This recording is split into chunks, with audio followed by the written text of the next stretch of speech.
Mr. Speaker, there is currently no fire station between Castries and Soufrière, and this puts immense strain on our firefighters.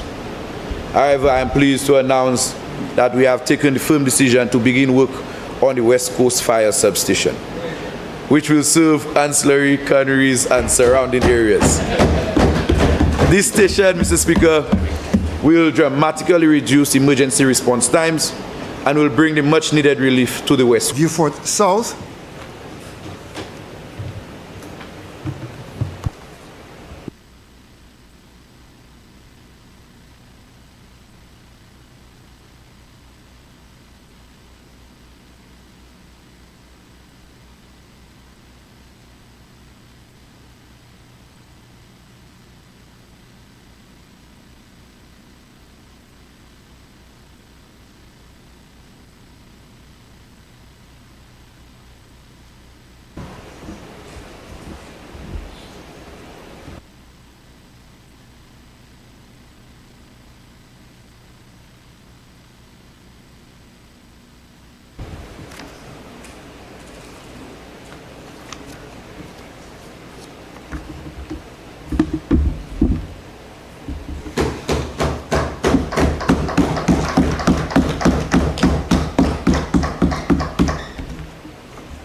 Thank you, Mr. Speaker.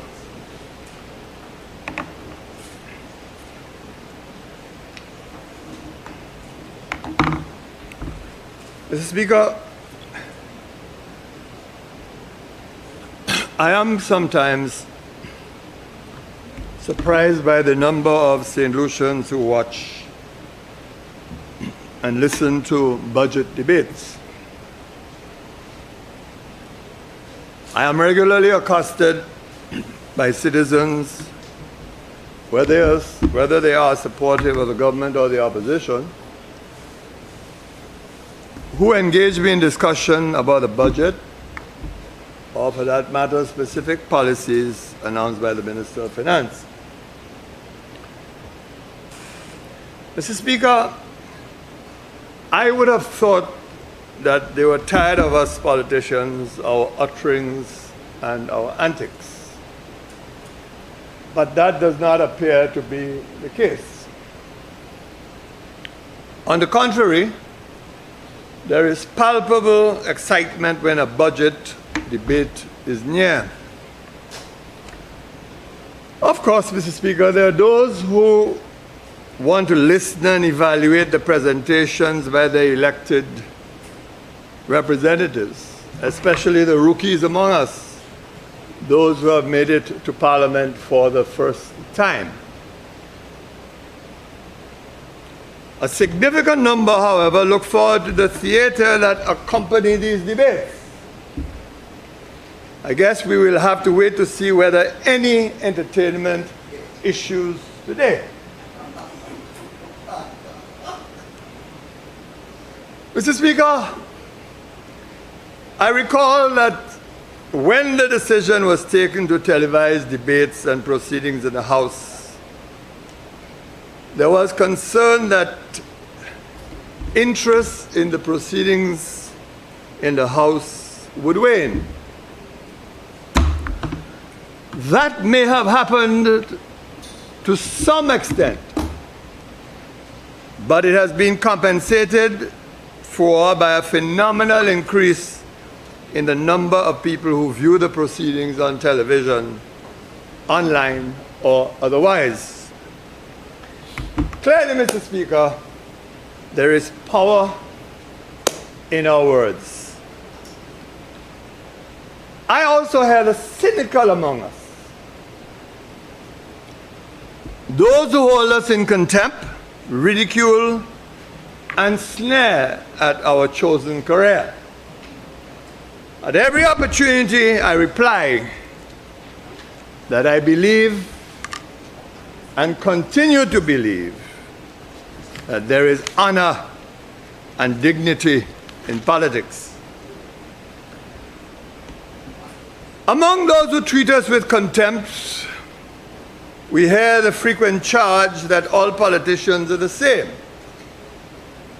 and their political parties are one and the same. Mem duet, mem puel, some say. Others put it a little more appetizingly, they are two peas in a pod, but it means the same thing. I do not agree with this characterization. Rainbow's edge. I believe that while both parties subscribe to some common values and principles, there are real differences between the parties in ideology, philosophy, and policy outlook. True. I was shocked by some of the events which transpired between 2016 and 2021. But I comfort myself and I treat that period as an aberration. One of those things that happens in our constitutional passage as we mature and develop as a democracy. But aberrations can be costly, as you know, Mr. Speaker. Costly in so many ways. But I recognize that this perceived lack of real differences between these established parties that some of us use to justify the creation of new political formations or new political parties to resonate in some quarters. But when you really analyze it, quite often these individuals who make those statements, profess those statements, have a history themselves. They sometimes are unable to secure some benefit or advantage from one or both political parties, and so become disgruntled and dismissive. And it then becomes easier to paint all politicians with the same brush. Those who argue that both political parties are the same cite several reasons, and perhaps we can dwell on some. They say both parties have a common foreign policy. Never mind nuances in policy stances or differences of emphasis. But we should know that's not the case. Whereas a Labour Party once championed the existence of Cuba, the other party at one time repudiated Cuba's existence, whereas the Labour Party says that there ought not to be no interference in what is taking place in Venezuela. The other party says that there is just cause, just reason for interference, armed or otherwise. They say both parties are more interested and more supportive of foreign investors. And their claim, they do not support locals and local investment. You hear that all the time. Then, not exhausted, they turn to crime and say, look at them, none of them can solve crimes. None of them can deal with the problem of crime. Never mind what they say. Crime continues unabated. But we shall see what the outcome is in this cycle of Parliament. And then they also tell you that both political parties have similar outlooks and both are at the center of the ideological spectrum.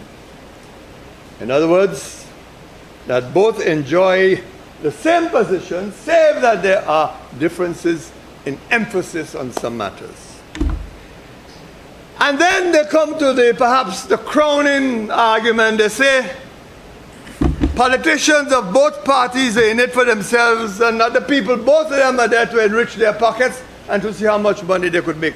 But I've always maintained, and I'll say it again, if there are politicians who leave politics, retire from politics, and they have money in their bank account, something is wrong.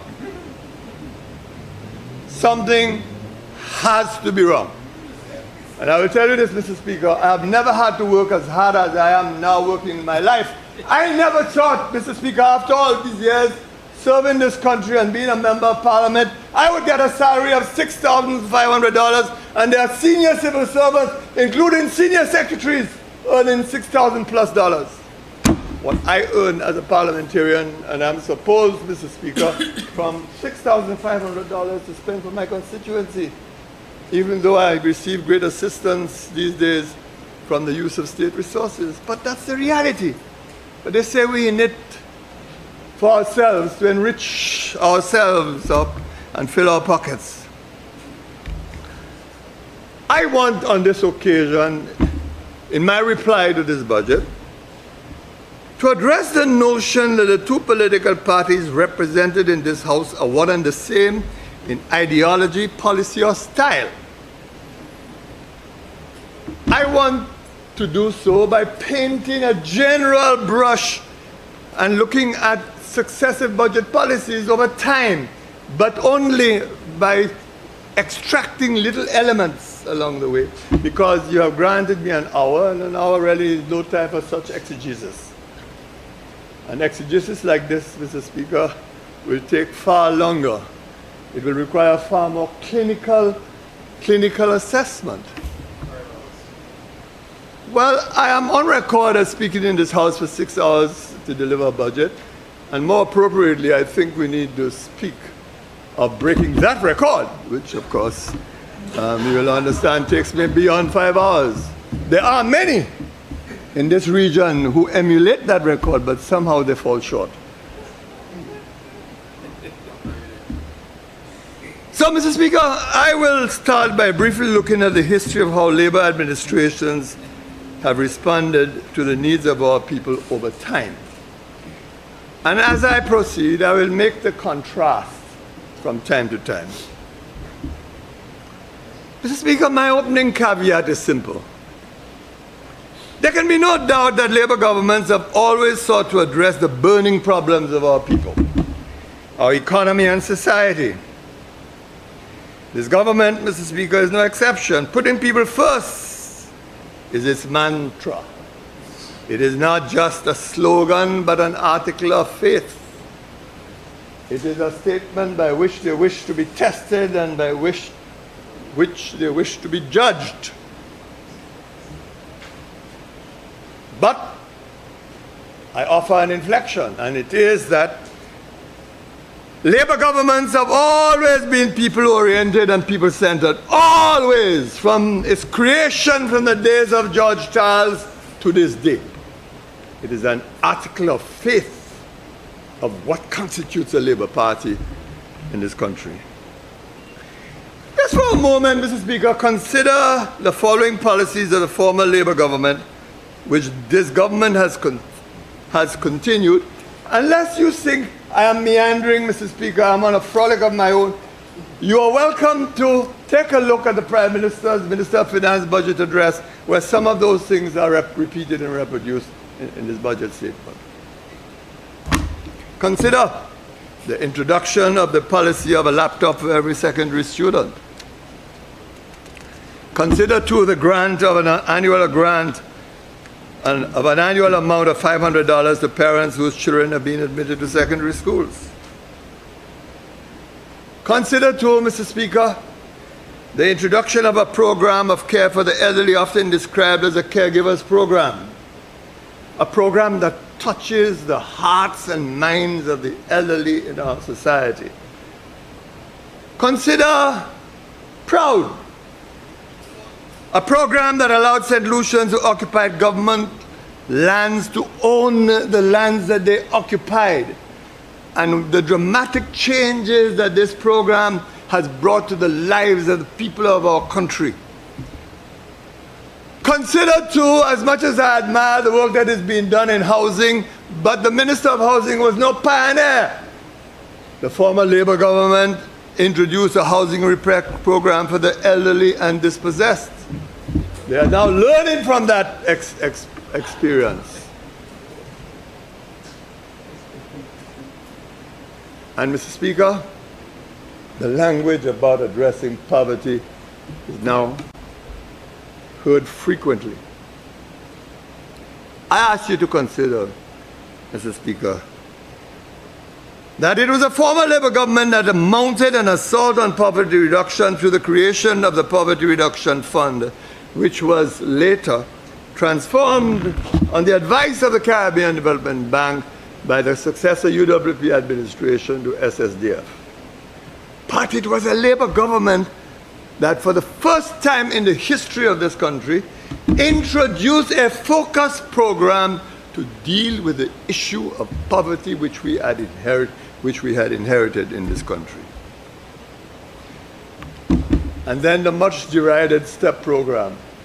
The Labour Party said that, look, we have thousands of people in our midst who did not have an opportunity to acquire education, to learn skills. They are unemployable. Nobody wants to employ them. But there's about in our communities dispossessed, living on the margins, unable to fend themselves. We created a program called STEP to address their needs. And every time the other party came into office, they interfered with it and sought to dismantle it. Every single time.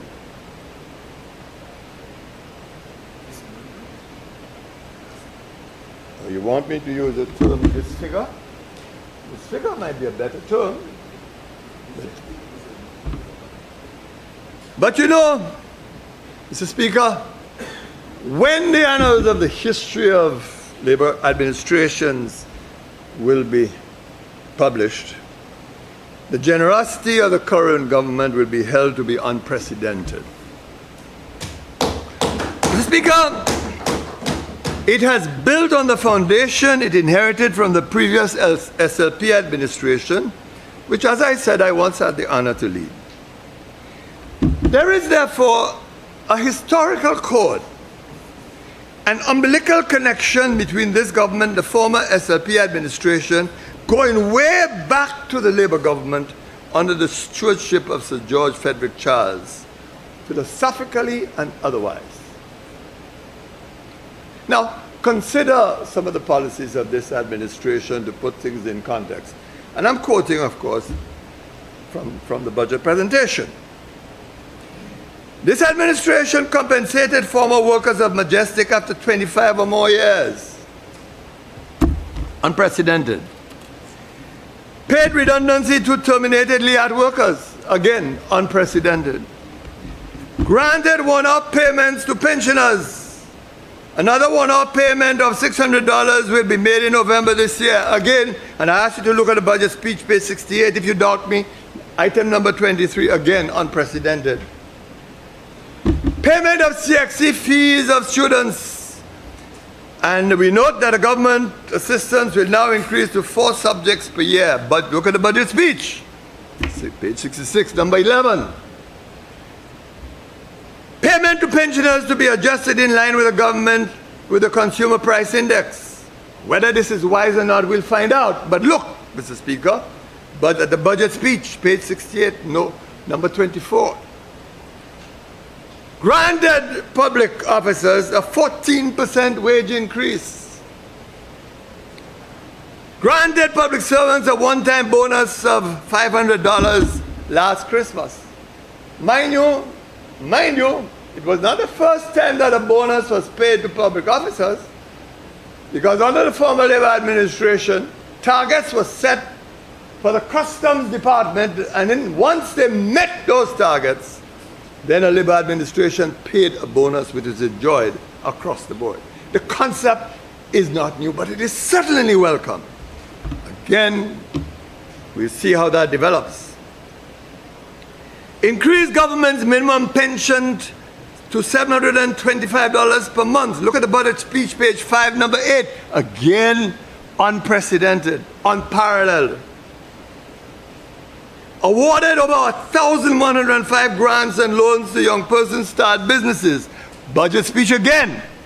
At page 56, number 2. Unprecedented. Establish the MSME loan grant facility of $10 million. Budget speech at page 4. Look at item number 3. Again, significant. And then perhaps to crown it, introduction of tuition support to persons wishing to do nursing, ostensibly to assist with the supply of nurses. The budget speech, page 67, number 13. Unprecedented, unheard of, untold. But here is my point, Mr. Speaker. And I know that you have not grasped it because I have not honed it the way that I want to. But this is my point.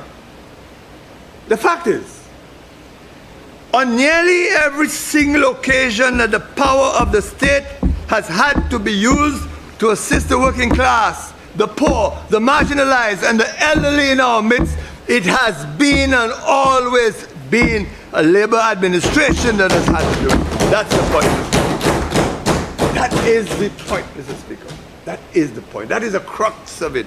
Always been a labor administration, and that is what I mean by this umbilical cord, this continuity, Mr. Speaker.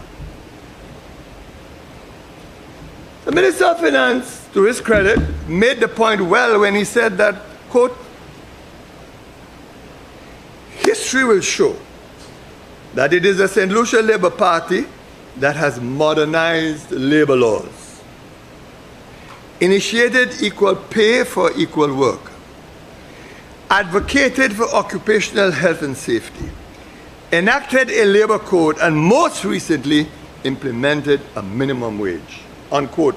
I ask you, Mr. Speaker, to confirm by turning to the budget address at page 59.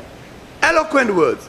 If I have a complaint about those words, it is that everything that the Minister of Finance said before he touched the minimum wage, all of these things were done by a former labor administration, which of course this government utilized for good reason. The stage was clearly set. And the adjustment of labor relations in this country could only have taken place because of that inherited legal infrastructure. And to this, Mr. Speaker, I want to repeat myself, and I want to add the following initiatives. It was a labor administration that mounted the first concerted assault on poverty by creating the Poverty Reduction Fund. It was a labor administration that ended the shift system in our schools and brought universal secondary education to our parents and to our students. It was a labor administration that began the task of modernizing our social infrastructure by building a modern corrections facility, investing in new police stations and fire stations, and designing and financing the construction of a modern hospital, the OKEU hospital.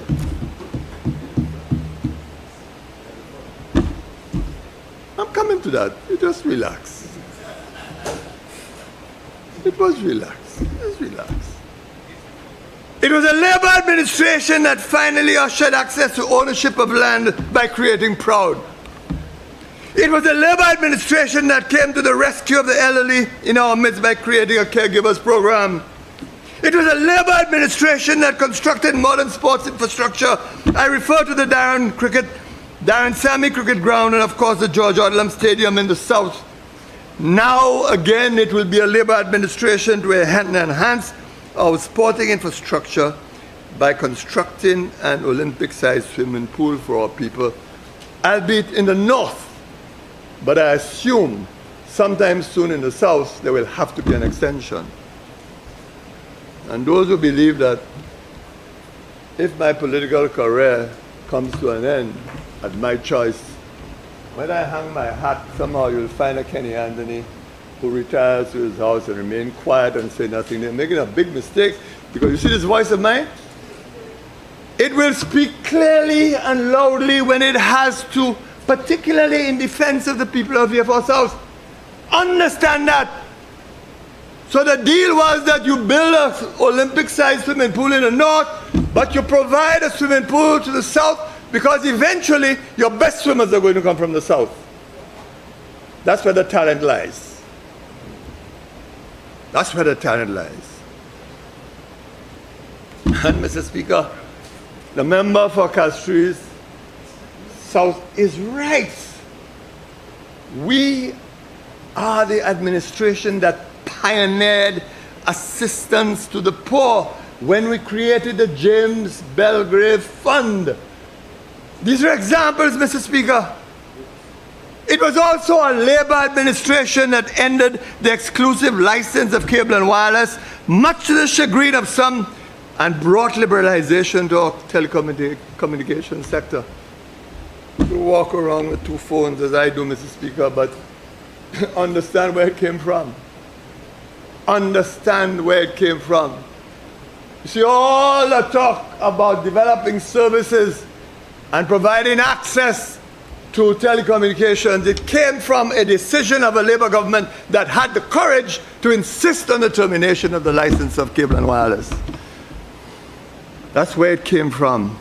And it's convenient now. We forget history. We forget it. Mr. Speaker, I could go on, but I rest. I rest, Mr. Speaker. Not even, and I say this to my friend next to me, and I will touch him tenderly as I say it, not even the banana industry, the UWP could claim, not even that. For it was a Labour Party that had the foresight to transition away from sugar to bananas. And understand that the facts of history cannot be wished away. Understand that. And Mr. Speaker, herein lies a key, a fundamental difference between the SLP and the United Workers' Party. This administration believes in putting people first. I've said so. It therefore employs the resources of the state to benefit the people of this country. It does not plunder the surpluses of the state. It does not misuse or waste the resources of the state. And don't invite me to digress, because then if you do that, you'll open doors and I can talk about waste. It does not divert the surpluses of the state to benefit a select few. It believes that when things are good, people should share in the bounty. In politics, Mr. Speaker, the fundamental question for any political party when it is elected to office is this: what do you do with the state? That's the fundamental question. The state is now in your command, your direction, and your control. What do you do with the state? That is the fundamental question that faces every political party that accedes to political office. And I wanted to put it a little differently in the context of this budget debate, Mr. Speaker. So, put differently, the question becomes this: to whose benefit do you use the surpluses of the state? The St. Lucia Labour Party administration says that these resources, when they become available, should be used to benefit the people of the country, especially the workers, the poor, and the marginalized. The United Workers' Party believes that the rich, well-off, the established must first be made more rich, rich again, before any benefits can go to the poor or to the workers or to small people. They call it trickle-down economics. You remember that? In classic economic terms, the UWP is a right-wing political party that believes in unvarnished capitalism. Philosophically, the St. Lucia Labour Party believes that the surplus generated by the state has to be shared with its citizens to ensure justice, fairness, and equity. In effect, it believes in a welfare state. And for all practical purposes, we have become a fully fledged welfare state. And this is not a badge or label of shame or dishonor. It is not, and must not be treated as such, as if you do not like or you're afraid to use the term. That's the reality we are in. In fact, Mr. Speaker, I will have you know, and I suspect you know that, the happiest countries of the world today have been identified as the Nordic countries, namely Sweden, Finland, Scandinavia, and Norway. Recent assessments of the happiness index have indicated that these countries occupy the preeminent positions, not the mighty United States or the declining United Kingdom or the barely surviving France. Not these countries. It is the Nordic countries. Why, Mr. Speaker? Because these countries believe in a welfare state, believe that the resources of the state should be shared with their citizens fairly, justly, and in accordance with their needs. If I have one worry, Mr. Speaker, it is our ability to sustain it. And I say, in the spirit of my delivery, we simply cannot maintain our life by constant borrowing. As confirmed in the Economic and Social Review for 2024 and echoed by the Minister of Finance at page 10 in his presentation, the public debt ratio currently stands at 73.5% of GDP in December 2024 from 73.9% at the end of December 2023. It is vital, absolutely vital, that we maintain the downwards trajectory of our debt to GDP ratio. And it is vital that we build on the successes of the fiscal policies and do not endanger the fiscal outcomes that we have had this and the previous year. But this is a good opportunity, Mr. Speaker, for me to segue just a little bit. And I do so sometimes because I'm mindful, that there are a lot of people who don't understand what the past is and who disown it and pretend the past don't exist. That's what they do. And it's everywhere, Mr. Speaker. I was reflecting, Mr. Speaker, this is, 2025, I would have been in politics 28 years, I believe. And it struck me the other day that when I became a candidate for the St. Lucia Labour Party in my constituency, Beaufort South, the kids that were being born after 1997 knew nothing of what Beaufort was like prior to that. They had no consciousness. They didn't understand. They didn't understand what it was like for elderly people to walk through communities in mud with shoes in their hands going to church, 2 pairs of shoes, and what it meant when you arrive in church, you have to put one pair aside that you walked in and then wear another pair to go inside the church. They don't understand. They don't understand the new infrastructure that was constructed in Beaufort South. Mind you, not by people from the north, from Castries or wherever, but by Beaufortians. They don't understand. So, Mr. Speaker, let me segue a little bit. When the people of St. Lucia voted the government which I led out of office in 2016, the debt to GDP ratio was 60.9% of GDP. A mere 0.9% higher than the benchmark set by the central bank. Now, mind you, Mr. Speaker, Mr. Speaker, these statistics have emerged after the rebasing of the St. Lucian economy. And there's a story behind this rebasing which I don't want to engage in or repeat at this time. But, Mr. Speaker, look at page 131 to see how things develop and what that debt to GDP ratio is like. So, Mr. Speaker, I'm looking at page, I think it is 131. In 2013, the debt to GDP ratio was 62.2%. 2014, 60.7. 2015, 61.5. 2016, 60.9. 2017, 58.9. 2018, 59.4. 2019, 60.4. 2020, 92.5. 2021, 81.9. 2022 revised 69.8. 2023, 73.9. And the forecast for 2024 is 73.5%. Mr. Speaker,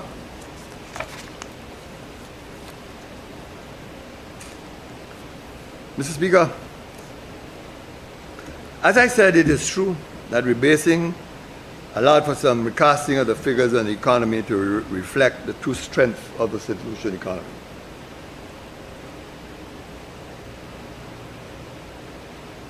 There are those who are ashamed, who don't have the courage to admit that whatever decisions that the Kenny Anthony-led Labour administration took between the period 2011 and 2016, it saved the St. Lucian economy. They're ashamed. They don't want to say it. They pretend that it doesn't exist. But that's the fundamental reality. What they inherited, the United Workers' Party inherited, and what is sustaining us to this day are the results of those changes ushered in by the Kenny Anthony-led Labour administration in that period of time. But they're ashamed to say it. And I know they're ashamed to say it. Mr. Speaker, what I want to say is this, is that we have to tell our citizens frankly, directly, and truthfully that if we want to maintain the quality of life that we have, if we want governments to look after our welfare, to subsidize our way of life, then we have to understand that we have to resolve the issue of financing our needs and our development in a way that is sustainable. This matter of arousing passions over simple tax adjustment needs to end. Because, you see, any and all governments will at some point or the other find it necessary to make tax adjustments of one kind or another because of the surplus that this administration has enjoyed.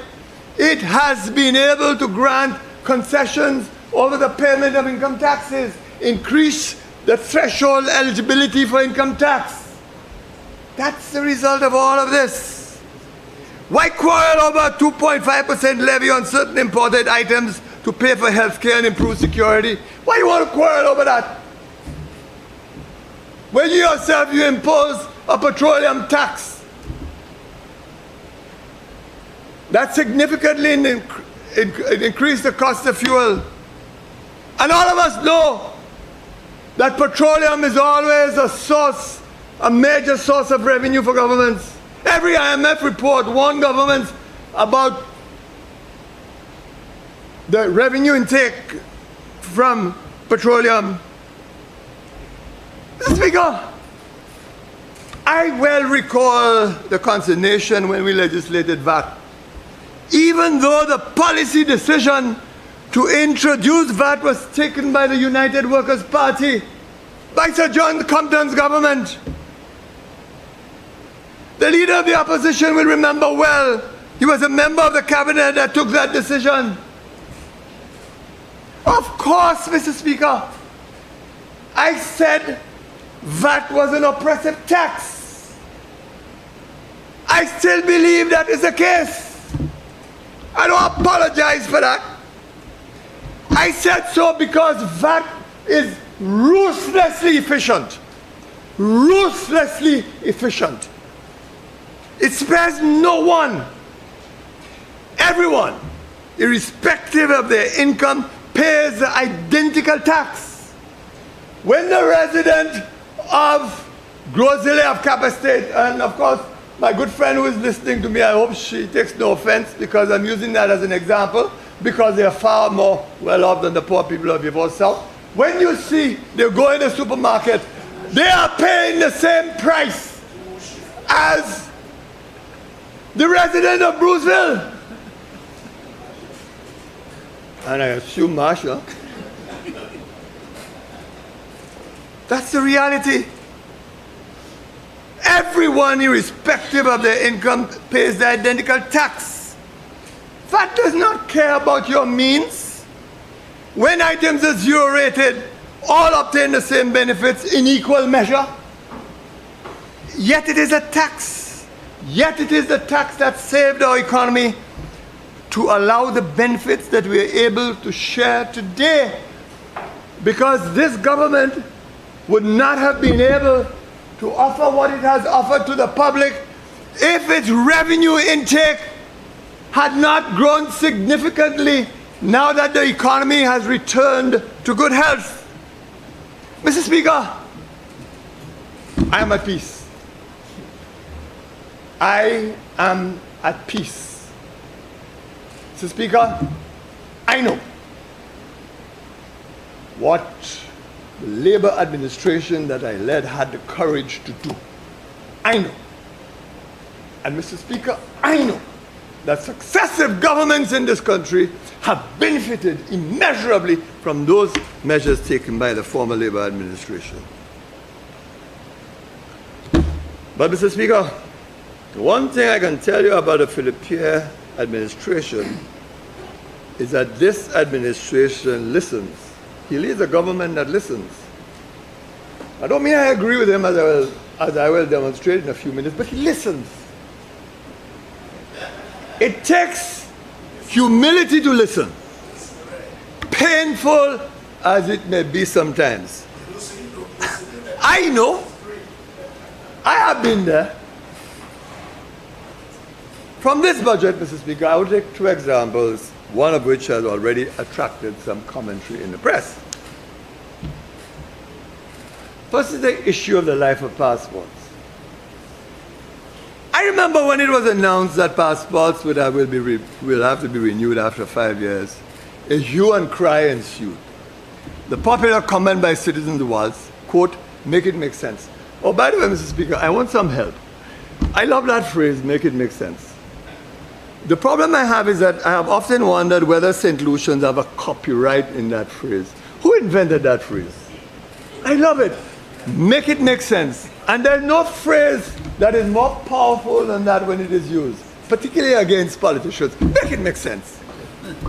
And every time I hear the phrase, make it make sense, I think of those young ladies with all the passion who speak quite often, and they just simply jump up and say, make it make sense. I love to hear the sound and rhythm of those words. But I want somebody to help me, to advise me whether we St. Lucians have a copyright in that phrase. Back then, I too could not understand the decision. And I suspect the Minister of Finance must have heard constant noises from his cabinet colleagues. We have to extend the life of the passport to 10 years.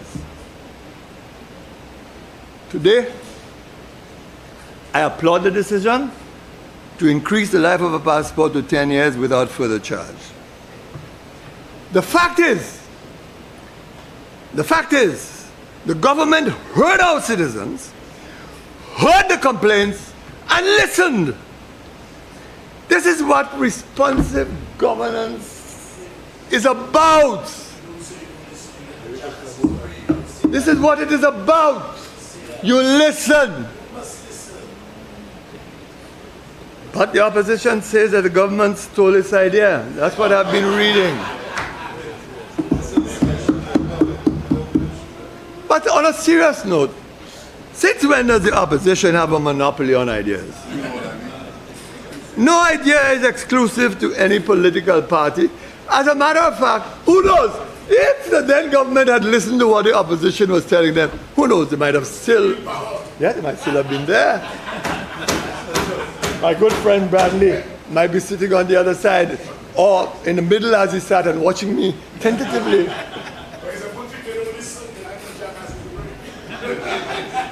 Mr. Speaker.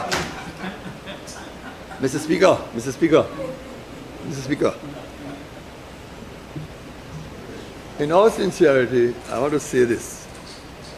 the opposition should be careful, because whether it realizes it or not, by its own acts, it is by its own acts rendered irrelevant, odious, and inconsequential. That's the reality of this situation. The second is less attractive but important nevertheless. At page 18 of his budgetary statement, the Minister of Finance stated the following, quote, "We are aware of the concerns in the delay of income tax clearance and national insurance clearance letters." I have a feeling that when the Minister of Finance was writing this, he must have been saying, "Lord Almighty, I wonder what the member of your Fourth South is going to say now on this." It then goes on, Mr. Speaker, "Every effort will be made to encourage these agencies to provide clearance letters in an efficient manner." Unquote.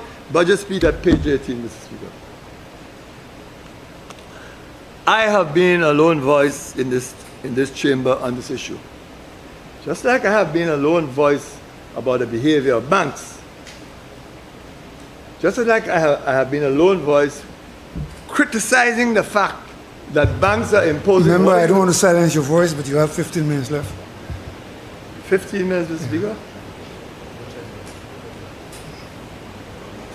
What, you like to hear me? Am I a breath of fresh air to you? You would love to hear me? Okay. I might be a constituent one of these days. Okay. The member for Castries, I will, the member for Castries South is trying to get your attention. Yes. We shall see. But this is a delicate point now. As I said, Mr. Speaker, I have been a lone voice in this chamber on this issue. But this declaration by the minister means that he has heard me. My question, however, is this enough? Mr. Speaker, I have a problem. And I want you to bear with me. Just be sympathetic and give me a little patience. Give me some patience. I want someone to explain to me, why is it that we have the most degreed public service ever? Everybody now decorated with a degree, either it is from that university, that online university, or that one, all over the place, all kind of online universities, everybody decorated with a degree. Yet, despite the fact that we have a public service that is so degreed, so decorated, we have become lethargic, overly protective, inefficient, and overburdened by rules and regulations. Make that make sense. Explain it to me, Mr. Speaker. Make it make sense that the more you have degreed people in your public service, the worse the service is. Why? Why? But, Mr. Speaker, I want to impress upon the Minister of Finance again that the consequences of satisfying his requirements for clearances are enormous. And let me go over that a few minutes. First of all is a considerable delay in both cases when an application is made to the NIC and to Inland Revenue Department. Then both of them give you a short life for the clearances, 3 months. After 3 months, the clearances expire, so a vendor or purchaser of property has to reapply all over again. And what the Income Tax Department and NIC do is that they look for all kinds of records.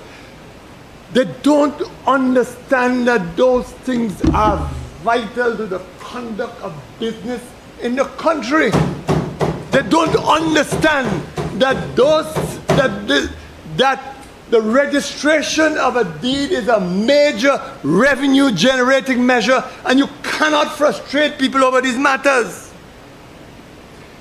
They don't understand that when they take weeks and months to give a clearance, what it has meant for a lot of lawyers and clients is that contracts are vitiated, agreements for sale are vitiated, people lose interest, and quite often clients are the ones who have to bear the cost, because when a contract is vitiated, they often lose their deposits.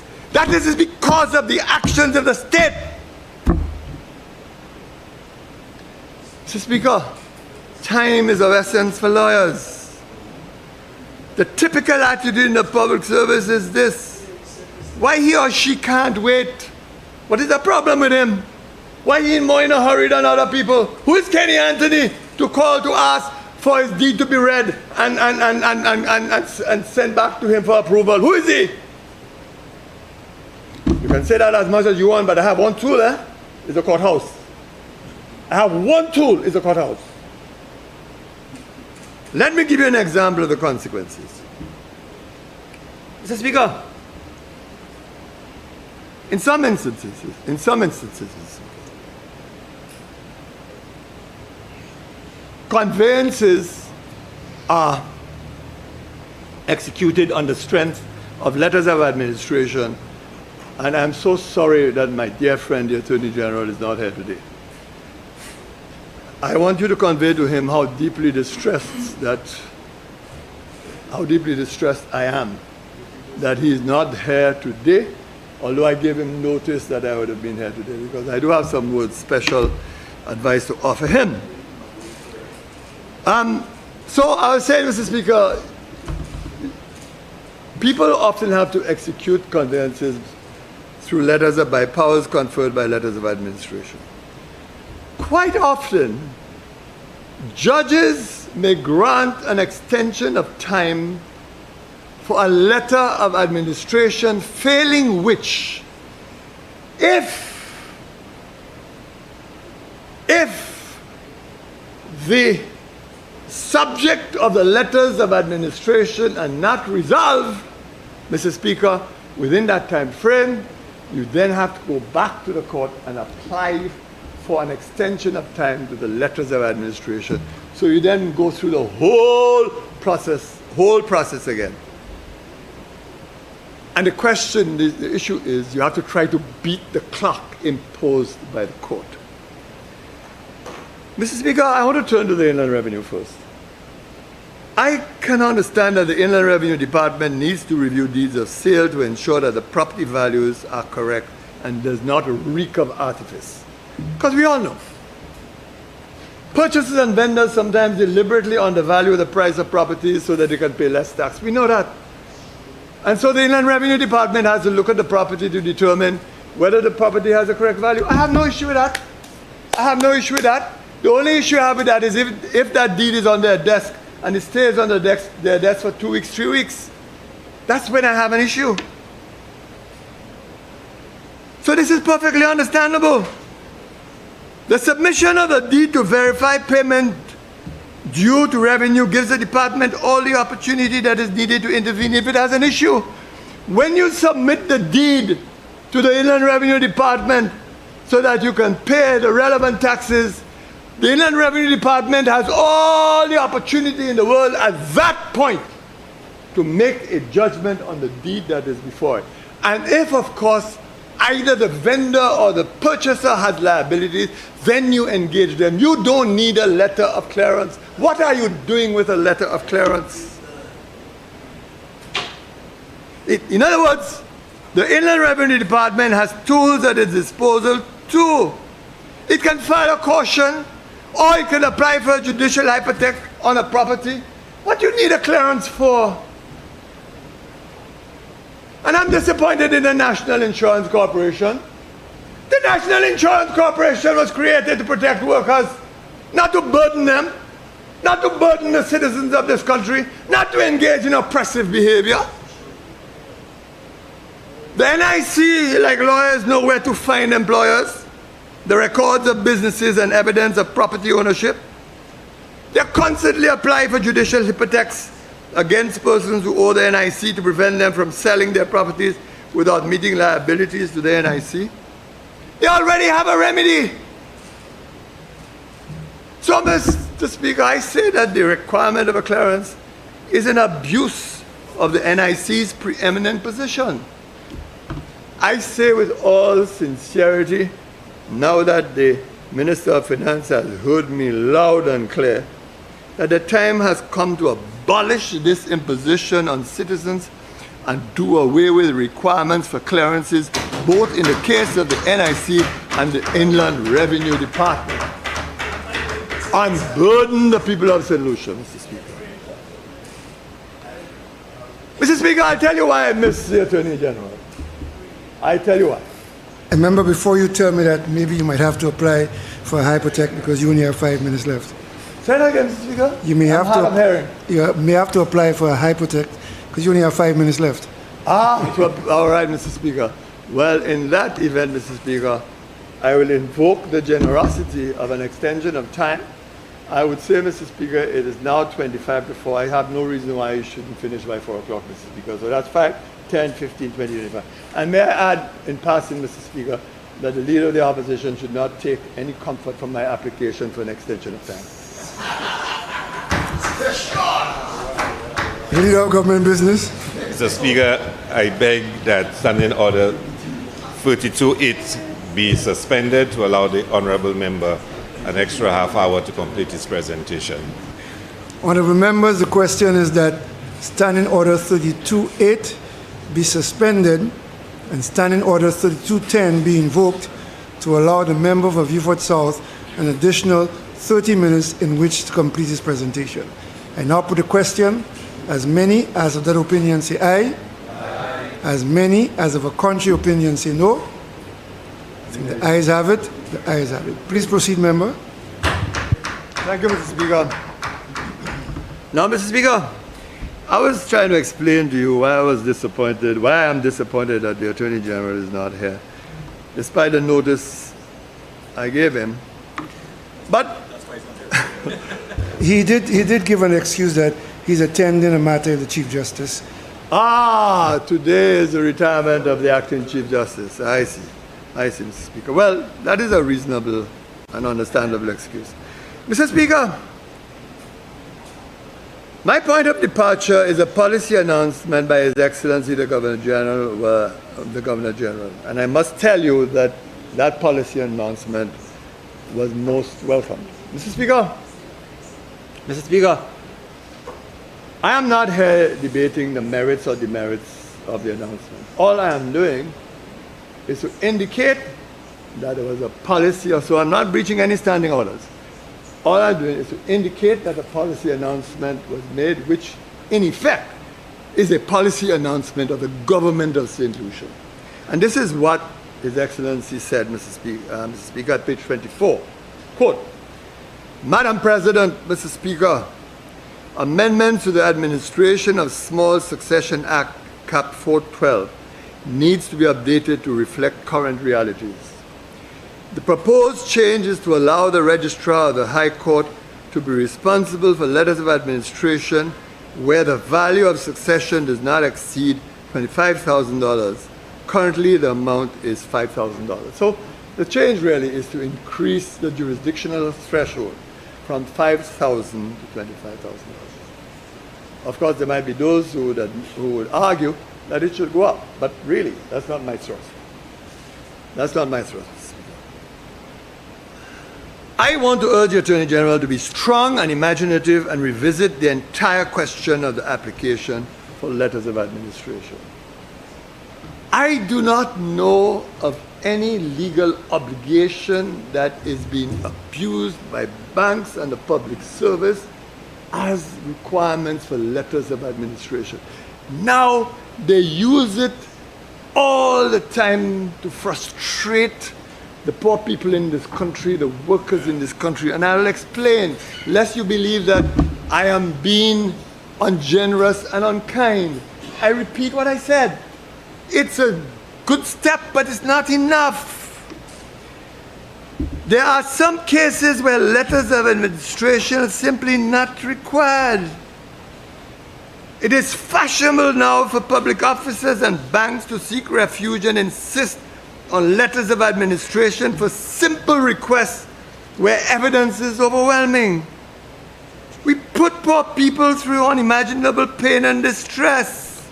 Let me quote two examples, Mr. Speaker. And this is frequent. All the politicians there should have experienced it. Mr. Speaker, somebody dies in your constituency. The deceased family is looking for funds to bury the person. They find out that that person has a bank account with $3,000 or $5,000. They come to you and ask you if they can get access to the $3,000, $5,000. And inevitably you say to them, you can try, go to the bank to see the bank. And you know what the bank promptly tells them? We can't touch it. You have to go and get letters of administration. Now I had a joke, Mr. Speaker. To apply for letters of administration will cost anybody anywhere from $6,000 to $8,000, depending on the complexity. So what you are doing, Mr. Speaker, is asking the person to go and get $6,000 to $8,000 to go and pay, Mr. Speaker, a lawyer to get $3,000 out of the bank. That makes sense. Make it make sense, Mr. Speaker. That makes sense? Make it make sense. The honourable member for Swazels, all of us tell me there's a threshold. Threshold. That's not the point, Mr. Speaker.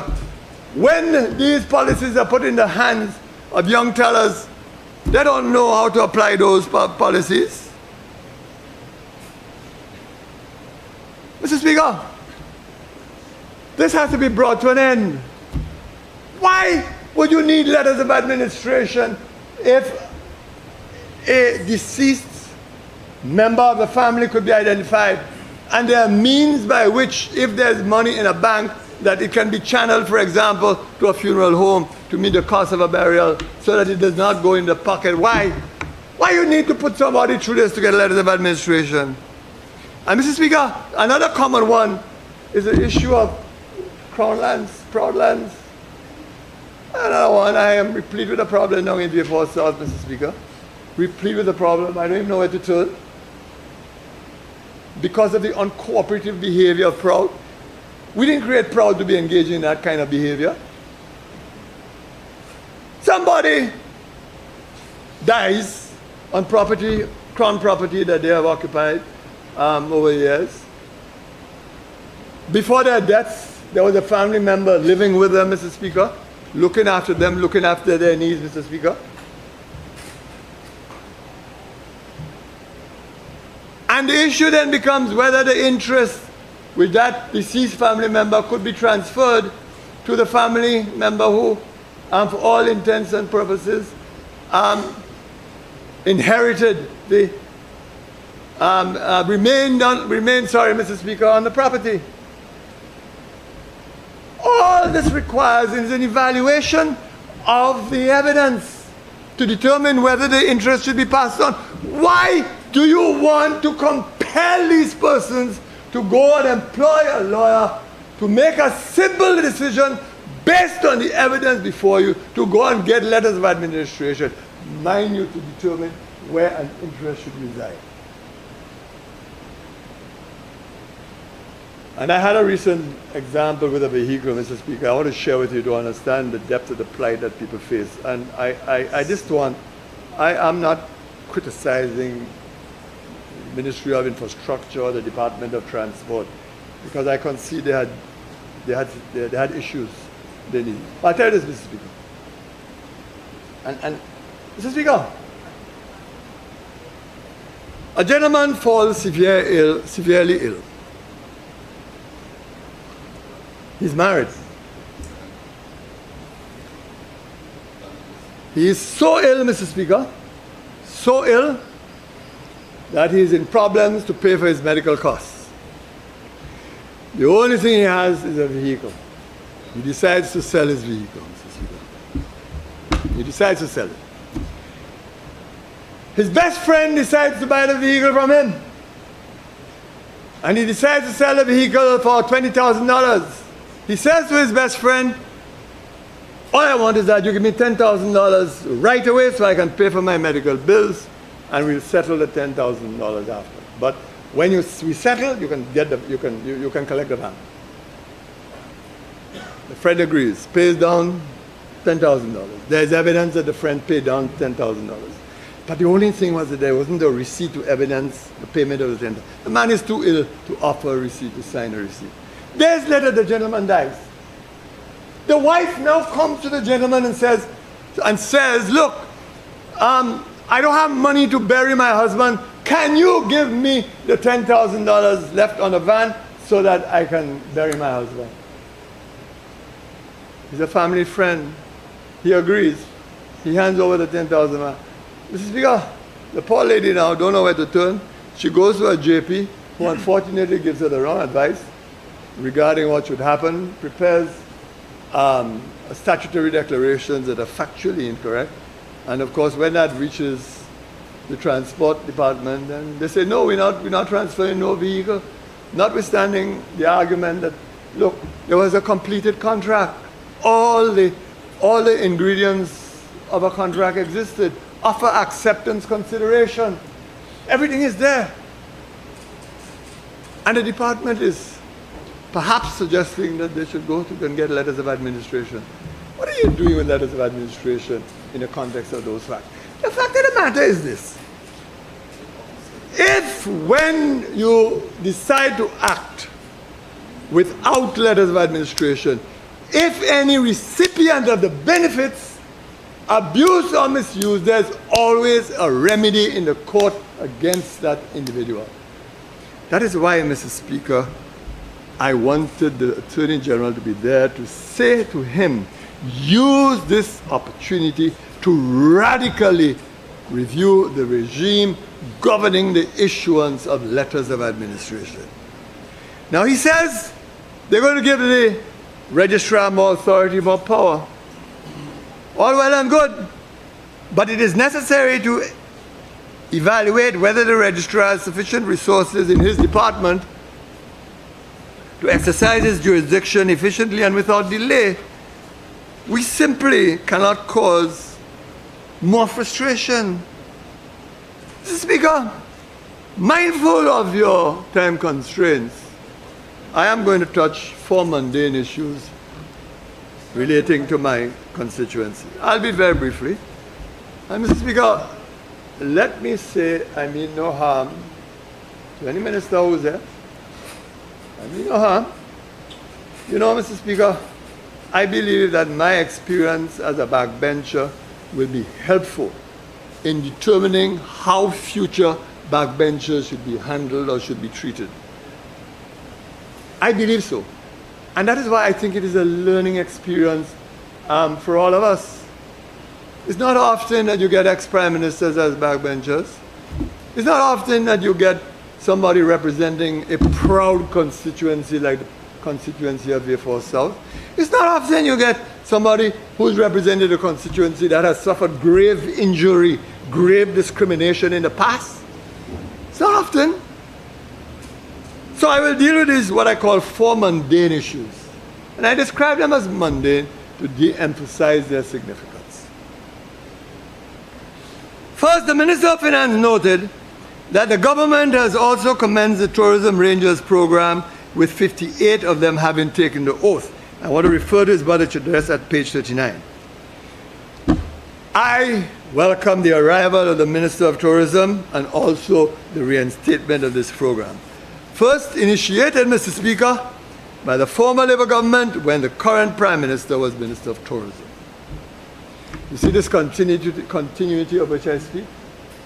The wisdom of the past informs the ages, informs the future, provides opportunities and guidance. While I was aware that the program would have been reinstated, I was not aware it had been operationalized and wonder whether any rangers would be appointed in Vieux-Fort South. No one has contacted me. Perhaps the Minister of Tourism, in his reply, will have good news for me. And I know he has some subject matters that relating to Vieux-Fort that he wants to talk about. This is his opportunity. Secondly, and this perhaps is most sensitive, I cannot find the right words, Mr. Speaker. But I believe there are 2 people here who will understand me well.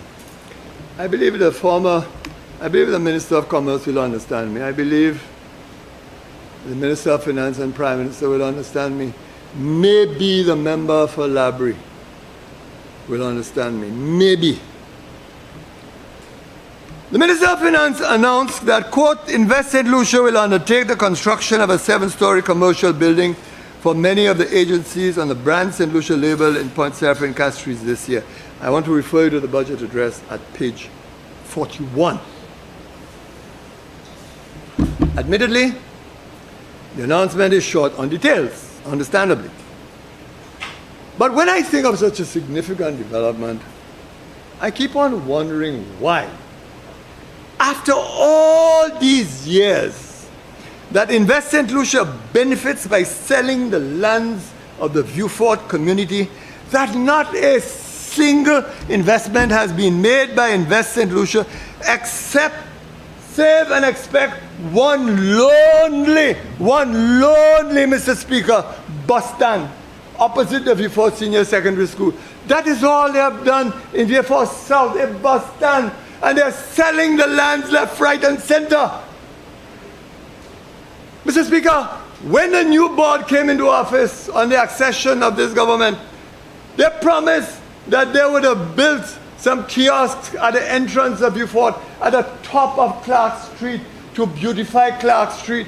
They even spoke about the possibility of building a roundabout. I have been begging for a roundabout for years to beautify Vieux-Fort, to give Vieux-Fort some spirit, some character, some presence for years. The Prime Minister will remember we have spoken about roundabouts during his tenure, in Vieux-Fort. But after making the promise, lo and behold, they pulled the rug. They said they're not doing that anymore. They never gave me a reason, Mr. Speaker. That's Invest St. Lucia for you, Mr. Speaker. I am not going to say no more because this is such a charged matter that the few words I have left, I think, will be contaminated by what I have just said. So I have to withdraw and pull away.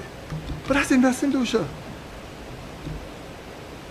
And you see, the member for Soufrière is smiling and laughing because she knows and remembers my battles, even with her, because she's protected what Invest St. Lucia was doing. Protected it. But I have a feeling now she has reflected and that she has understood the error of her ways. She's understood. But I see she's taking inspiration from Vieux-Fort South. They say they're going to start an administrative center for her come July. Mine has languished since 2016, but she's getting an administrator. I'm so happy for the people of Vieux-Fort, for the people of Soufrière. I'm happy. I want to go down there and celebrate with you. Record time, but I'm happy. Thirdly, Mr. Speaker, and I'm talking on mundane issues, the Minister of Finance has announced that SLASPA has been prepared a project for the restoration of the lighthouse at Moula Sheikh with a view of converting it into a modern tourism attraction, and stakeholder consultations are ongoing. I say hooray! I welcome this initiative. I remember raising this issue some time ago and suggested that this site had too much potential to allow it to stay unused and idle. And I even criticized something I don't normally do at all. I even criticized the National Trust for holding back potential investments in that area. And I was roundly upbraided by some who said to me, it sounds like my utterings were inconsistent with the outlook of the government where the trust was concerned. I love that trust dearly. I protect it. I love the fact that they protecting the patrimony. But you can't hinder development. So I welcome this initiative. Such an investment, I believe, has huge possibilities if it is done right. I still believe it's an incredible site for a unique, if I may add, in my latter years, Mr. Speaker, a romantic restaurant. I have time for a romantic restaurant, Mr. Speaker. I don't know why some of you believe age suddenly eclipses interest in such matters. My interest is alive and well. I would love to have a romantic dinner at the top of Moula Sheikh. I don't know if it will materialize, but you know, here comes the disappointment, Mr. Speaker. The minister says consultations are ongoing. Curiously, though, I have not been consulted by SLASPA on its proposed plans. I guess I am nothing more than a stakeholder. Lo and behold, people, I am a stakeholder. I'm not a parliamentary representative. I fall under the agenda of stakeholders. That's who I am, Mr. Speaker. And fourthly, Mr. Speaker, And lastly, in my mundane matters, before I come to closure, the Minister of Finance advised that the government will continue discussions with the Roman Catholic Church with a view to rationalizing church-owned lands. Again, I invite you to turn to the budget address at page 63. This again is welcome news, Mr. Speaker. I have always maintained that the people of Beaufort need to own their community. They do not. They do not. To the Minister's statement, because I believe it was just a minor omission, I should add that discussions are also on the way with the Anglican Church in respect of the lands owned by that church, and a proposal will be submitted to the Minister of Finance within the next few weeks. Finally, Mr. Speaker, I turn to the initiatives announced by the Minister of Finance for Beaufort South at pages 62 to 63 of the budget statement. I am aware that it is unusual, unprecedented for a constituency to be identified and given special treatment. I give thanks and praise to the Minister of Finance and the Prime Minister. It is true that a constituency may be highlighted when special projects or when a special project is planned for that constituency. So, you may want to provide context. But even before, but never before rather, has a constituency been singled out in such detail as happened here. And I compliment the Minister, and I have absolutely no doubt that his colleagues would have supported that section of the budget. I believe above all else that my constituents will welcome the clarity with which the Minister of Finance has spoken. I know that the residents of Cedar Heights will be relieved once again, but this time I want to advise the Minister of Infrastructure that they will be keeping a very close eye and watching closely the timing for the construction of these roads. I can single out every individual project for elaborate treatment, but time does not allow. Suffice it reminds to me, member, say, you have 15 minutes left. Oh, 15. Sorry, Mr. Speaker, I was misled. Suffice it to say, Mr. Speaker, that I am excited by the intended construction of the boardwalk along the Beaufort seafront. I believe that this project will breathe new life, energy, and investment to the town center. Mr. Speaker, you may ask me why my confidence, why my faith, despite my disappointments over the past few years. I'll tell you. I'll give an example. For me, it is particularly pleasing that the Minister of Finance indicated that the rehabilitation of the Bruceville Main Road will commence next month. I believe the Minister of Finance meant May. We're in April, so next month will be May. In fact, Mr. Speaker, the rehabilitation started before the budget statement was delivered. I say, where to go, Mr. Prime Minister? You can say you'll start after, when you deliver your statement, but in fact the project has started before you delivered your statement. Where to go, Mr. Minister of Finance? That is the example to follow and to emulate.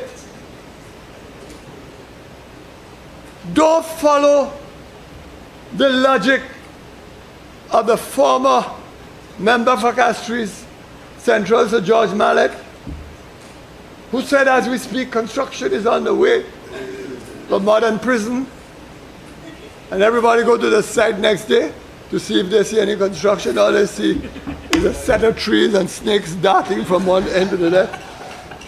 I don't know if that episode is remembered, but that is the way to go. Make your announcement, but you know the project has started, and that is what Beaufort South is expecting. So the timelines which the honourable member mentioned will be followed very closely, Mr. Speaker. Mr. Speaker, I conclude by this observation.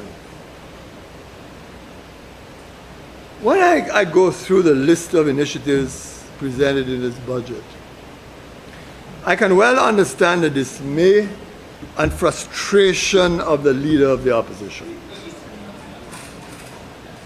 It is reported, and he's sitting next to me not far away, and he can confirm or deny, that he said as follows, quote, "When I look at these nice things, what am I debating?"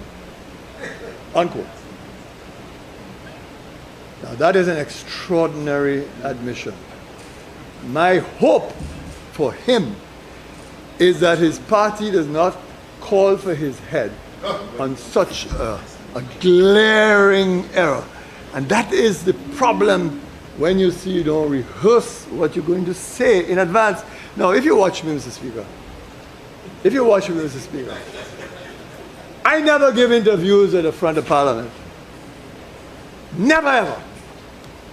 Ever. Never. I stopped it years ago because I know the dangers. That is where ministers speak the most nonsense at the entrance of Parliament, because they then say things they're not supposed to say, Mr. Speaker. As I said, it is for the honourable member to disclose whether he said or did not say. And, Mr. Speaker, of course, he can come back, and depending on what theatre unfolds this afternoon, he can come back and say, this is the context in which I made the statement. But what I wish to tell him is that when he uttered these words, there was precedent to support him. I remember many years ago that after I delivered a budget, I think it was 1998, Louis George was then the leader of the opposition and the lone member of the opposition, uttered in his reply, it's on record, quote, "Labour Debo," unquote.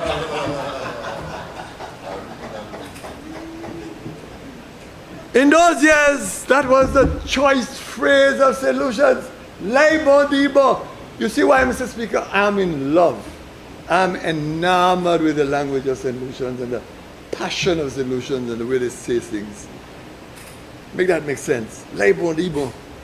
It has a rhythm. It has a cadence, Mr. Speaker. And I'm sure. Huh? Yes, of course, we need a romantic. And don't forget that you're not past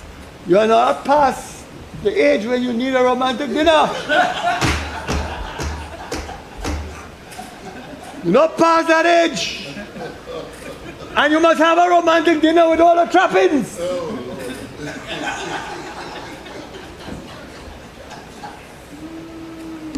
Truth be told, Mr. Speaker, and I end,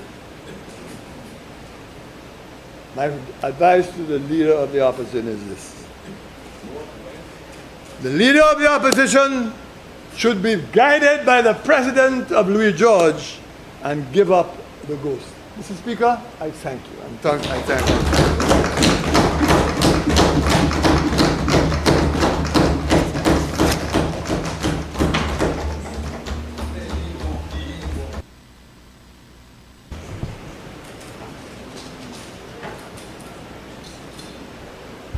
The member for Labrie.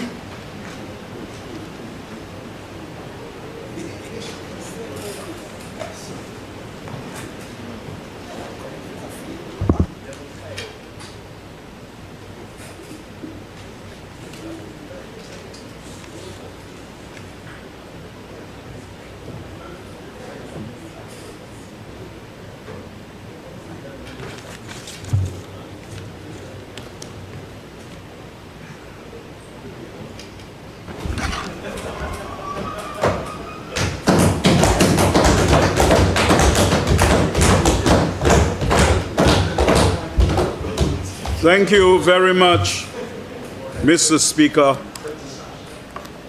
Mr. Speaker, as I take the floor to provide unbridled support for the appropriation bill for the fiscal year 2025-2026, I am indeed mindful that this budget policy debate follows much ventilation on the estimates of revenue and expenditure for fiscal year 2025-2026.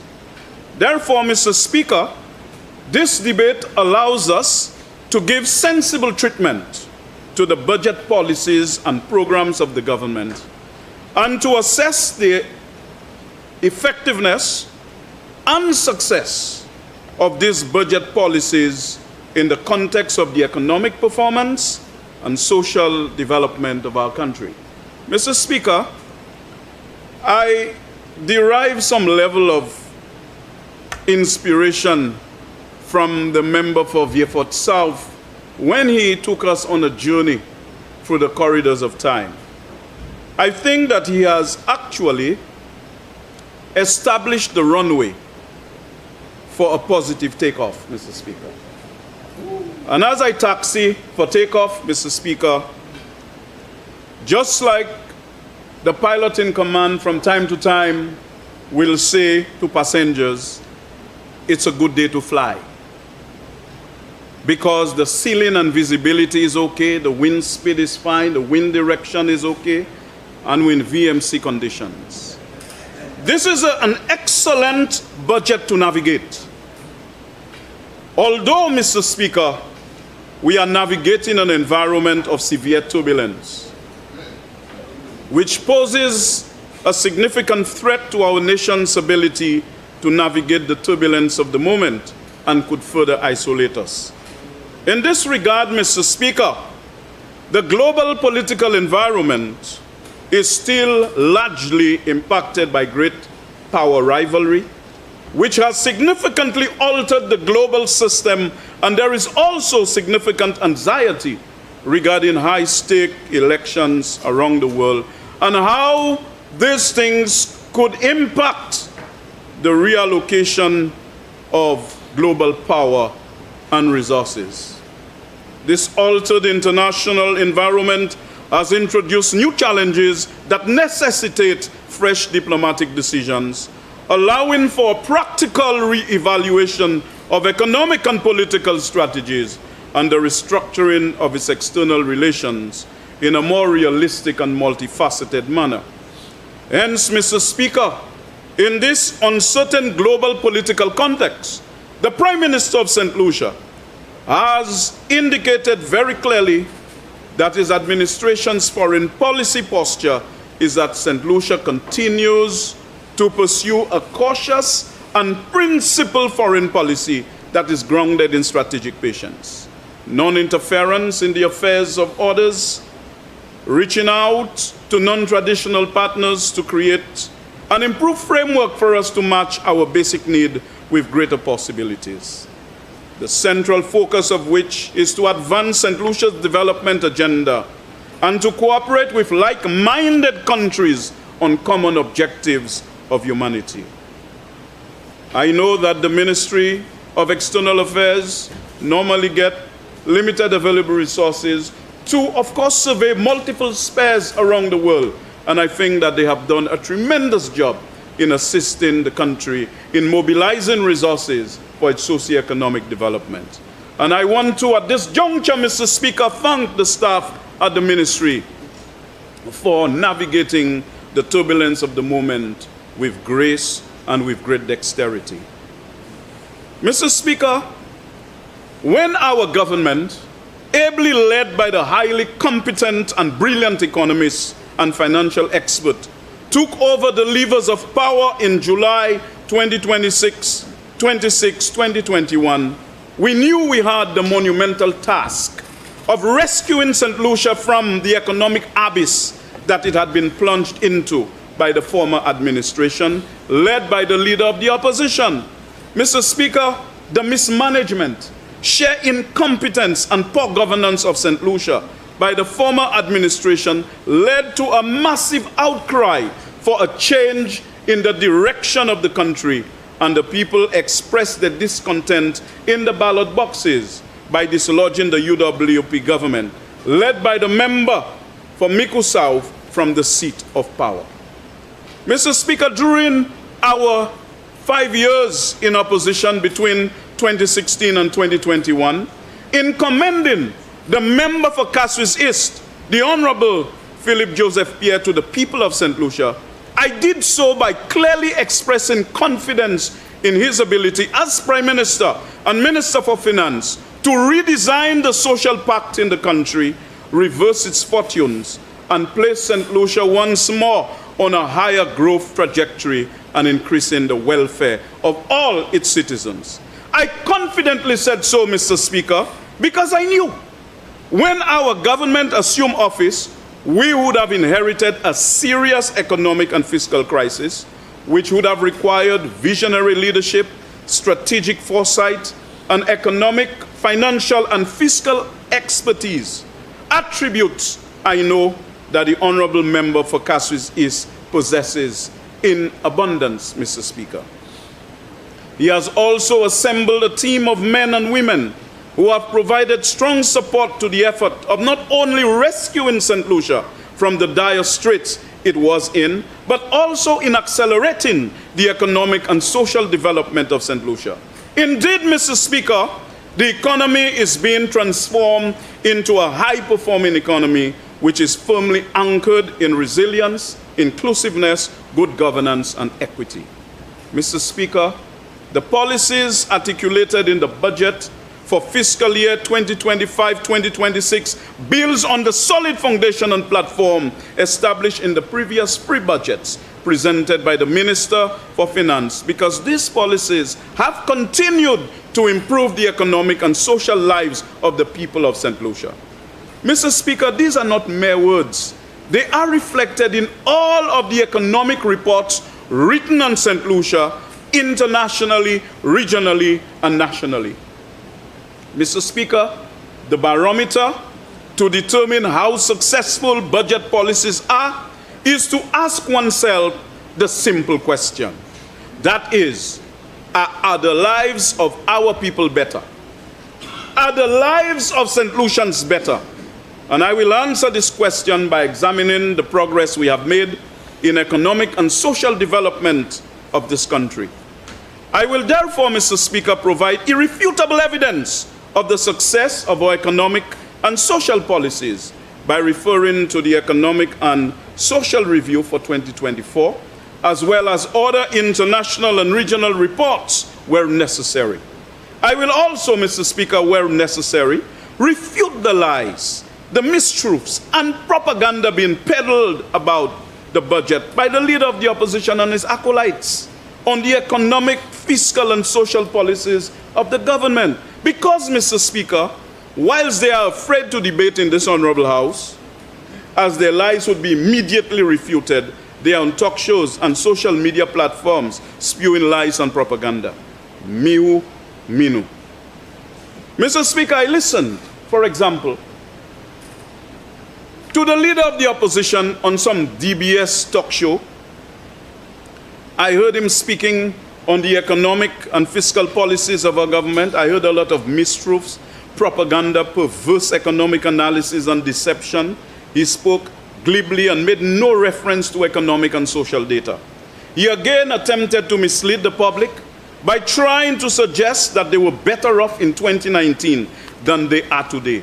Mr. Speaker, he presented no data, spurious economic analysis, and attempted to gaslight the people of St. Lucia by trying his best to convince them that they were better off, they were worse off today than when they were in office.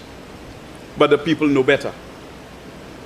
In responding to the PM's policy statement, I will present a kaleidoscope of empirical data, evidence, and economic reports to show that we are substantially better off today under the St. Lucia Labour Party government than in 2019.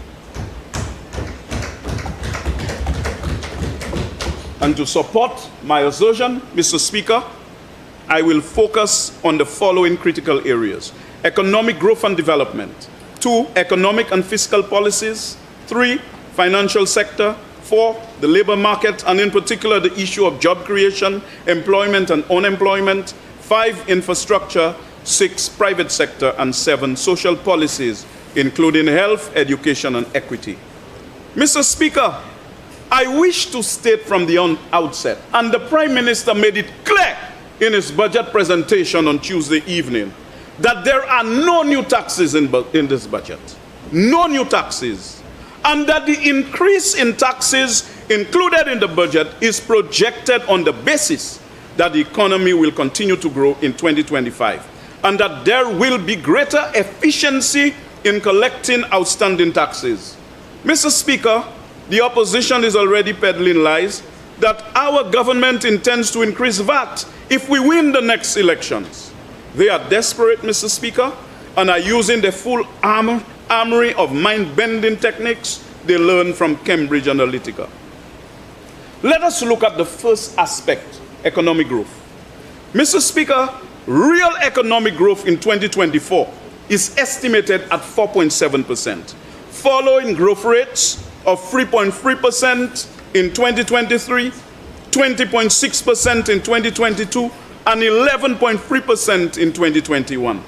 The reference for this, Mr. Speaker, is Table 2, page 106 of the 2024 Economic and Social Review. I will explain soon why I emphasize real growth, Mr. Speaker. This series of consecutive economic growth rates is unprecedented over the period 1990 to 2024 and is impressive by any international standard, Mr. Speaker. Mr. Speaker, let us now compare our performance with the series of economic growth rates recorded by the former UWP administration. During the tenure, Mr. Speaker, economic growth was 3.4% in 2016, 3.4% in 2017, then started to lose momentum, decelerating to 2.9% in 2018, and then moved from decelerating to going into reverse, recording negative growth of 0.7% in 2019. It is clear, Mr. Speaker, yes, before COVID in 2019, it is clear, Mr. Speaker, that the economy was heading downhill even before COVID impacted us in 2020. Mr. Speaker, COVID cannot therefore be used as an excuse for the poor economic performance in 2019. In fact, in 2019, Mr. Speaker, all other ECCB member countries recorded positive growth rates. In this regard, Mr. Speaker, Antigua and Barbuda growth rate was 3.4%, Dominica 3.6%, Grenada 1.9%, St. Kitts and Nevis 1.9%, and St. Vincent and the Grenadines 0.5%. Mr. Speaker, all of these countries experienced economic growth. St. Lucia was the only country in the ECCB countries that experienced a contraction. The reference for this information, Mr. Speaker, is page 9 of the 2020 Economic and Social Review. And this, Mr. Speaker, is after 3 years of the Chasney-led privatized version of the UWP. It is also the case, Mr. Speaker, that we had the largest economic contraction among the ECCU countries in 2020. Mr. Speaker, it is clear that the record of economic performance pales in comparison to the performance of the St. Lucia Labour Party government over the period 2021 to 2024. I wish to also state, Mr. Speaker, that the economic growth rate for 2023 was revised from 2.2% to 3.3%. You may recall, Mr. Speaker, that the IMF projected growth of 3.3%. And in my presentation last year, I suggested that I believe the IMF projection was more accurate. I have now been vindicated, Mr. Speaker. Now, Mr. Speaker, how good is our economic growth rate of 4.7% in 2024? Let us now answer this question. Mr. Speaker, world economic growth was 3.2% in 2024, 1.5% lower than our economic growth in St. Lucia. Reference page 1 of the Economic and Social Review for 2024. Our growth rate was also higher than the economic growth rate of emerging markets and developing economies, which grew by 4.2%. Reference page 2 of the Economic and Social Review. Our growth rate was also higher than Barbados, which grew by 4%. Higher than Trinidad and Tobago, which grew by 1.9%. And Jamaica, which contracted by 0.9%. Reference page 9 of the 2024 Economic and Social Review. More significantly, Mr. Speaker, we had the highest economic growth rate in the OECS, Mr. Speaker. I wish to repeat, we had the highest economic growth rate in the OECS. In this regard, Mr. Speaker, I wish to refer honorable members to Table 3 on page 13 of the 2024 Economic and Social Review. You will note, Mr. Speaker, that Antigua and Barbuda grew by 4.3%, Dominica 2.1%, Grenada 4%, St. Kitts and Nevis 1.2%, and St. Vincent and the Grenadines by 4.1%. Mr. Speaker, St. Lucia recorded the best economic performance of 4.7%.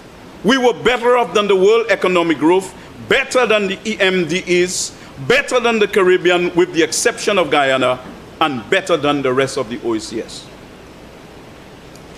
And the opposition is asking people to rescue St. Lucia and put them back into office. Mr. Speaker, St. Lucia was rescued on July 26, 2021. And there is no need for turning back to the failed policies and inept and poor governance that were the hallmarks of the former UWP government. Mr. Speaker, the economic growth rate of 4.7% did not happen by accident nor by coincidence.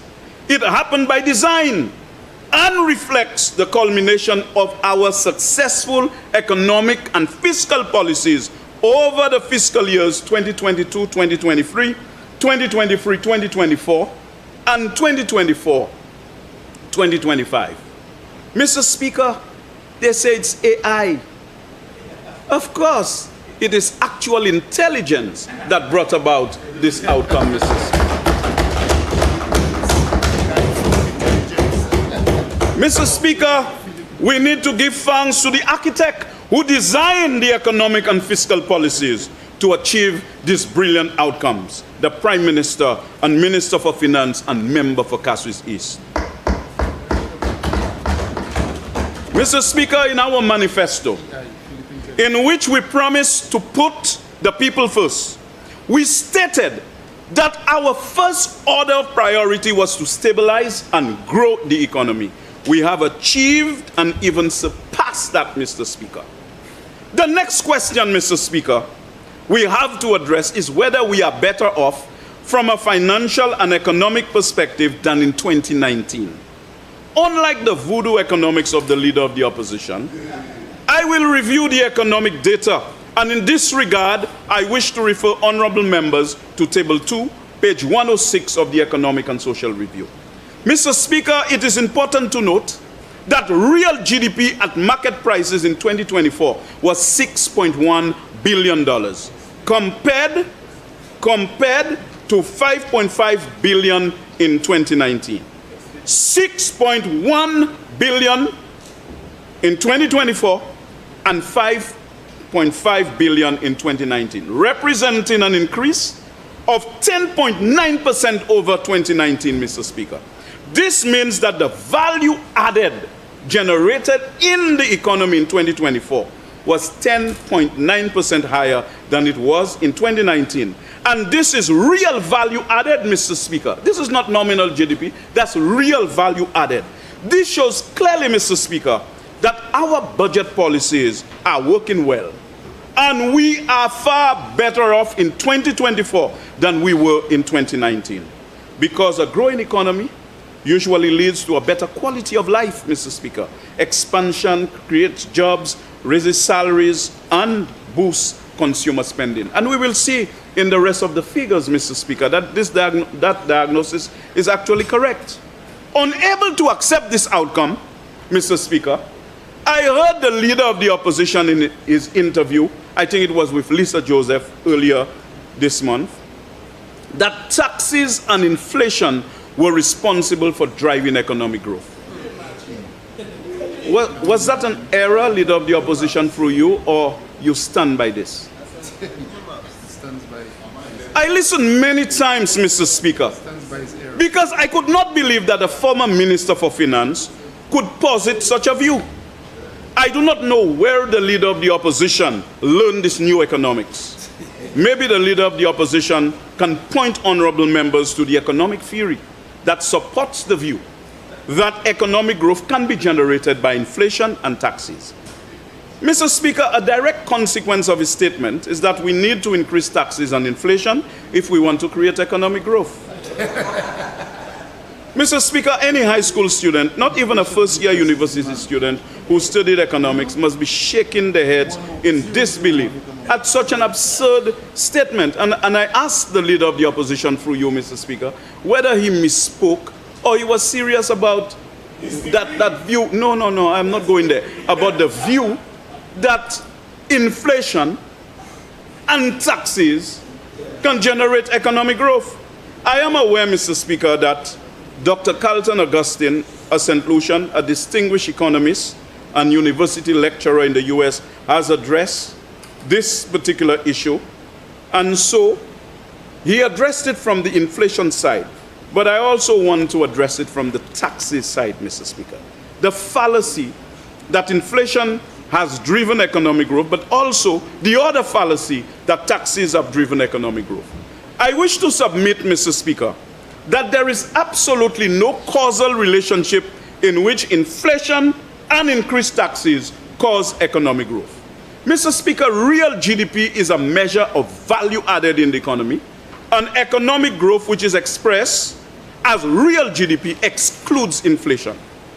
Mr. Speaker, I wish to repeat, real GDP excludes inflation.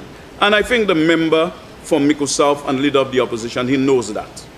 The leader of the opposition should know higher prices will be reflected in nominal GDP and not real GDP.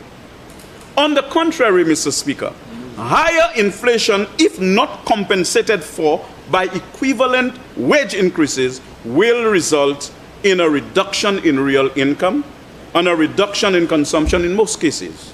So higher inflation should have a reverse effect on real GDP as opposed to increasing GDP. Now, Mr. Speaker, I am aware of the ranting and raving of the opposition members on inflation and the cost of living. It appears that they have a magic wand, that they can magically cause inflation to disappear, Mr. Speaker. Everywhere in the world is grappling with inflation, Mr. Speaker. The mighty United States of America is grappling with inflation, struggling to control inflation. But somehow the leader of the opposition has a magic wand, like David Copperfield, and he will cause inflation to just disappear. But we do have good news, Mr. Speaker. Inflation this year was negative 0.5, Mr. Speaker. A good sign that prices came down marginally and prices have somewhat stabilized in St. Lucia. We also did better than our OECS counterparts, Mr. Speaker, as far as this is concerned.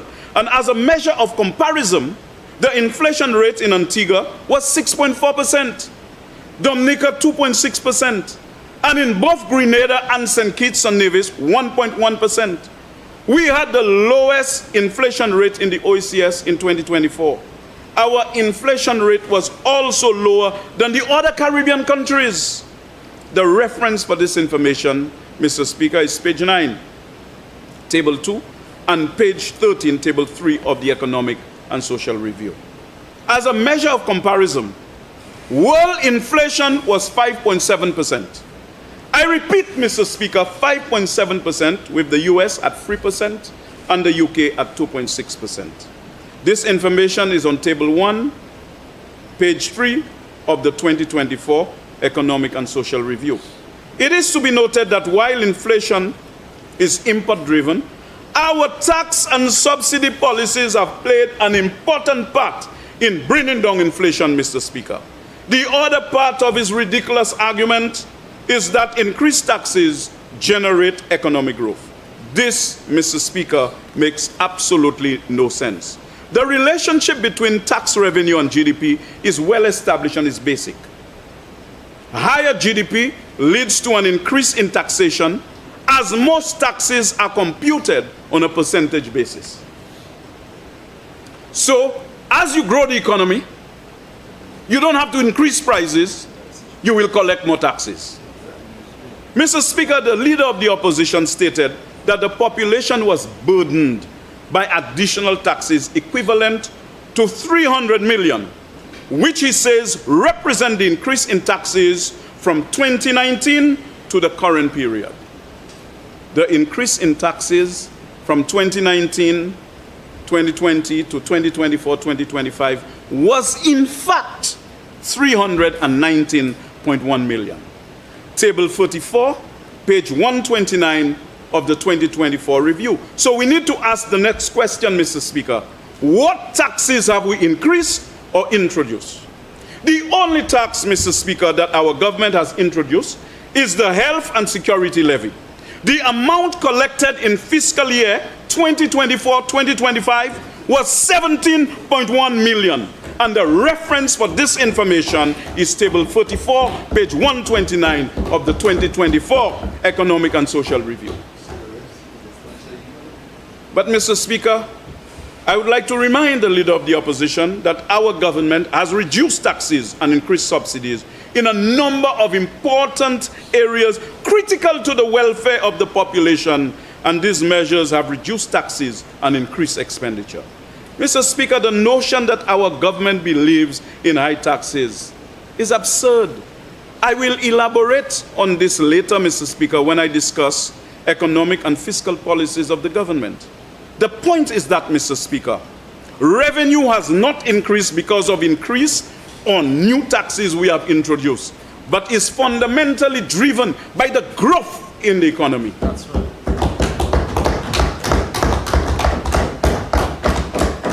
Mr. Speaker, the economy has expanded significantly over the period 2021 to 2024, with this growth being generated by consumption and investment, which has resulted in increased tax collections. This is supported by the latest business performance survey by the St. Lucia Chamber of Commerce, which shows that most businesses have indicated that sales are increasing. I will also elaborate on this survey a bit later in my presentation. Mr. Speaker, the measure used by economists to measure the tax burden of an economy is calculated by the tax revenue divided by GDP at constant market prices. This is a simple calculation, and we should not be hoodwinked by the leader of the opposition inventing his own brand of econotricks to fool the people. Mr. Speaker, the tax burden for the fiscal year 2024-2025 was 19.8%. It is important to note that the range for tax to GDP ratio is from a low of 10 Indonesia to figures as high as 35%, some countries in the European Union. So, Mr. Speaker, St. Lucia's tax burden is therefore well within acceptable international standards. So, Mr. Speaker, the argument that our government is overtaxing the people is an absurd one, Mr. Speaker. We are aware that no one wants to pay more taxes. Nobody wants to pay more taxes. But at the same time, it was clear that the health sector and the citizen security sector have been chronically underfunded for many decades. I do not think that any logical person can truthfully say that the health and security sectors were adequately funded. We therefore had to make a tough decision to stem the declines in these sectors. Our government is not afraid to make those very important decisions in the best interest of the people of St. Lucia. We will not do like the previous government and waste the scarce resources of the people, recklessly buying vaccines that we have not received to date, or by purchasing incinerators that have never worked, or building a road leading to a horse race track, Mr. Speaker. We are not using taxpayers' money for that. We are a responsible government, a government that our people can trust, and we will make the right decisions that will help to improve the lives of the people, Mr. Speaker. Mr. Speaker, the international standard for measuring how well a country performs or how well people are in society is GDP per capita. I will be the first to tell you, it is by no means perfect, but it is the best international metric available. Let us therefore use this metric to determine whether the people are better off today than in 2019. Mr. Speaker, our GDP per capita was US $13,798.90 in 2024. As shown in the fact sheet page 14, Roman numeral 14 of the 2024 Economic and Social Review, compared with a GDP per capita of US $11,442.14. The latter figure I derived, Mr. Speaker, from the GDP at current market prices data on page 105 in Table 1 of the 2024 Economic and Social Review. The figure is 5.56 billion EC dollars in 2019. And the population, Mr. Speaker, in 2019 was approximately 180,000. The source of the population data is the statistics website, stats.gov.lc. One simply divides the GDP at current market prices by the population. So, Mr. Speaker, our GDP per capita, which is simply the economic output per person, has increased from $11,442.12 in 2019 to $13,798.90 in 2004, an increase of $2,356.78, or an increase of 20.6%, Mr. Speaker. So, Mr. Speaker, from an income perspective, the average person in 2024 is far better off than that same person in 2019. I now wish to turn to economic and fiscal policies. Mr. Speaker, it is clear that our government has implemented a package of economic and fiscal policies that are geared to promoting investment, stimulating employment, increasing incomes, providing social safety net, reducing structural bottlenecks in the economy, and increasing economic and social development. We have made progress in all of these areas, Mr. Speaker. We are a small island developing state, and we face significant challenges. Given our GDP per capita, which continues to grow, we are no longer eligible, as you know, for concessionary financing. They always use GDP per capita to graduate us out of receiving concessional financing. Our challenge has been to create the fiscal space to enable us to spend on the areas that require critical attention to stimulate growth and provide social protection to the people. We also face, Mr. Speaker, the critical challenge of climate change that requires us to spend even more money on infrastructural investments to make them climate resilient. It is important to note that the fiscal strategy of this government has been to increase our primary surplus, to allow us to address the deficits in our infrastructure, to invest more money in our economic sectors, notably tourism, agriculture, manufacturing, expand the digital economy, invest in new and emerging sectors with a great emphasis on the youth economy, and invest in our social and citizen security sectors, which have been chronically underfunded. So we need to ask, Mr. Speaker, have we achieved our aim of generating primary surpluses to create the necessary fiscal space? The answer to this question, Mr. Speaker, is in Table 32 on page 127 of the Economic and Social Review. This table shows that we inherited a primary deficit of $115.9 million in fiscal year 2020-2021.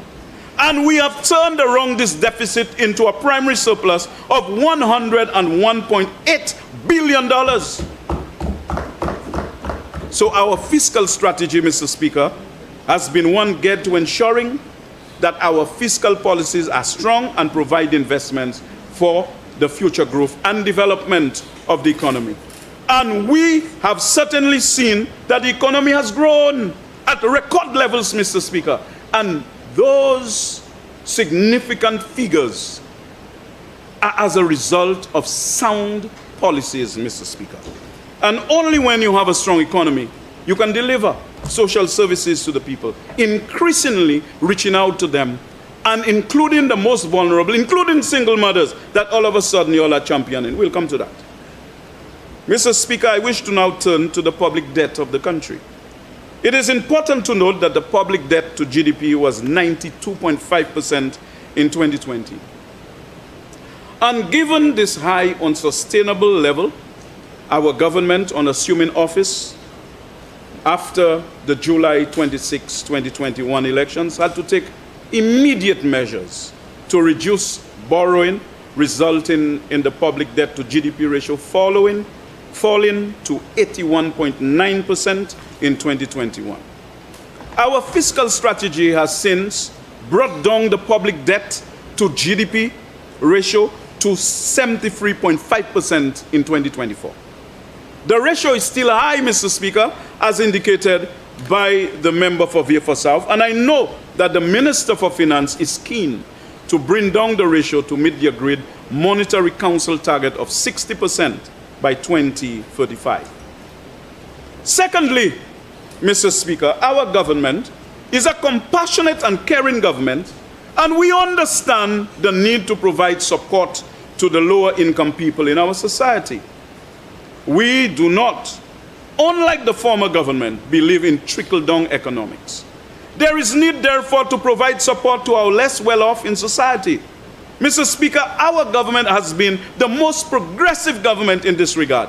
It is well known, Mr. Speaker, that our income tax reform strategy, which resulted in an increase in the personal income tax allowance from 18,000 to 25,000 per annum, resulted in an additional 15,000 people paying no taxes. We have also reduced the income tax band from 4 to 3. The combined effect of the increase in personal income tax allowance and reducing the number of income tax bands from 4 to 3 has resulted in 2/3 of St. Lucia paying less income tax. This will in turn result in an increase in disposable income of these individuals, resulting in the ability to spend more and provide for the basic needs. Moreover, Mr. Speaker, we have continued to provide tax amnesties by waiving interest and penalties on major taxes collected by the Inland Revenue Department. Further, to stimulate the construction and housing sectors, Mr. Speaker, the government has waived the value-added tax on plywood, lumber, steel, cement, and galvanized for a period of 2 years with effect from July 2023. The government also continues to subsidize the cost of LPG and rice, flour, and sugar to the tune of millions of dollars. The government has provided a rebate of $1 per gallon on fuel purchased by registered fishers. It is important to recall, Mr. Speaker, that under the former administration, led by the leader of the opposition, they refused to give the fishermen any subsidy because they say they use the roads. He did not foresee the wider detrimental impact of his policy on the fisheries sector. Fishermen had now to pay more. Their unit costs had increased, and they had to go further out at sea to catch fish. That's why they go for the fads, so that they can at least try to manage this situation. The leader of the opposition simply said, whilst he was prime minister, that they used the roads. So they were not worthy of that. He did not anticipate the detrimental impact of his policy on the fishery sector. Our government has also provided major tax concessions in the renewable energy sector, with selected PV components placed in the zero-rated category under the cost and installation of a PV system will be allowed as a tax deductible over a period, a maximum period of 2 years. Now, Mr. Speaker, before I get down to business with the health and security levy, I recall last night when the member for Choiseul was on his feet. He tried to look for some cancan, some row with us about fuel prices. That somehow we enjoying fuel prices and are more favorable than when they were there. But you see, Mr. Speaker, Mwenzuti Bali, and I want to address the issue now, Mr. Speaker. As there seemed to be once again an attempt to use fuel to propel their way to office. The first time they used it, they lied to the people that there was a hidden $6.80. And then they couldn't find that $6.80. And they will recall that the leader of the opposition, he tabled a report in this very parliament on fuel margin variations under the market pass-through pricing system in the House of Assembly on December 15, 2020. In that report, he grudgingly admitted that there was no hidden consumption tax of $6.80 per gallon. He did not, however, apologize for lying to the public of St. Lucia when he and his privatized version of UWP continued to peddle this untruth and even rallied St. Lucians in the so-called Orange March. So you all mobilize people along a lie. You all inflame the passions of the people of this country and add them to come and follow you in some bogus march. Members can then recall the embarrassing episode in which he said his first order of business was to approve a reduction in fuel prices when he in fact signed an approval to increase the price of fuel. He is using the same old Cambridge Analytica trick to see if it can work again. But it ain't gonna work on the person you all call Ray Charles. It ain't working again. And do not provoke him, because he sang to the member for Soufrière. And where is the member for Soufrière? He's not there. Now, if you see, if Ray Charles sings to you, hit the road, Jack, and don't come back here no more, you'll be in trouble. Do not provoke the member for Castries East. You are again trying to fool the public about the price of fuel. You and your UWP acolytes are claiming that fuel prices were much higher when they were in office than fuel prices now. But let us subject this to the sunlight of pragmatism and truth. And if we go to the website, http://www.macrotrends.net/1369/crude-oil-price-history-chart. Mr. Speaker, the average closing, the year high and year low crude prices per barrel in US dollars over the period 2016 to 2021 were as follows. 2016, 43.29. 2017, 50.80. 2018, 65.23. 2019, 56.99. 2020, 49.68. 2021, 68.17. But if I remembered correctly last night, you said you inherited about $77 and something cents. The member for Choiseul. What did you say? 2019, 56.99. No, I'm not worried if you. You see, Mr. Speaker, everything is AI, because you see, that's why I deliberately use the social economic and other factual data. What is factual is that you have 15 minutes left. Yes, that too. That's also factual. It is to be noted that these were the prices during the tenure of the UWP. And we must note that it began to rise in 2021, Mr. Speaker. It is clear that crude average oil prices began a steep rise in the latter part of 2021 when we came in. You must note as well that you benefited from very low oil prices with the average prices, with the exception of 2021 generally being lower than $70 per barrel. Now let us look at crude oil prices during the tenure of the St. Lucia Labour Party, noting that we presided over half of the year 2021 when oil prices began to rise sharply from the very, very low prices in 2020. You should note as well Mr. Speaker, that the UWP government did not lower oil prices in 2020 when the people were at the most desperate, even when oil prices hit a record low of US $11.26 a barrel. He collected the record excess in revenue. Mr. Speaker, did you care about the single mothers? Did you care about the most vulnerable? You kept it there. You kept it artificially high.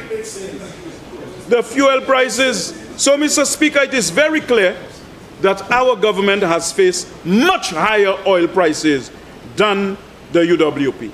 In 2021, 68.17. 2022, 94.53. And the year high was $123.70. 2023, 77.64. 2024, 75.83. And thus far, in 2025, it is $70.15. So, Mr. Speaker, it is very clear that our government has faced much higher oil prices than the UWP faced during the tenure. Oil prices high were in excess of US $80 in all of the years, with the oil price high in 2022 hitting, as I said a while ago, $123.7 per barrel, and US 93.84 in 2023 and US 87.04 in 2024. The oil prices high during their term in office range between US $50 and US $60. Nowhere close to what we have to grapple with one exception being in 2018 when it went up to 77.41. That was the high. It is clear, therefore, Mr. Speaker, that oil prices have been significantly higher during our tenure than in the reign of the UWP government. This is another big fat lie that I have exposed, Mr. Speaker. Sadly, Mr. Speaker, while the UWP government benefited from comparatively very low oil prices, he still found it fitting to punish St. Lucians, by imposing an additional excise tax of $1.50. After he claimed that there was a $6.80 hidden tax, he came in promising to reduce it. He reduced it, found low prices. He put $1.50 on it per gallon, which is said will be placed in a lockbox to repair roads. This lockbox, Mr. Speaker, turned out to be a mystery, as up to now, MI6 can't find it, FBI can't find it, KGB can't find it. Nobody can find that lockbox. That's a mystery, Mr. Speaker.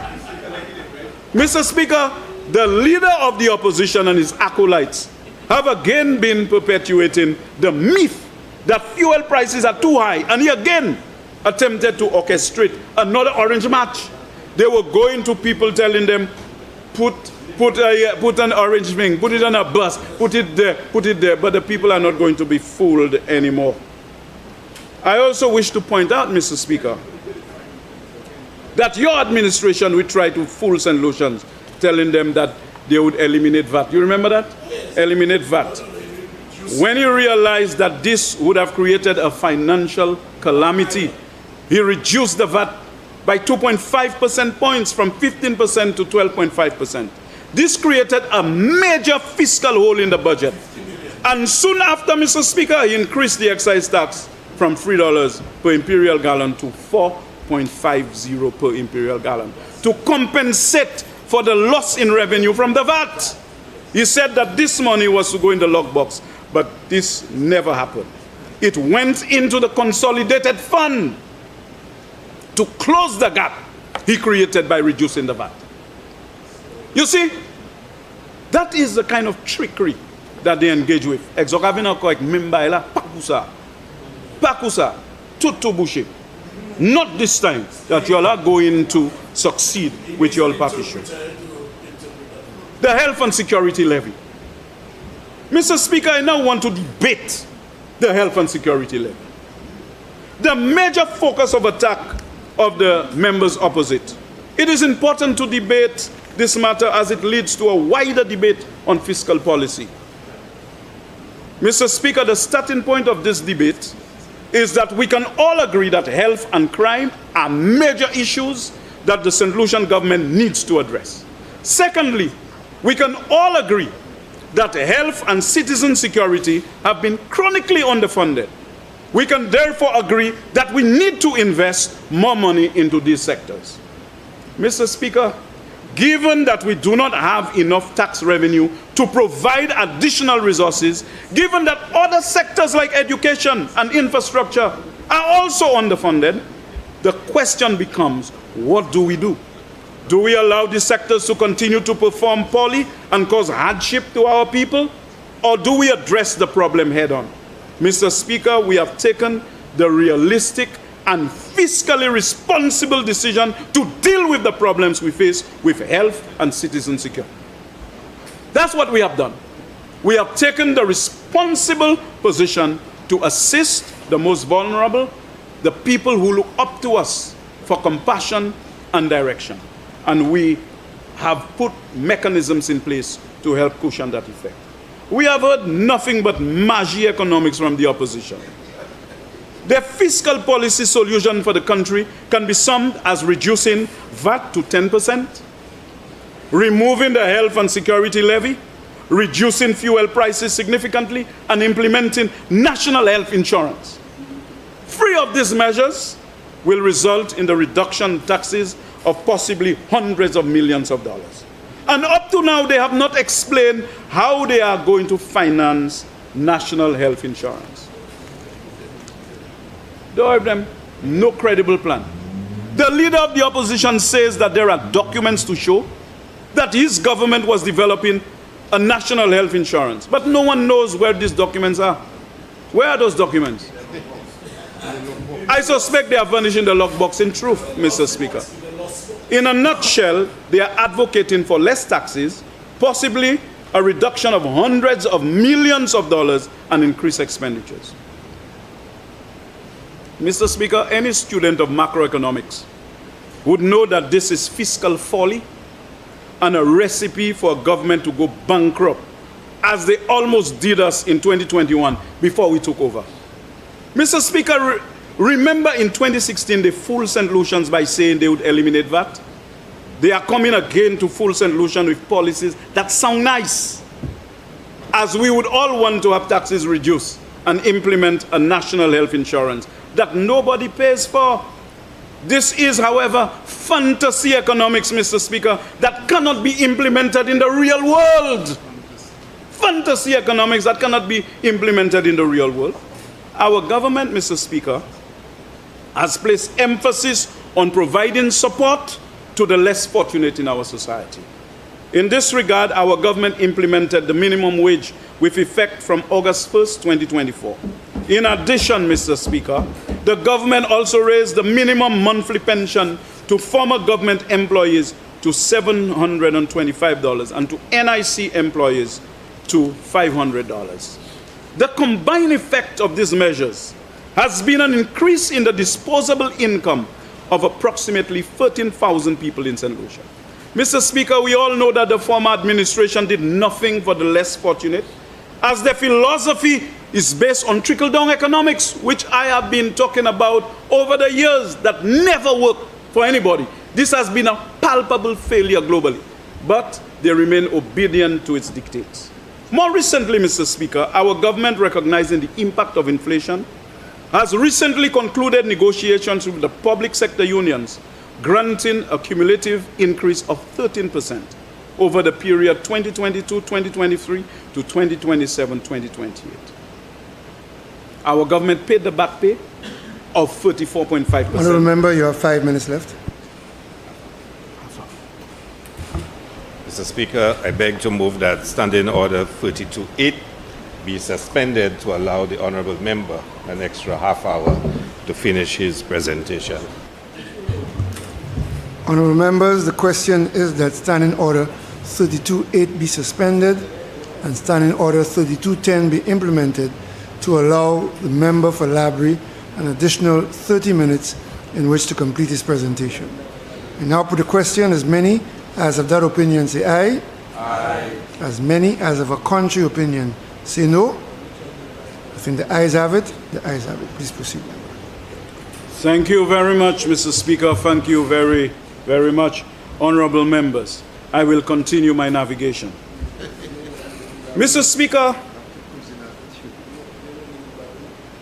44.5 million tax-free for the first period, in which a 6% increase was granted. Our government will be paying the increase of 2% this month. I think salaries were already there, Mr. Speaker. This will result in an increase of 8% for public officers. It should be noted, Mr. Speaker, that our government had to pay the back pay to public officers in respect of wage negotiations concluded by the former administration. A major flagship economic policy of our government has been the establishment of the youth economy. The aim of the youth economy, Mr. Speaker, is to provide young people with a special economic space to conduct their business. Mr. Speaker, the youth economy aims to carve out a unique space in the general economic system for youth and business growth by providing state resources to young people to create sustainable livelihoods through business development, finance, and marketing support and training and mentorship. The achievements as at December 2024 include awarding grants to 1,153 beneficiaries. The Prime Minister accentuated that, amounting to 4.5 million and spending over 1 million on training to upskill young businesses. Mr. Speaker, we have realized that the last administration left us with no fiscal space to finance critical investments. We have therefore engaged in meaningful and mutually beneficial private-public partnerships for the development of the cruise sector. GPH has agreed to take over SLASPER's cruise-related debts and invest substantially in the development of the cruise infrastructure in Castries and Soufrière to make us more competitive. As we all know, Mr. Speaker, the former government abandoned the PPP for the airport and got SLASPER to take a massive loan of over $500 million, and as a result, it did not have the financial capacity to take out any more loans for port development. And I'm going to accentuate that, Mr. Speaker. We keep hearing that the former Prime Minister, now leader of the opposition, was close to finalizing a contract to develop Port Beaufort as a cruise port. Maybe, Mr. Speaker, the leader of the opposition needs to present this document to the House, as no one seems to know about these negotiations to develop Port Beaufort as a cruise port. This is a mystery, just like the lockbox, Mr. Speaker. We have also engaged in PPPs with NIPRO for the Grosile police station and with a subsidiary of NH International for the Hall of Justice. I now look at the financial sector. I will turn my attention there, as a healthy economy requires the support of a strong and robust financial sector. Healthy growth in the financial sector is also an indication that there is confidence in the economy, as banks and credit unions will provide more lending to people and companies. Mr. Speaker, in addition, growth in the money supply is an indication that financial savings are increasing. The 2024 Economic and Social Review on page 20, and I quote, "Conditions in the financial sector remained stable and were characterized by higher levels of liquidity, continued private sector credit growth." This means that banks are lending more to the private sector, reflecting increased confidence in the future of St. Lucia's economy, improved asset quality and profitability, unquote. It is notable, Mr. Speaker, that deposits grew 5 times faster than loans. I repeat, it is notable that deposits grew 5 times faster than loans, indicating increased financial savings by St. Lucians. In addition, Mr. Speaker, the non-performing loans to gross loans ratio fell from 14.5% in December 2023 to 11.9% in December 2024, a positive sign that more people are paying their loans on time. In the non-banking financial sector, Mr. Speaker, credit unions' assets and loans continued to grow by 10%, while non-performing loans continued to fall. a trend established since 2021.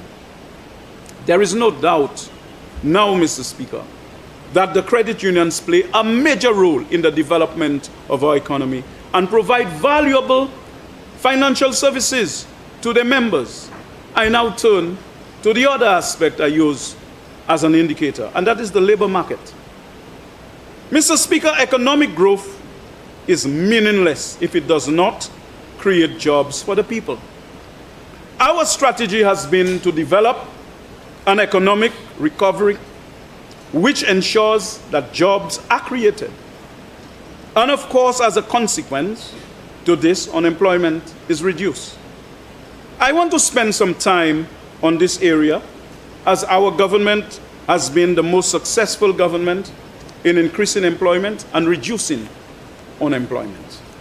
The reference for all of the data that I will quote in this section comes from Table 31, page 126 of the 2024 Economic and Social Review. Mr. Speaker, we recall the leader of the opposition asked, are we better off today than in 2019? I wish to say categorically that the labor market data says categorically that we are indeed better off than in 2019. I wish to first address the issue of employment. When we can see in 2019, the employed labor force stood at 83,977 people. In 2019, it stood at 83,977 people. In 2024, the employed labor force increased to 97,334, a net increase in jobs of 13,377 employed people. The increase in percentage terms is close to 16%.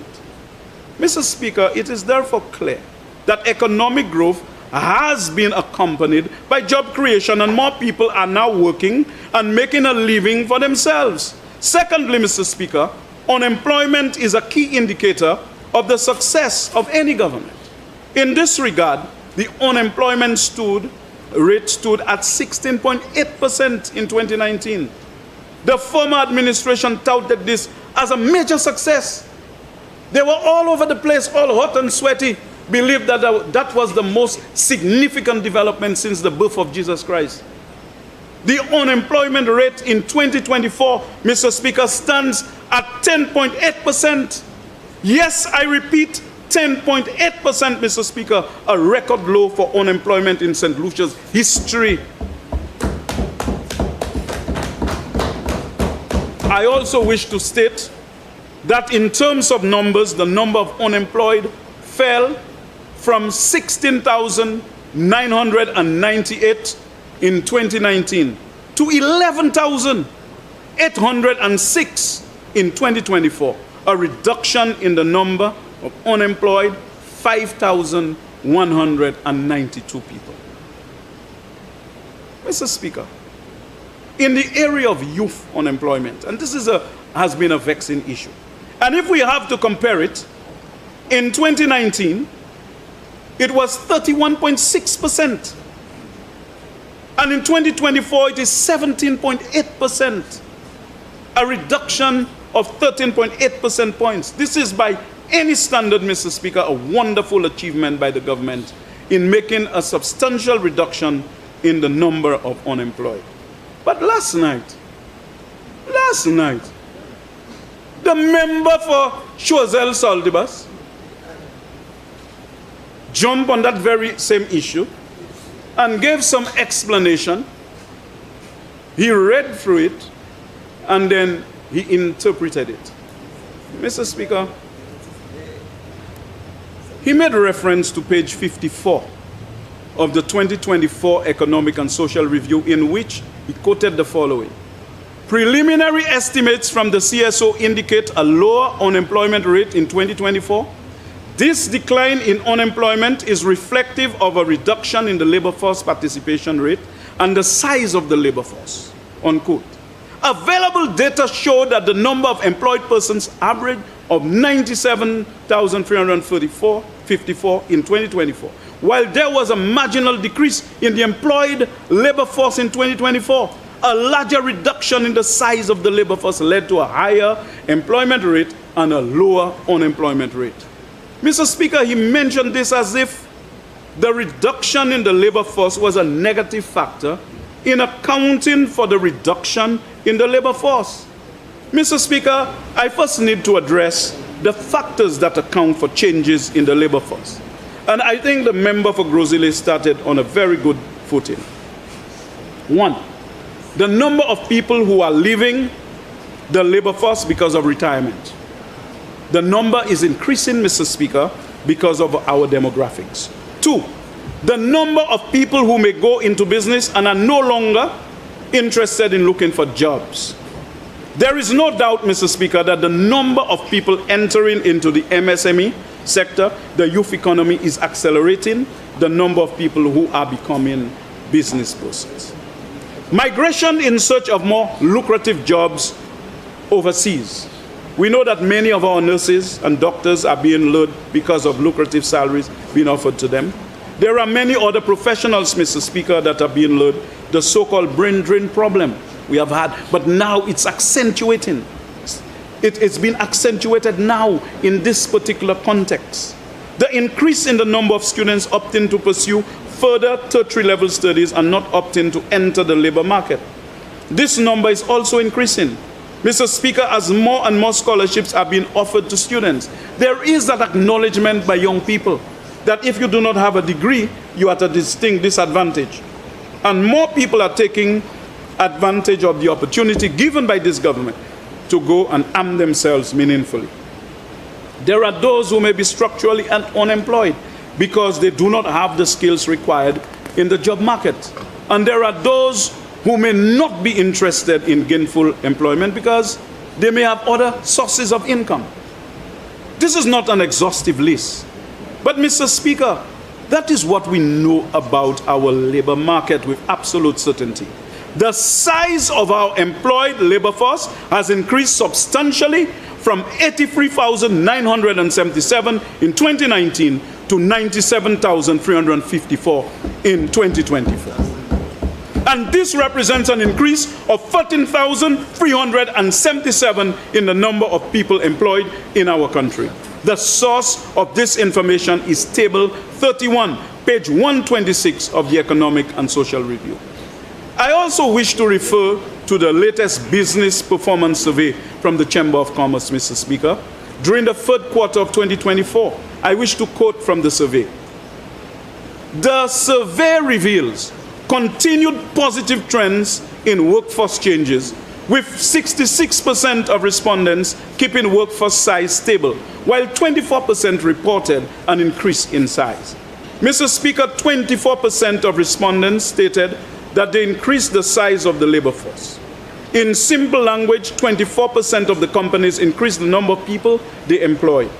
The Chamber has also identified recruitment challenges as a major problem for companies, with a large percentage revealing that they cannot find professional and skilled workers.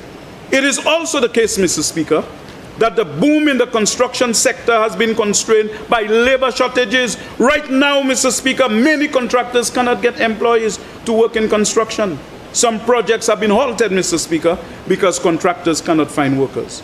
So, Mr. Speaker, the size of the employed workforce, labor force, has increased substantially over the period 2016-2021. This is a fact.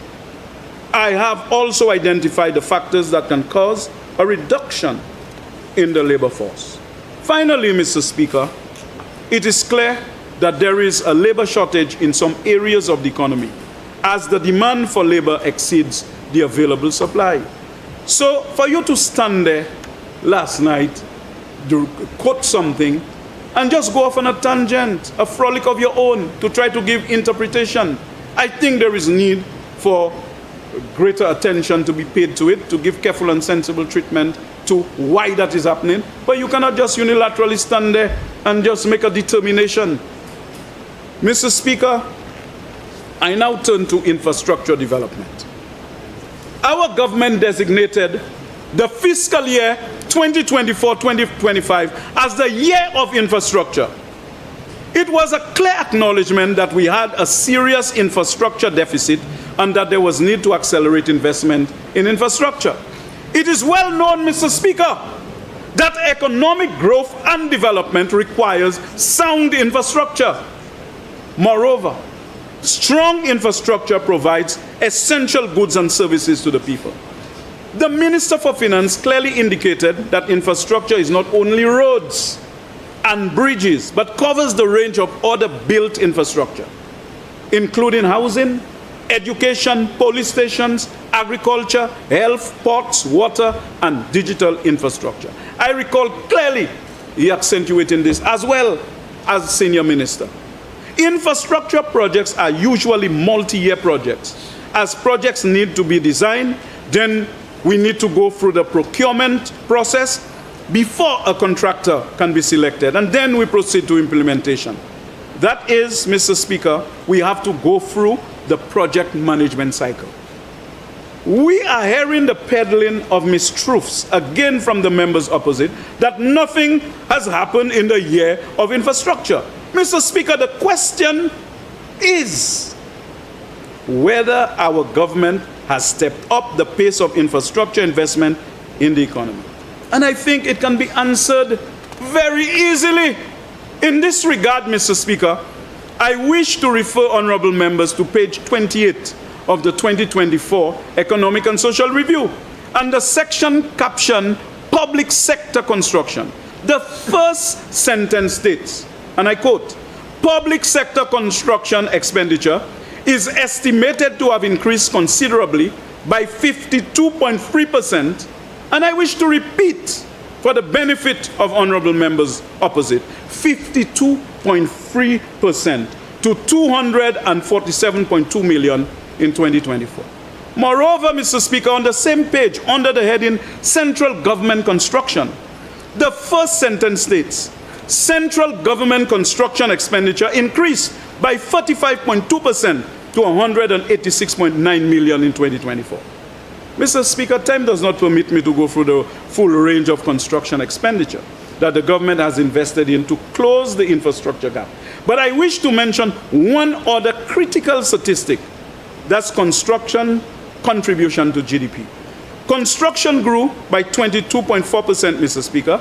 I repeat, 22.4%, and was the major driver of economic growth of 4.7% in 2024. The main driver of economic growth in 2024 was construction. But then the members opposite indicated that nothing happened.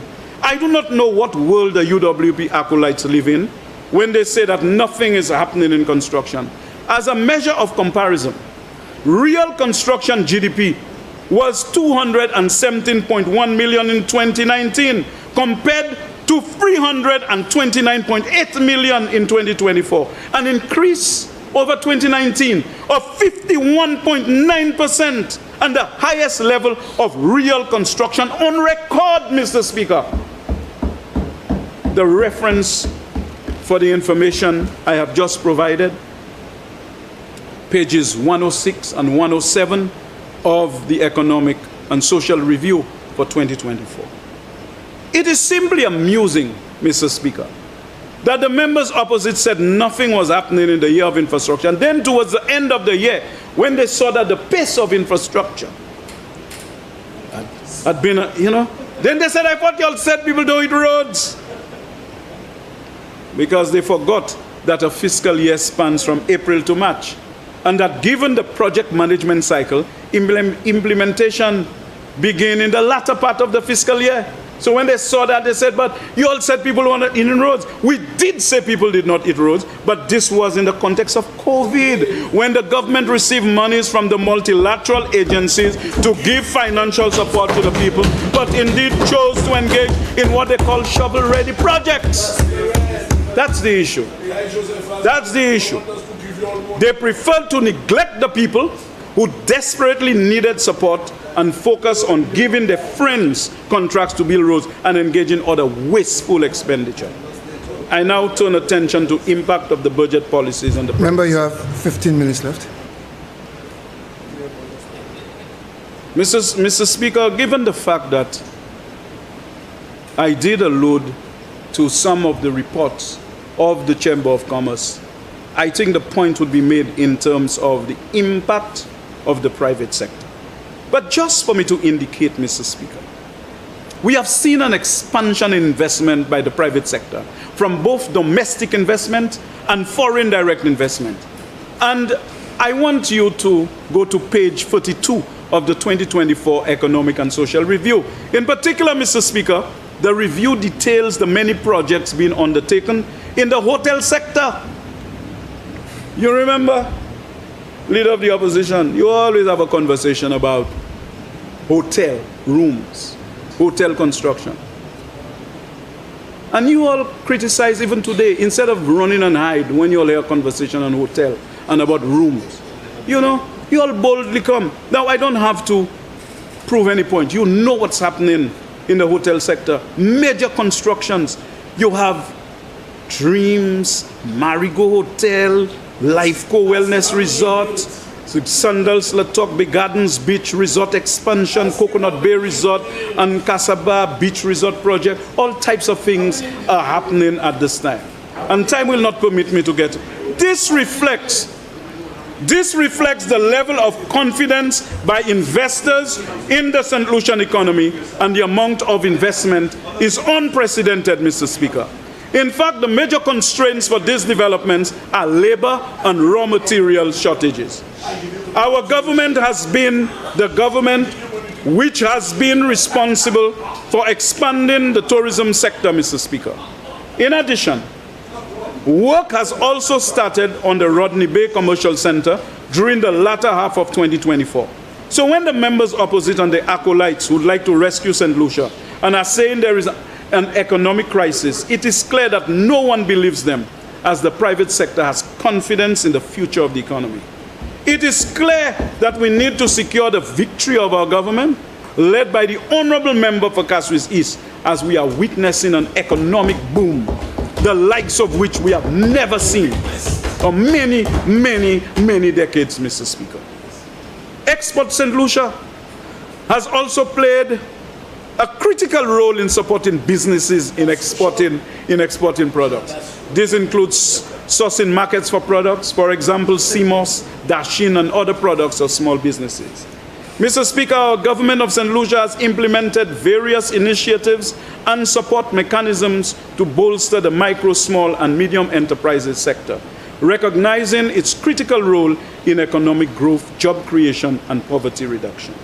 In this regard, the St. Lucia Development Bank is one of the key institutions we are using to support the MSME. I wish to now turn to our social services.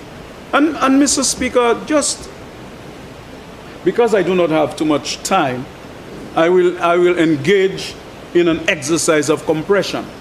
But all I wish to say is that I focus on health and education in particular.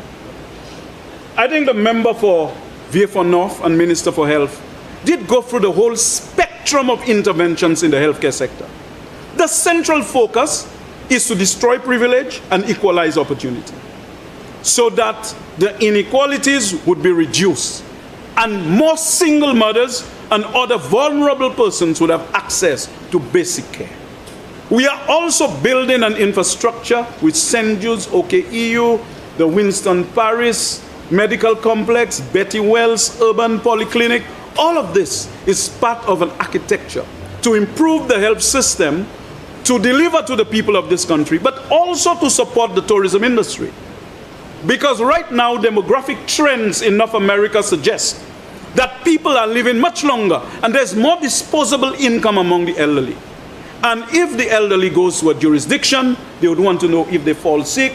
We have a healthcare system that will be able to stabilize them, at least before an air ambulance or so can take them to their respective destinations. So when we are busy promoting our destination as a tourism haven, as paradise, we should decide to put certain things in place to ensure we take care of them.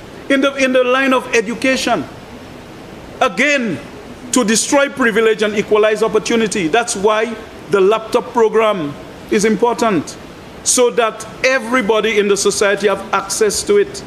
facilities fees, even the payment of certain subjects to help ease the squeeze on the parents of the country, Mr. Speaker.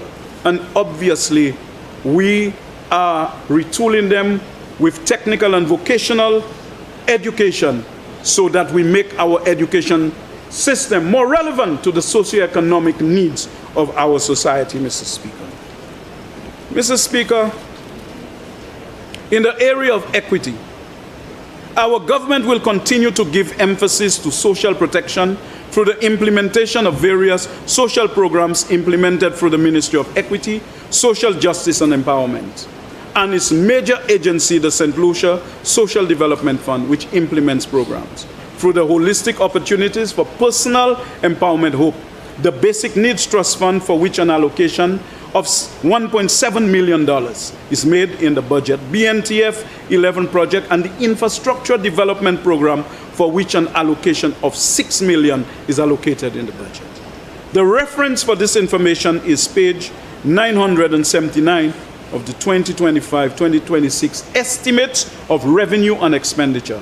Mr. Speaker, we should also not forget that our government reinstated the Distress Fund, for which an allocation of $600,000 is made in the estimates for the financial year 2025-2026. Mr. Speaker, when we thought that the Prime Minister had created an environment for his policies to overwhelm inflation, and that's why it's at 0.5, we are going to keep inflation at bay, even though the global environment is overheating with inflation, Mr. Speaker. And the Prime Minister, I'm not going to list them in the interest of time, but you go in his budget speech, he outlined a whole series of measures. This was the bunker buster. You see, through the whole thick walls of their propaganda and their lies, it went through it, Mr. Speaker.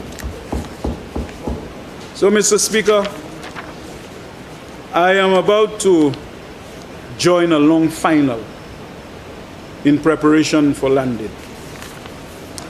And at this juncture, I want to turn my attention to the beautiful constituency of Labrie-Auger. Mr. Speaker, I want in closing to thank the people of Labrie-Auger for making me the instrument of their wishes.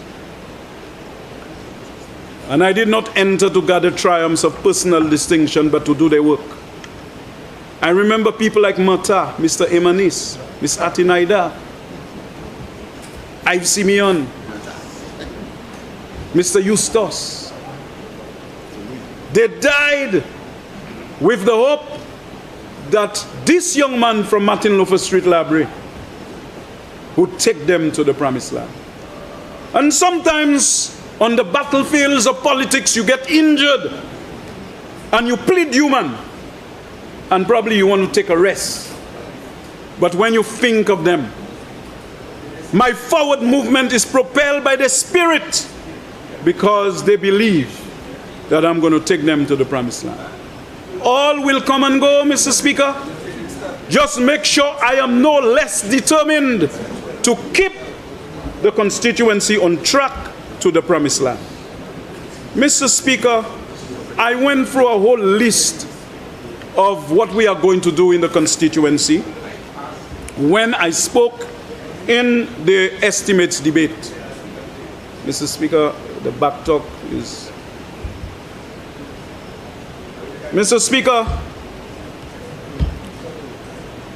in terms of being proud, just this morning we witnessed J.D. Emmanuel from Mont Paul in J4 in my constituency, right there in this chamber. And you know, I jokingly said to some of my colleagues, we have oil in Labrie, even though it's coconut oil. And now we have gold. And so I am Carifta gold. And that's no ordinary gold. And I want to congratulate her. I think human tongue has no words to describe how we feel. Her mother, her father, because these are people I know very well, Mr. Speaker. And I know when I spoke to the mother over the phone and I spoke to the dad, she was so confident, very quiet, the dad told me? She called before she ran the race and said, Daddy, I want you to go in the living room, sit there and watch the television and don't go outside. Just watch what I'm about to do. And she just delivered. Quietly. That's the Laborian style. That's the Laborian style. You never hear me on a platform or in the house say I'm going to beat anybody. My papa, my tonton, I'm not your kiss priest. I ain't beating nobody. But I know for sure that we are no less determined in the People's Republic of Labrie to keep the red flag flying. That's right. And so, Mr. Speaker, after such a brilliant budget by the Minister for Finance and Prime Minister, I heard Flambeau has a rescue team. They're on a rescue mission. What are they trying to rescue us about? Is it from high economic growth? From low unemployment? Is that what you want to rescue us from? We needed a rescue team during the time of COVID. 5 more minutes. During COVID, when single mothers were taking it hard, were falling to drowning in poverty, could not breathe, lost their jobs, that's when we needed a rescue team. The country was rescued on July 26, 2021, and that's the bottom line. And we are not going back to those dark days of failed policies. So there's nothing personal between me and anybody opposite. I love my fellow St. Lucians, and I will continue to do what I can to elevate the living standards of politicians.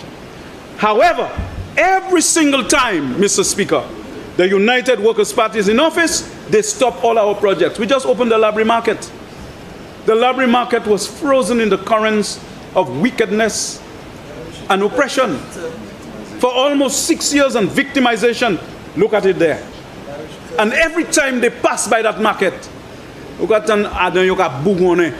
because it is a permanent structure that will remind them of how wicked they are. And they'll want to go and have a meeting there. That's fine. It's a public facility. Go there. But every time they go to that site, they must remember that they prevented it from being built. Mais les bas en power, la was obligé bouiller. We are trying to address, we are moving now to upgrade OJ, to finish upgrade our schools, to build our roads.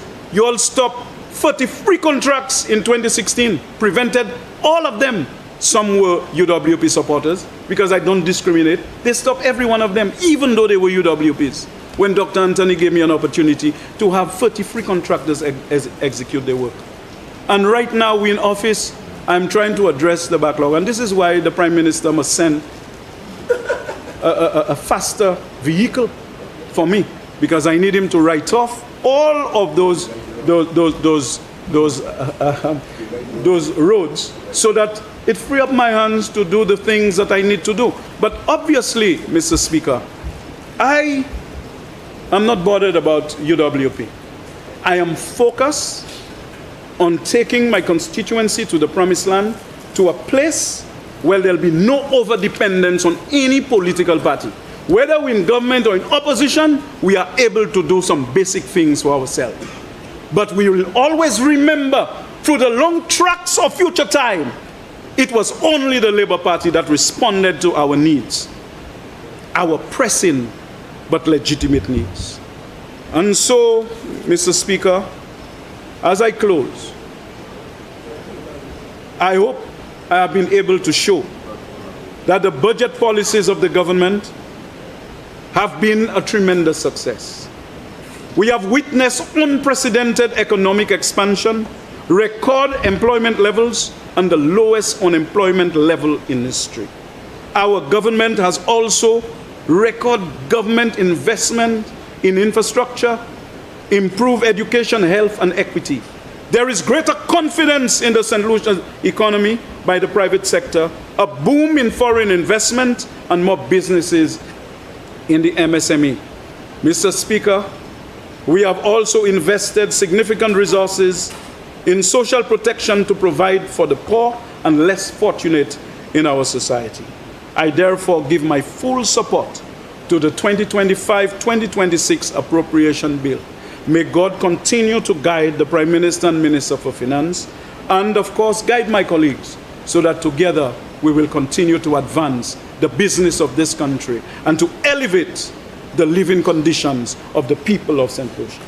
Mr. Speaker, I yield the floor.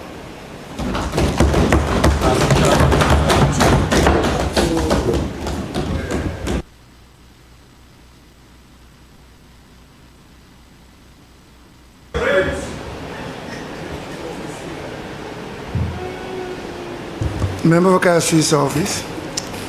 Thank you, Mr. Speaker. I just rise to provide the documentation evidence on the to indicate that the number of persons on public assistance have not been changed. The member asked it, so I want to make it a document of the House so that it be circulated. Okay. Thank you very much.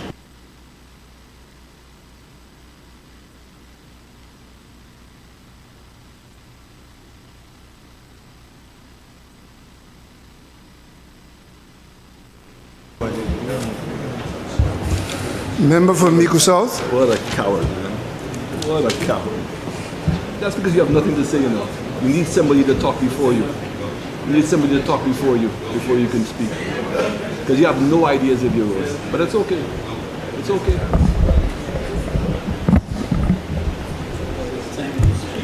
Huh?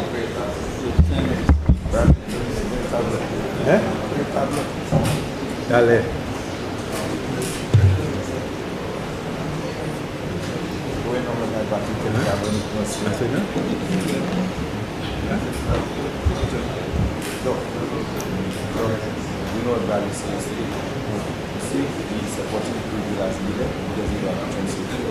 In front of the money.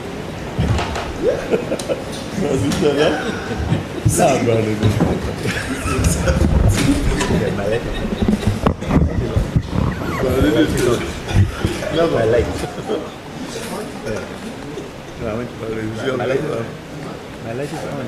I'm the only one standing I'm here. telling you, my light is on. No, my light is on. I have something to say. Yeah. Member for Mico South. I understand the member for Suzel, Saltibus, has put on his light. Thank you, Mr. Speaker. Mr. Speaker, it might not be convention, but I wish to ask for an extra half hour under standing order 32.8 to suspend 32.8 and ask for that we invoke 32.10 for an extra half hour for the member to make his contribution, in addition to the hour that he has, Speaker. Honorable members, member from Mico South, I'm putting a proposal that you have requested, if I may be allowed to do it. Honorable members,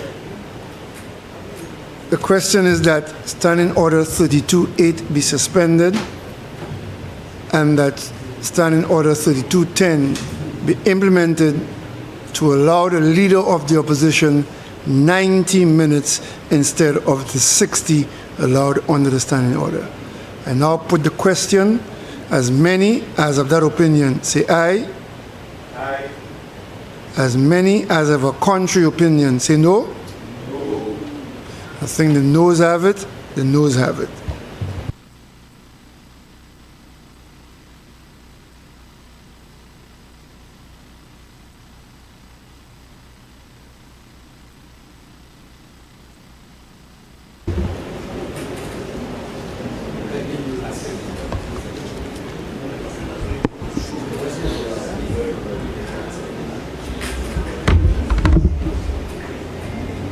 Mr. Speaker, I rise today where the public of St. Lucia, who had any doubts about the cowardness of the members on the opposite side, that would be proven today. The fact that the Deputy Prime Minister, who also happens to hold the portfolios, the member from Castries South, who also holds the portfolios of tourism, CIP, and invest in Lucia, almost 50%, if not more, of the GDP. Both he and the minister from Castries Central during the estimates, just to make a point, chose not to stand up and support the Minister of Finance's estimates. And here we are again, where very little has been said about his portfolio. And I'm being asked to debate this issue, this budget, this appropriations bill, of which I will. But I want it to be known for everyone who may have doubted it from before. The member from Castries South has to have me speak first, because the track record he has had in investment with the GPH deal, what he has done under the CIP program, Mr. Speaker, and the failures in tourism leads me to believe and should convince everyone he has nothing to say. And the only thing that he has to say is, once I have given and opined on these things, is to come back with some rhetorical. And isn't that the irony? That here it is that the opposition is going to present, right? And the government gets to rebut. But that's okay, because one can attempt to change the facts as much as possible, Mr. Speaker. But given that is the case, it means that the member has left me with the opportunity, sadly, to speculate, because I've waited for the facts to come out, and they have not. And therefore, I will interpret the numbers that have been presented and the evidence that's been presented, and interpret how I believe that those numbers should be interpreted. First of all, Mr. Speaker, speaker after speaker, and in particular, my very good friend from the Republic of Labrie, if I may refer to him so, the member from Labrie, continue to somehow make the period of COVID a time where the overall impact globally is being grossly underestimated. And that's why I went back, if you don't mind, Mr. Speaker, to the Economic and Social Review of 2020. And it starts off by saying that on page 1, Mr. Speaker, it says the COVID pandemic had an extraordinary adverse impact on the global economy in 2020, resulting in the closure of borders, national lockdowns, curfews, and imposition of restrictions on non-essential services to limit the spread of the virus. Global economic activity fell by unprecedented levels, particularly in the second quarter, causing a recession far greater than that of the 2008-2009 financial crisis.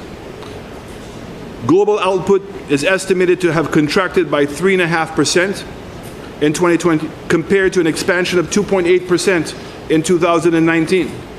The travel industry and other service sectors, which are contact intensive, were the hardest hit during the Great Lockdown, with a simultaneous health and economic crisis.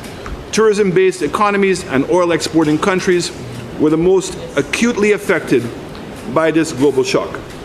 So I say that because there was no plan, there was no model that anybody could go and make reference to as to how to handle COVID. All we knew is come April of 2020, the world was shut down. Cruise ships, airlines, staff were sent home. People were left not knowing how they were going to pay their debt. Nobody had a clue as to how this was going to impact us. And worse yet, all we kept on seeing as solutions is images of what happened in China, and that happened in Italy, that happened in the UK, and that happened in the great city of New York. We saw hospitals overwhelmed. We saw containers being brought to hospitals to put dead bodies by the thousands. And we knew very little about COVID. Very little. And that is the environment that we were confronted with and having to put a plan.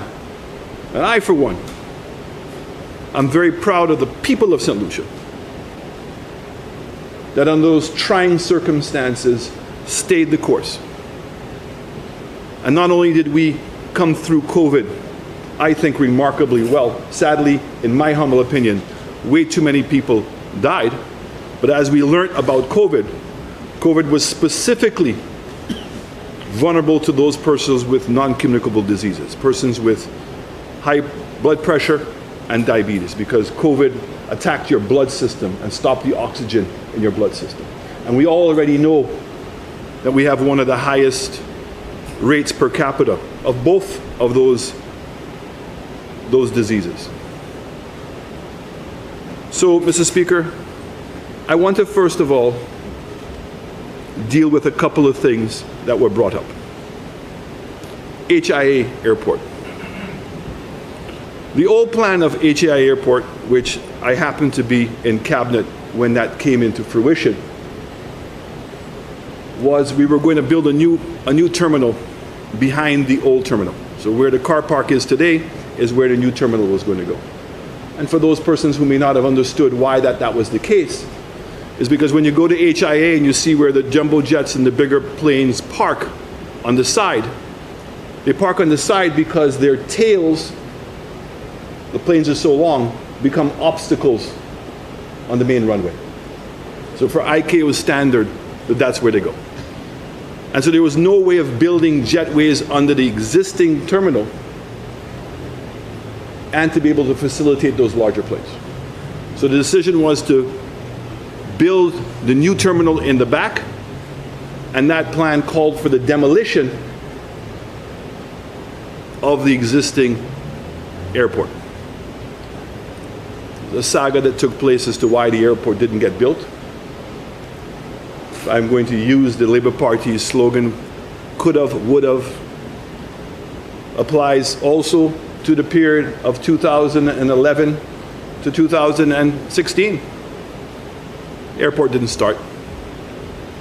So when we came in and we got to work by 2017, arrivals to St. Lucia were growing rapidly. And the decision was, if we had to go and continue that plan, that would be major congestion. We also had started discussions with the cruise lines from very early, in fact from our inauguration in Vieux Fort, the FCCA were there, of having a home port facility in Vieux Fort.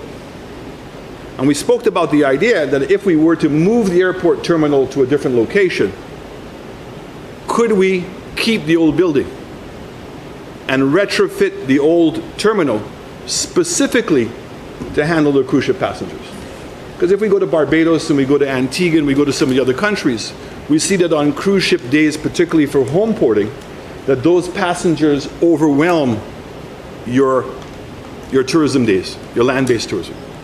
So we wanted to segregate that. Not only that, but we have a problem because our airport is inefficient because we don't have a taxiway. Taxiway meaning when a plane is going to go and take off, the planes actually have to wait in the tarmac until the plane takes off.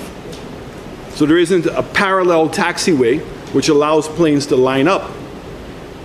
And by moving the airport terminal where we were going to move it to, actually was going to reduce the length of the taxiway.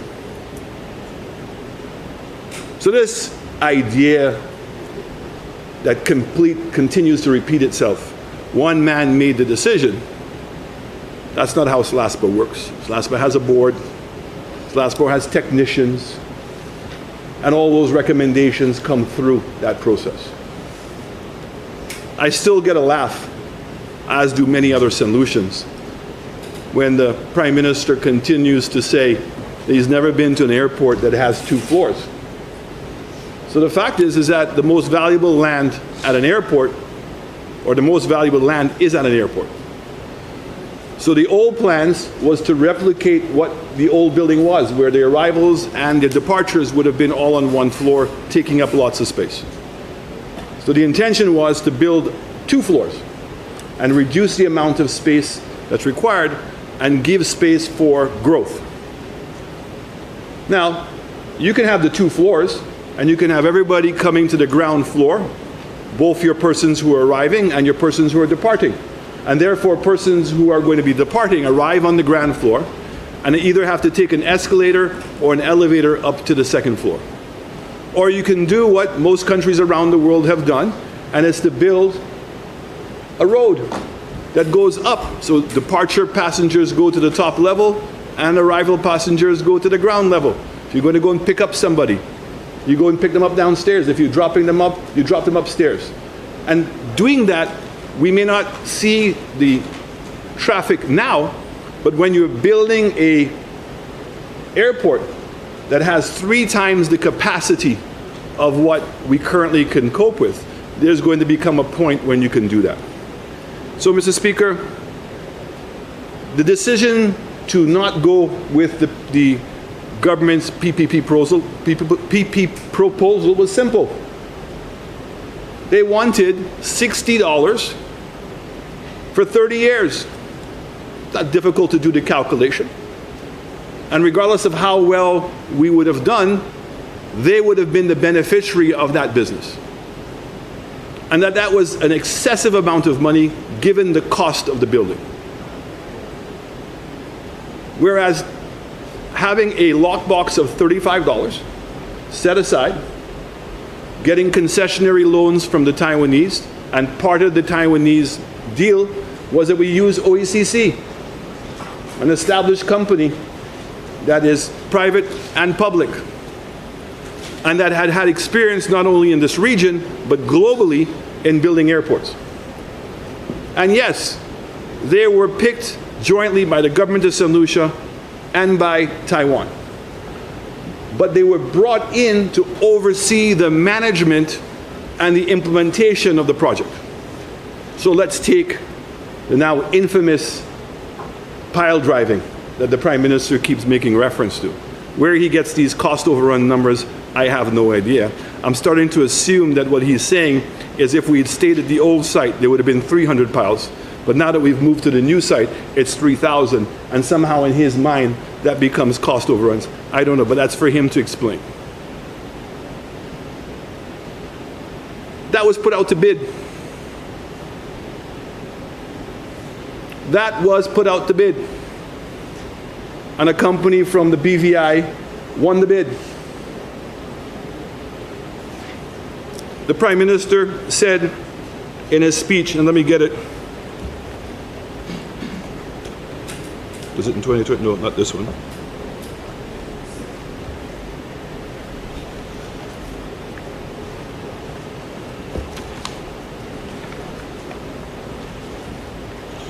In his budget address of 2023, Mr. Speaker, on page 59, he says, Mr. Speaker, it is a fact that the true cost of the HIA redevelopment project will only be determined after a competitive bidding process for the construction of the airport is undertaken. However, the chosen option, because of the size of the reduction, lends itself to cost reductions. He's 100% right. So a design of the building was done, of the main structure of the building, and that's what was put out to tender. And the bids came back, and the bids were higher than what was expected. Now the technicians, that's what they do. It's not uncommon for that to happen. The question is, why did it come in higher? Is it because there was a misinterpretation on the design? Was the quantities that were used were wrong? But all those numbers would have been written down, and the technicians and the three teams that we had overseeing HIA would have been able to come to a conclusion. But the Prime Minister preempted that, like he did with St. Jude's. Right? He had in his mind what he wanted to do politically. And if there's any person that used their individual influence on this issue, was the Prime Minister, the Minister of Finance. Because the Minister of Finance has a significant role to play with SLASPA, because SLASPA has two ministers, the Minister of Infrastructure for day-to-day operations, and all finance matters go to him. I think it is a tragedy.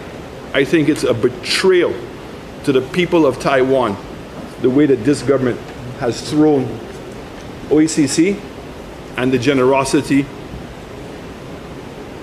of the people of Taiwan under the bus. Honestly. When I heard the managing director of SLASPA even want to say or suggest that they were terminated because they did something wrong, I felt that that really had gone past the pale. But it's for St. Lucians, and many of them have. I've seen that OECS quietly left, no press conferences, left, and are now doing an airport project terminal in St. Kitts, and are doing a hospital project in St. Vincent. And life will go on. And meanwhile, we are here with no airport. No explanation by the Minister of Finance, no explanation by anybody how much it's costing us, no explanation as to how they're going to get out of the loans and what they're going to do and how much those loans have cost us. And again, I want to say, Mr. Speaker, and I'll come to it a little bit later, there is a requirement that Parliament be involved in the financial matters of this country. And there's nothing that's come to this House to speak about how much money this debacle has caused us. We can all see and estimate for ourselves the inconveniences that it's created, the destruction of confidence in our country by investors, because something like this that had already started 4 years later, still no sign of being started again. Every budget speech we hear the same thing. We hear, let me give you the history of the HIA, and let me tell you the promise we have because we're committed to it. We heard the member from Ancillary Canaries speak glowingly about how important an airport is and how important it is to have a plan in the South. Those are words, my brother, because we've not seen anything remotely close to action in the South. All we have seen is regression and pain in the South.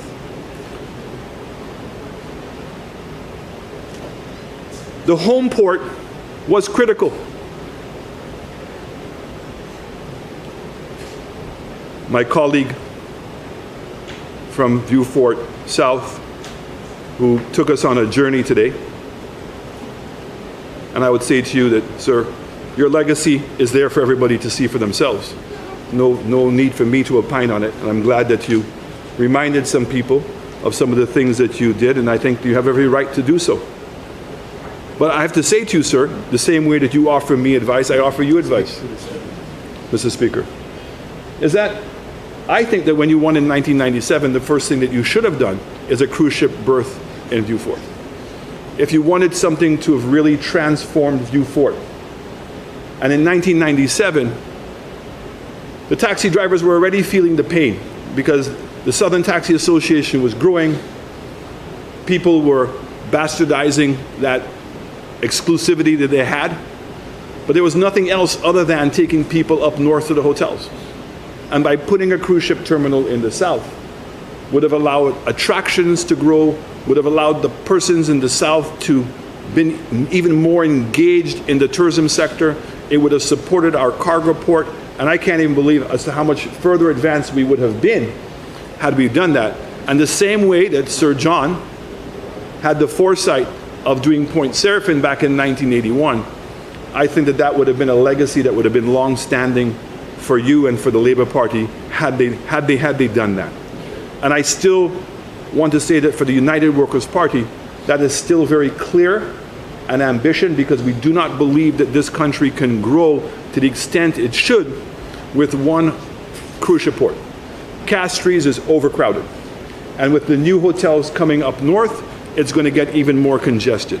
And even with the promise of fixing up the Castries to Gros Islet Highway, it still can't handle that capacity.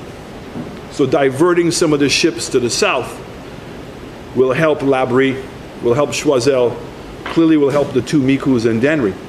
And I think that there's much more opportunity for attractions. And one thing that the cruise ships, the large ones, cannot do is replicate the kind of tours that St. Lucia has. And that's always going to make St. Lucia a marquee destination. Which brings me to Castries. I had a member from Castries Central being supported by the member of Castries South, commending him on the second phase of the Castries market. If I remember that was a vision that we clearly had, a design that was done by Mr. Poyot, multiple trips abroad, particularly to Burroughs Market, if you want to know where the model came from. You finished the idea, so I can't even say you stole it. The fact is that there's actually the first phase of the development, which was to fix up for the vendors in the back. And I know that there were members, even in my own party, that felt I should have done the front part first. But I strongly felt that it was important to respect those vendors in the back. And you know, we go back there now and it's hard to believe what it was back in 2017. The conditions in which those vendors were operating under. On the floor, and every time it rained. The conditions of the bathrooms that were there. So I was so happy to see, and their faces when we opened it up, where they were undercover, we'd raised the floor, and in particular, the bathroom. And then the second phase was the container park. And then the third phase is the main building itself. And the goal, and I'm on record for saying it repeatedly, was for the Castries market to become the #1 tourism attraction in St. Lucia. If you wanted to taste St. Lucia, if you wanted to listen to St. Lucia, if you wanted to experience St. Lucia's creativity, that is where it was supposed to be on display. And this idea that we're bringing in t-shirts with designs from overseas, from Miami, jewelry from the Middle East, and not integrating Export St. Lucia, which is what we were doing, into building now small businesses, creative businesses, and to give them now a permanent place to display their products. And the idea of developing franchises.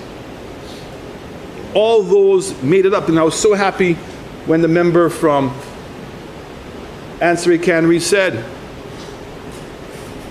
spoke about a hospital. So it's not just about the building. It's about the people. It's about the persons who work there. That's what makes it. In the Castries market, you know, Mr. Poyet, I think, is a genius in terms of his recreation of our architecture and modernizing it, but keeping the touches. Just for St. Lucians to know, he's the same one who did the bus shelter in Soufriere and has done multiple buildings in St. Lucia, the Derek Walcott home on the Chaussee. He's a genius. And so with his architecture, putting permanent facilities that are world class, developing the skill sets and creating business opportunities, and whether it's the youth economy or whether it's boosts, the concept is the same. Put money into young people's hands or persons who have retired and now want to own their own businesses, and let them become entrepreneurs, because it's that creativity that adds value to our economy. We then had the halls of justice, and I have to, sorry to say, laughing every time I hear the Prime Minister say, nobody wanted to have a police station next to the courthouse. What rubbish. What nonsense. How does having a police headquarters next to a courthouse even come close to saying that it's treading on the independence of the court and the police? Absurd.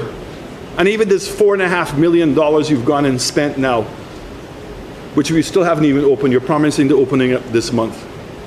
And we can all see it. Is that added any value to Castries? So what was the goal? The goal was for that to be underground. So when the prisoners came from Bordelais or prisoners were sent there, it was underground. So the buses would have bring them in, contained, secure. And then there would have been a tunnel from the custody suites underground to the court. So you don't have to bring the prisoners outside and go through the security risks that we create right now. And that is exactly what is happening in New Zealand, is happening in Australia, is happening in England, is becoming now the preferred standard. Laugh as you want to laugh.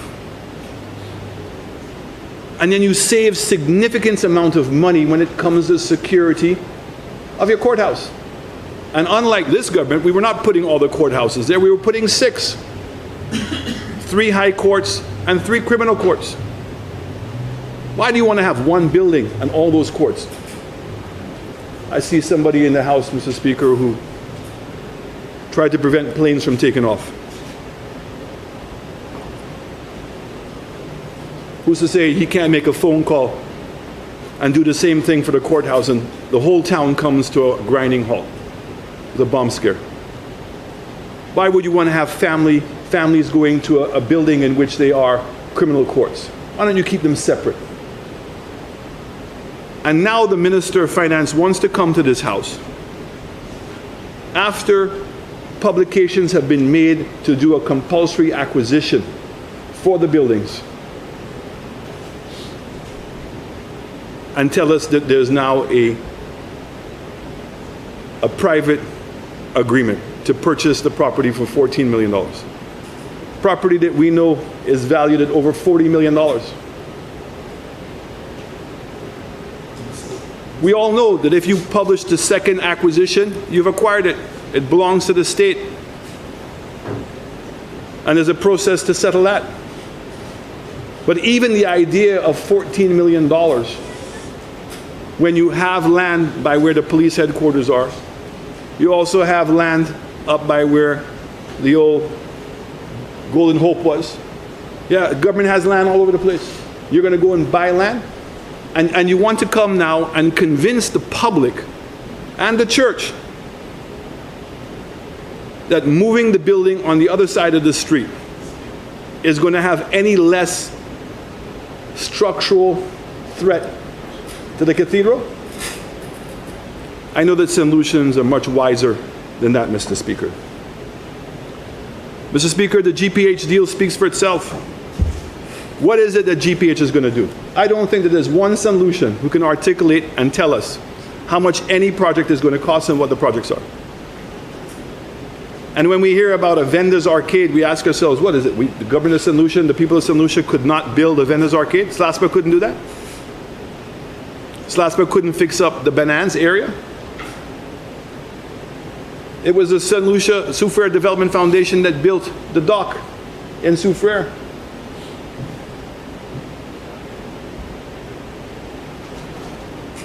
And what makes this deal more egregious is that there was no tendering. And then to find out, not by the government saying so, but having to find out through a press statement that the head tax, which was at $6.50 forever, had now been increased to $12. And that GPH was going to get 10. So you knew that you were going to increase the head tax. So imagine what SLASPA could have done with that. So you've given them over $440 million US dollars over the next 40 years for $40 million of work. But that seems to be the ratio that this government now has become accustomed to. That anybody is going to lend you money or make an investment, the government of St. Lucia is going to allow them more than 100% return on that investment and tell us about how difficult things are. SLASPA has never defaulted on a loan, ever. Never defaulted on a loan.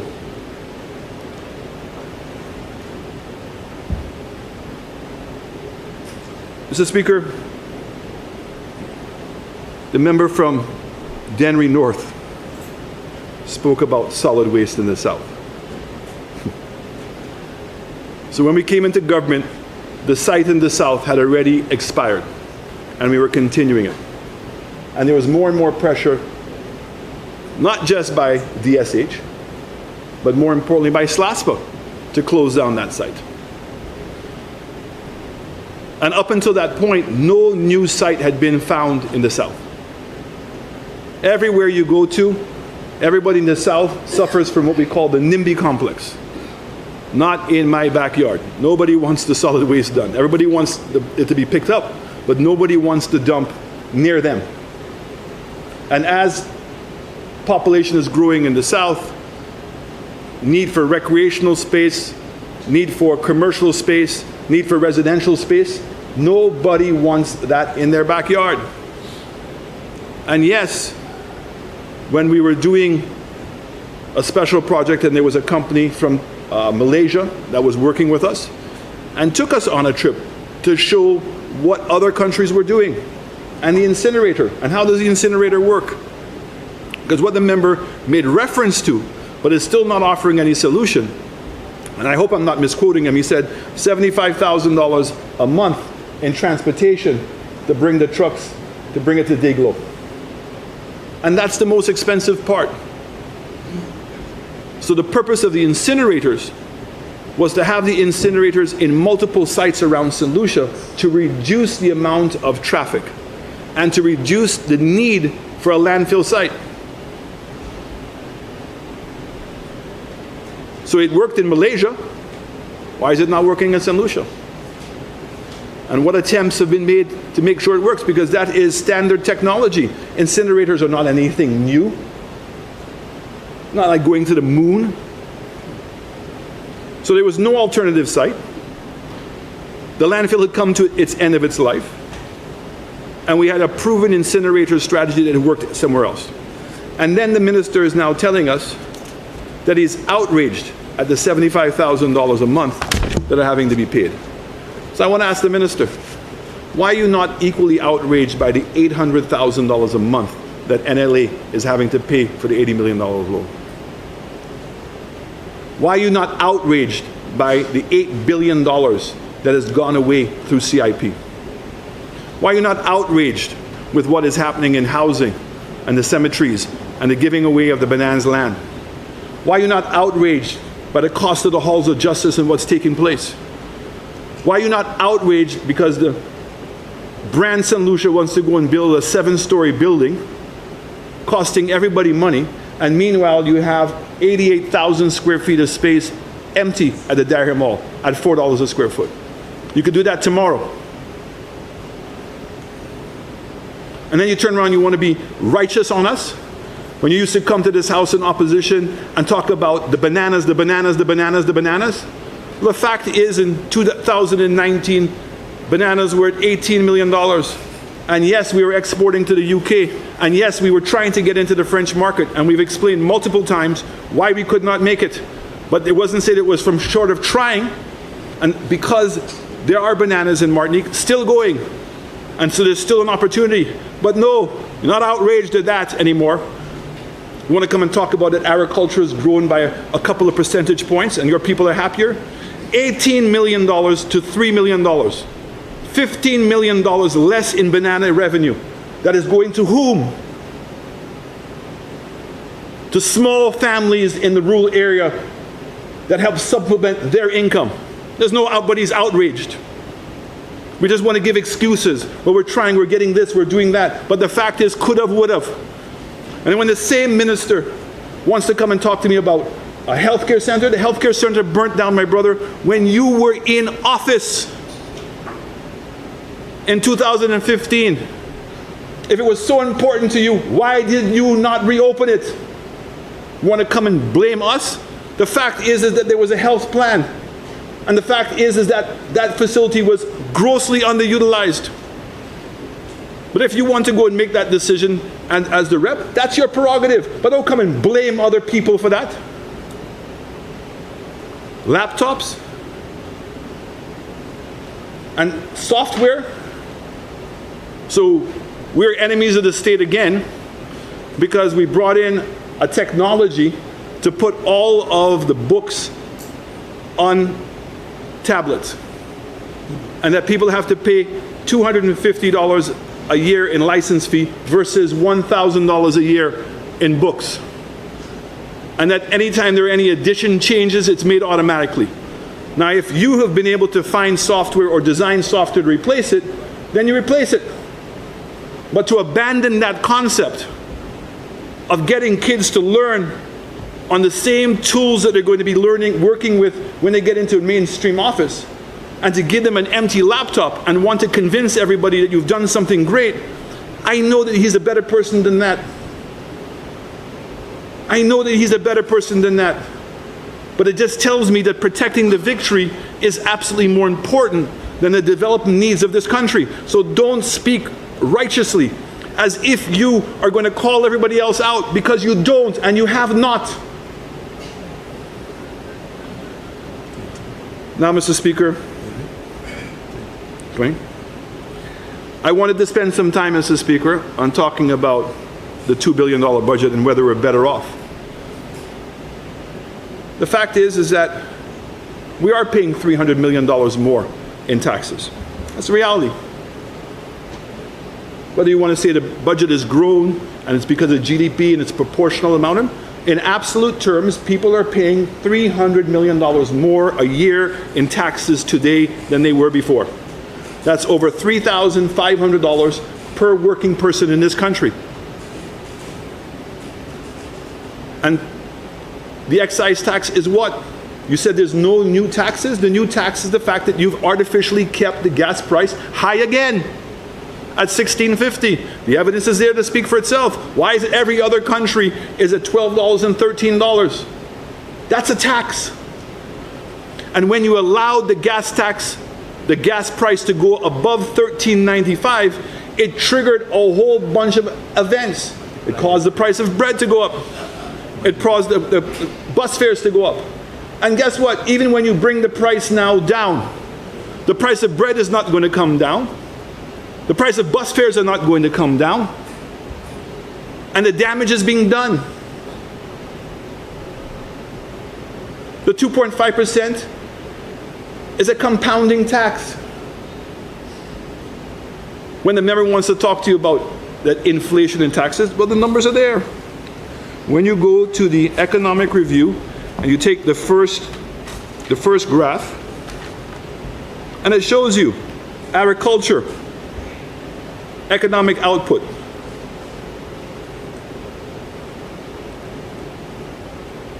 $8.5 million less than in 2019.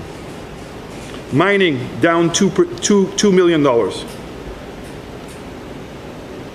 Manufacturing is up 16 million. And it's interesting with that because it says that alcohol is up almost $200 million. And when I check with the two alcoholic companies, they have no idea where that number came from. But I take it for face value. Electricity is up $15 million.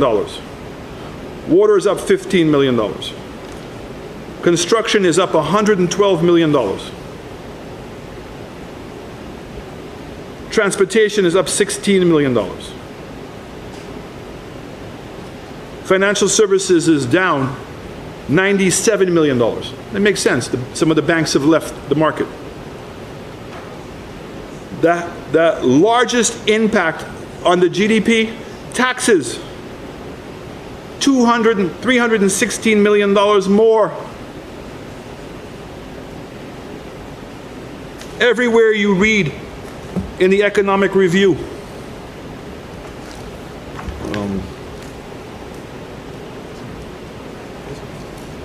this one. In tourism,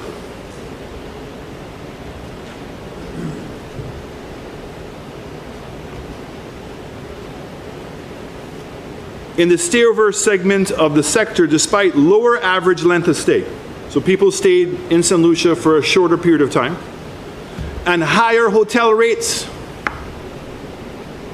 And then when you go to the macro numbers, the number of paid bed nights is down. Tourism arrivals, stayover arrivals in this country have only grown by 2.5% in 5 years. That's 0.5% per year. And the US arrivals have grown by 30. And the 30% growth in US arrivals did not happen by accident. It was because the same COVID period, it was the same United Workers' Party that believed that we could do something special. And that special was to reopen the market in June of 2020. And what did that do, Mr. Speaker? How many places could Americans fly to internationally in June of 2020 or for the remaining of the 2020? 5 or 6. So every single American who wanted to travel internationally would find out St. Lucia. And that St. Lucia name became a household name in the States. And as a result of that, we got American Airlines to put on flights from Dallas.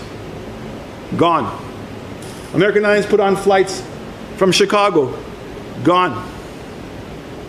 So imagine how much further we could have been if this government, when they came in, continued to do the many things we were doing, i.e. spending money on advertising. They've cut all the advertising. Going back to the old days of travel agents. But when you bring novices to come and run the most important industry, and when you have people at the top who don't understand, have a policy, don't have any creativity, don't understand the industry, that's what you're going to get. And we're on a significant decline in that area. Mr. Speaker, are we better in health care? So you've paid $300 million more in taxes. Do any of us believe that the health care is better in this country? Well, the Medical and Dental Association said no. Are your roads better? Is national security better? In 2019, there were 46 homicides. Last year, there were 78. Do people feel safer? There's nowhere that you can see that life is better in St. Lucia. And the best way to describe it is if your taxes have gone up, and if the cost of living has gone up for people, bus fares, bread, kerosene, cooking gas, basic items. When the member talks about deflation, Minister, you should go and read your own report and get into the detail.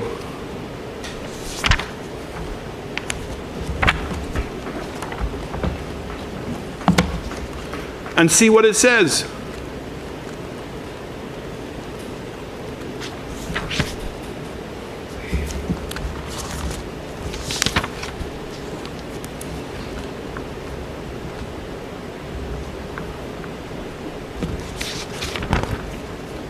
After increasing by 5.6% and 3.9% in 2022 to 23 respectively, food and non-alcoholic beverages, which is the primary basket, declined by 1.3% in 2024, largely affected imported price trends. Imported price trends. Not with anything you did, no policy that you had. That was because of what was taking place in the world. And there were mixed movements in various items. The most notable declines were recorded for processed fish and seafood by 6.7%. Mineral water came down by 15%. Butter came down by 57%. Poultry by 6.3%, and beef by 16.4%, and other bakery products by 7.2%. Cheese by 23%, and coffee and tea and cocoa by 5.6%. However, these decreases were partly offset by increases in the average price of fruit and vegetables, juice by 19.3%. Member from Mico South, you have 15 minutes left. Fruits by 9.7%, vegetables by 3.8%, and eggs by 13.5%. The prices are up where it matters most. Member for Swazelle, Saltibus. Mr. Speaker, I'd like to take a second stab at the pie and invoke and ask for suspension 32.8 and invoke section 32.10 to provide the Leader of the Opposition an additional 15 minutes. 15? 15. Honourable members, the question is that Standing Order 32.8 be suspended and 32.10 be invoked to allow the member from Mico South and Leader of the Opposition an additional 15 minutes in which to complete his presentation. And now put the question. As many as of that opinion say aye. Aye. As many as of a contrary opinion say no. I think the ayes have it. The ayes have it. Please proceed, member. Thank you very much, Mr. Speaker. When we go to get services in this country, has it gotten better? Has it gotten easier to get a passport? Has it gotten easier to get a driver's license? Do you find that government services have improved based on the fact that you're paying $300 million more in taxes? When you want to make a comparison between today and 2019, you cannot be flying at 35,000 feet. You need to get on the ground in a bus and speak to the people. The numbers are not lying. The fact is that people are paying more taxes, cost of living has gone up, and more importantly, wages have not gone up. You do the math. You do the math. And then now, we have a report where the government is boasting about unemployment at 10.8%. And I've listened to the attempt to try to salvage that claim. But the report is here. And it says, the labor force, which comprises the employed labor force and the unemployed, averaged 109,160 in the review period. This outcome was 3.6% lower than the size of the labor force of 113,246. 4,000 people. The lower participation rate was indicative of a larger number of persons opting out of participating in the labor market. Opting out. That's not retiring. That's not finding other jobs. And the reason for that is because they continue to perpetuate a lie. And they want to make a comparison between this year and previous years. When there was a report in 2022 Social Economic Review that said they changed the formula, and that once a person stops looking for a job after 10 weeks, they've opted out. But meanwhile, we have a Minister of Labor that no matter how many times you ask her or her ministry, who is giving the work permits to the Indian workers at St. Jude's? Over 300. Who's giving the work permits to the Chinese people at Galaxy? Why do we need them? What conditions are they working under? Are they paying taxes? Nothing? The people of St. Lucia are not deserving of an answer? That's just considered to be political nuisance? Do you know how vexing it must be for somebody who's been looking for a job and to see foreigners working in a job that he or she thinks that they can do? Push a wheelbarrow, lay blocks, mix sand and cement. That's now beyond St. Lucians. That's unacceptable. Unacceptable. And that is why life was better in 2019 than it is today. Sports facilities. We spent $33 million and that money came from where? That money came from the Taiwanese as grant money. Lockerbie got $2.5 million in consultancy fees. The rest of the money was spent on the Soufriere Mini Stadium with lights and a track that still has not been certified. Still has not been certified, but we're celebrating 2 gold medals at the Carifta and 2 medals at the Olympics, and it's still not certified. And the same person who did all the sporting facilities in Jamaica, Lockerbie,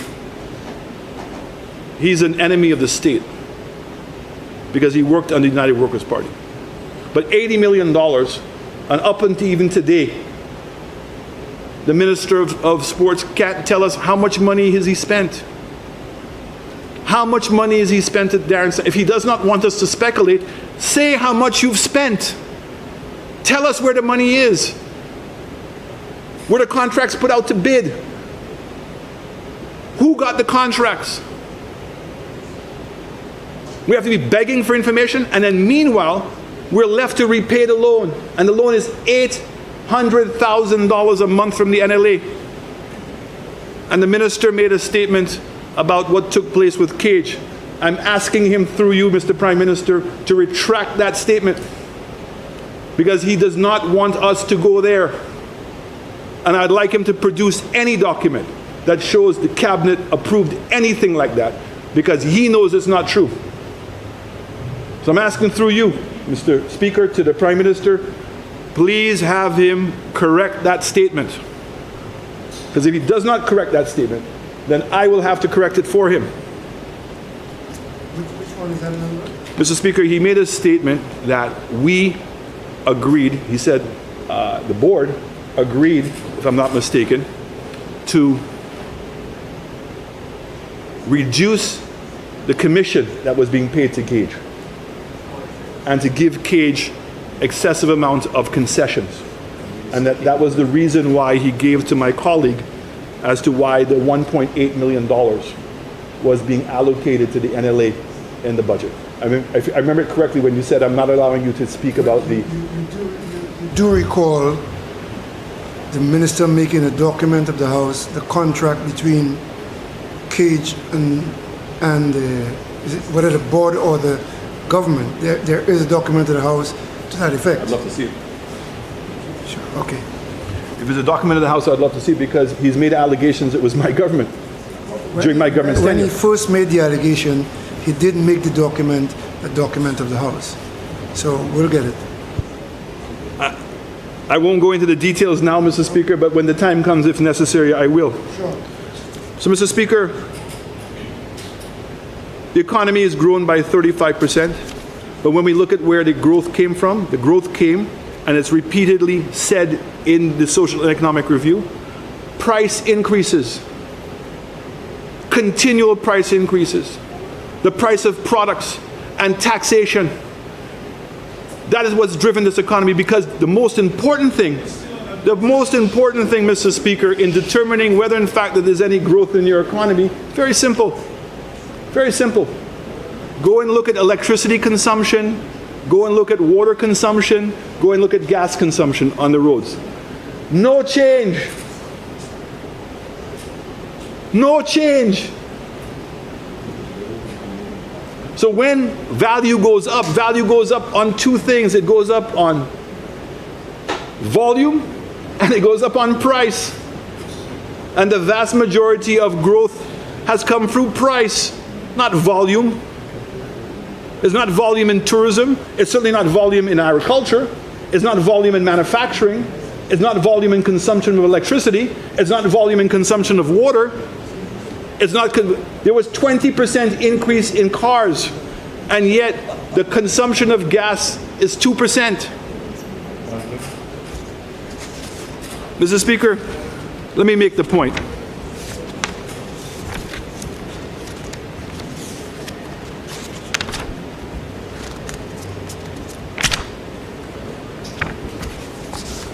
Let me make the point, Mr. Speaker.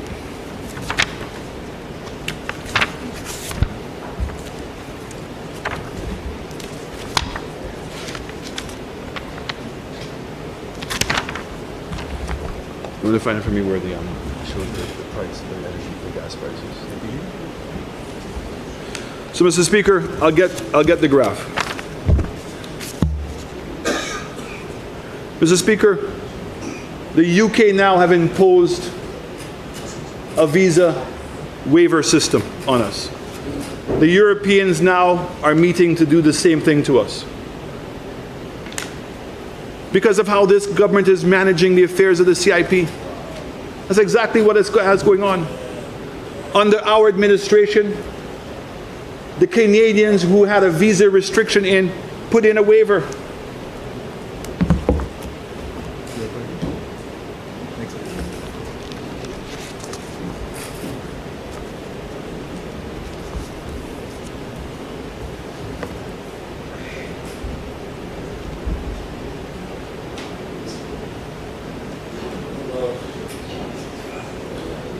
Despite the decline in imported refined product prices, the domestic retail price of gasoline and diesel at the pump remained unchanged in 2024. Retail prices stood at $16.50 per imperial gallon. April 2023 for gasoline, October 23 for diesel, resulting in higher excise tax rates. How do you want to tell us there's no increase in taxes when the price of fuel is dropping globally and you maintain the price higher That's increasing taxes. However, when compared to 2023, the annual average price of gasoline fell marginally to 0.7% or 12 cents per imperial gallon, while for diesel, 0.4%. Consequently, excise tax rose from both gasoline and diesel, averaging $4.17 and $4.74, which is above the $2.50 and the $1.50. Want to constantly come here and talk about that you care, that you understand economics? We told you from the beginning, to fight inflation, you've got to reduce the duties. You've got to reduce taxes. The amount of money that the government is going to earn is going to be the same. But the $300 million came from where? Came from the excise tax and came from international trade, which means the duties. And it was the price that drove that tax revenue, not volume. Not volume. Price. You did nothing. And now you have a problem on your hands, Mr. Minister of Finance, through you, Mr. Speaker. You have a major recession coming in the world. And that recession is going to require you to look at your export markets and how you're going to allow them to be competitive. And so what you would not do for the people, and let's not forget, you had a businessman who came to you in St. Lucia, Mr. Speaker, and said he could not do the investment in St. Lucia because the tax was too high, a 2.5% tax. Now, I'd have thought that that's when Cabinet and the Minister of Finance would have said, you know what, there's a problem. If this big business person can't do this investment because of this, let me take it off for everybody. No, he waived it for that investor only and continued to ask the people in St. Lucia to make a sacrifice, and up to today wants to continue to convince us the money is going into health and security, when he's already admitted that the money was there for revenue to pay for the $200 million in loans that he took. That's what it was there for, because nobody's seen any improvement in health. You go to the healthcare centers, you can't get medicine. You have people waiting in the emergency area. You have the MDAs who said, the medical and dental system, it's never been worse than it is now. So, Mr. Speaker, I want to get on to a very important issue. The Constitution of St. Lucia, Mr. Speaker,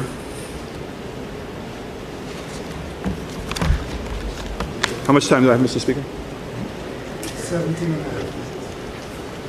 Mr. Speaker, the Constitution, Section 77, says all revenues or other monies raised or received by St. Lucia, not being revenues or other monies that are payable by or under any law from the time being in force in St. Lucia into some other fund established for a specific purpose, shall be paid into the form of the consolidation fund.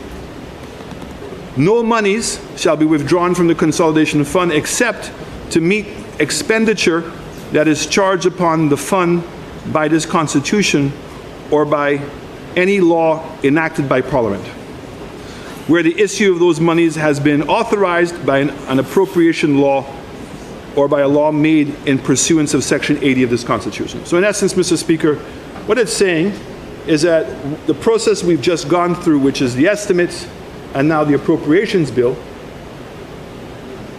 the power of that is in the Constitution. And it's to keep a record of all revenues and all expenses that we have in this country. Cabinet has the authority to make a plan, but like what we're doing today, Parliament has to give it approval. And once it's approved by Parliament, it cannot be changed unless you're going to do a supplementary budget. Mr. Speaker, I say that, and again, that is how I am compromised. Because the Prime Minister, in his budget last year, 2023, budget speech. 2024. Where is it? 2024. 2024 budget speech. No, right. No, that's what. Remember, you have 15 minutes left. Thank you, Mr. Speaker. No, that's the economic review. Mr. Speaker, in his speech, budget address, where is it?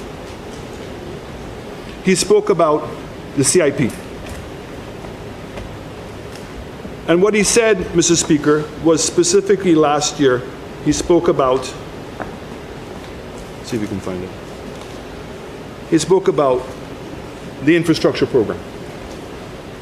And that a new novel approach was coming up, Mr. Speaker, and there would be a bonanza, in essence, and I'm paraphrasing, Mr. Speaker, of benefits that we would be obtaining because of that. 2024.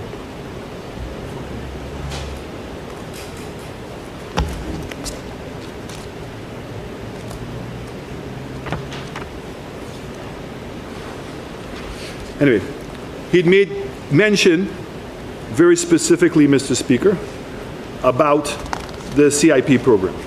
Here it is. Mr. Speaker, you may have heard about the commotion surrounding the signing of a memorandum of agreement by the Caribbean MOA. Our commitment to the regional cooperation and collaboration is genuine. We have just signed contracts that will significantly enhance our infrastructure, including roads, housing, and community facilities. These contracts, which require developers to secure financing for execution in advance of recouping their expenditure, were based on arrangements that predicated the signing of the MOA. We cannot in good conscience change these contractual arrangements in any fundamental matter, Mr. Speaker. The islands that have signed the agreement have been able to build roads, houses, community centers, and reduce their public debts from their CIP. And I'm pleased that they were able to do so, but we were at last to have adopted the program and have benefited at last. Mr. Speaker, I went and read his comments, nothing. CIP is in crisis. It's in a free fall. All things are happening outside. And not a word. Not a word, Mr. Speaker. We just heard the Minister of Investment and CIP at a press conference announced that the infrastructure program has been suspended. He also said that the contracts with Galaxy and BMAX, Mr. Speaker, have been terminated. And he also said, Mr. Speaker, that there were 3,000 families who applied for citizenship under the infrastructure program, Mr. Speaker. 3,000. Those persons, I presumed, have already paid Galaxy because we saw the contract out in the public market, and I won't make any reference to the contract other than to say that it's in the contract. So they got paid. They paid Galaxy already. They've paid the lawyers. They paid the $8,000 US for the due diligence fees. And according to the minister, that their applications are pending and no approval for their citizenship has been given. We also know that a document has been made public, which is correspondence between the CIP unit, Mr. Speaker, and Galaxy, in which Galaxy was being asked to amend their agreement on the basis of the MOA. And Galaxy wrote back and said, there's no need to amend, because when we signed the contract, it had already contemplated the MOA. And as a result of that, because the prices went from $100,000 for citizenship to $250,000, the 6,000 files that they now have, Mr. Speaker, are not worth $600 million anymore, Mr. Speaker, but they're now worth 1.5 billion US dollars.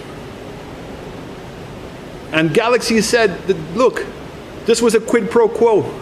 I agreed to fund you $100 million, and you agreed to reimburse me 6,000 files. Now, Mr. Speaker, as a parliamentarian, I'm asking the question, who gave the illegal opinion that the minister apparently signed the contract to borrow $100 million US and agreed to pay them back 6,000 files? And if there's some reason why it didn't come to Parliament in the first place, I would have thought at this point the minister, the Prime Minister that is, as the Minister of Finance, would have alerted us that there's potentially going to be a major lawsuit in which St. Lucia is going to be obligated. Now, it's very similar to Greinberg. Greinberg, a lease was given to him, and when we tried to take away the lease from him, he took the government to court, Mr. Speaker. Now, in the case of Greinberg, the value of his lawsuit was fabricated because nobody knew, Mr. Speaker, whether we had oil. Nobody knew how much the oil was worth. So to go to the courts and convince them that I need to be reimbursed for what I'm lost, that would have been a very difficult argument, Mr. Speaker. But in this particular case, the documentation that is out there says the contract with Galaxy is worth $1.5 billion. And the government now has agreed to terminate the contract. And Galaxy says we have no right to terminate the contract. So the question is, what's the exposure to the state? And is there an obligation based on the Constitution, based on the Finance Act, that some kind of provision is identified, or at least the Minister of Finance would have alerted us that there's a problem coming? We don't know, Mr. Speaker. We're being left in the dark. We have a hotel, Mr. Speaker, that was given 6,000 files, $1.5 billion again, US. Anybody can go to the property. Well, they used to be able to go to the property. Now they're stopping even the horsemen from going to the property. They're stopping people from accessing the beach. But no work has gone on. Is that another potential lawsuit coming? Is the government going to terminate that contract? Where is that going to leave us? Because in the letter, Galaxy seemed pretty confident that they had all their bases covered. And the question is, has any work been done with that money, Mr. Speaker? That's an important question, because if work has been done, it means that the contract has been implemented, which makes it even worse. So I'm concerned, Mr. Speaker. Has Parliament been circumvented? Has any opinion been given? Is there something that we should be all worried about, Mr. Speaker, in moving forward, Mr. Speaker? Mr. Speaker,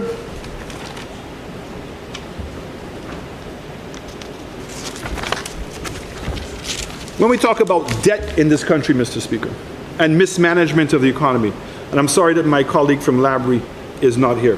And if I can ask you, Mr. Speaker, to go to page 127 of the Social and Economic Review.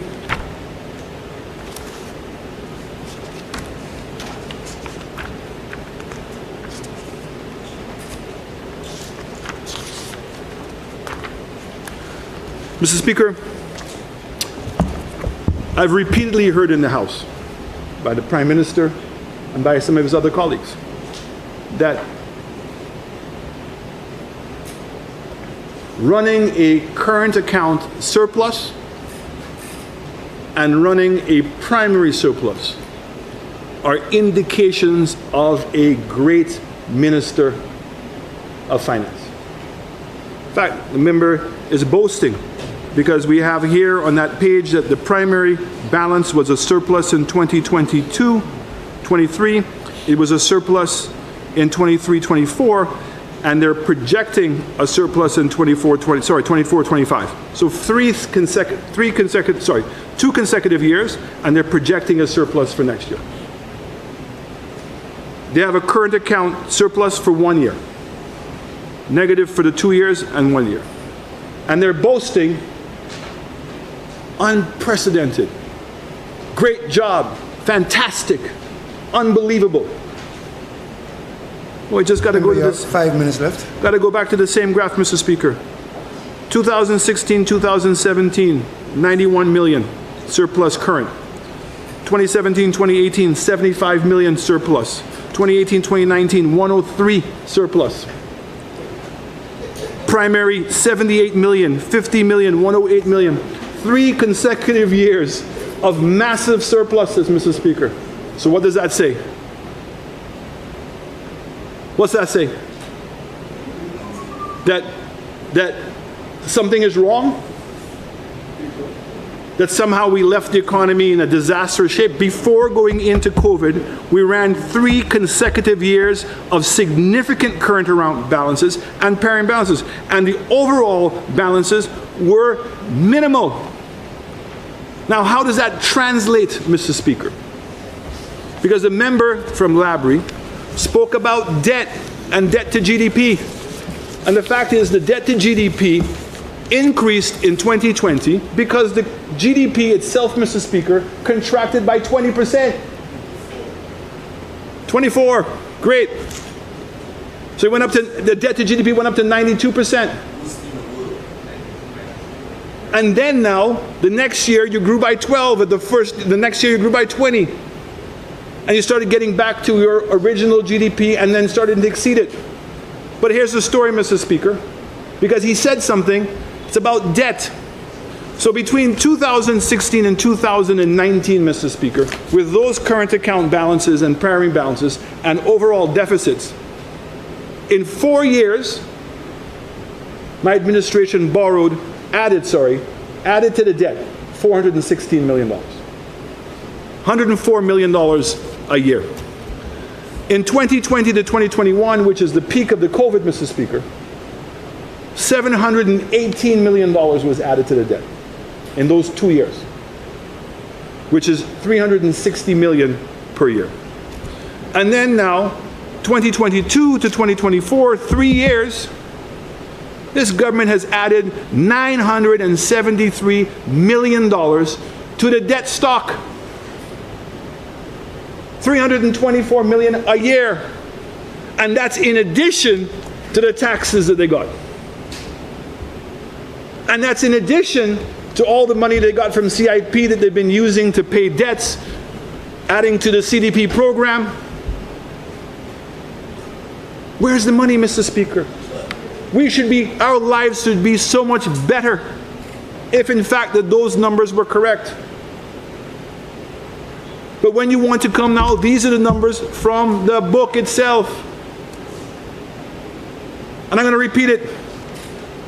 Between 2016 and 2019, we ran 4 years consecutively of current account surpluses and primary surpluses. 4 years.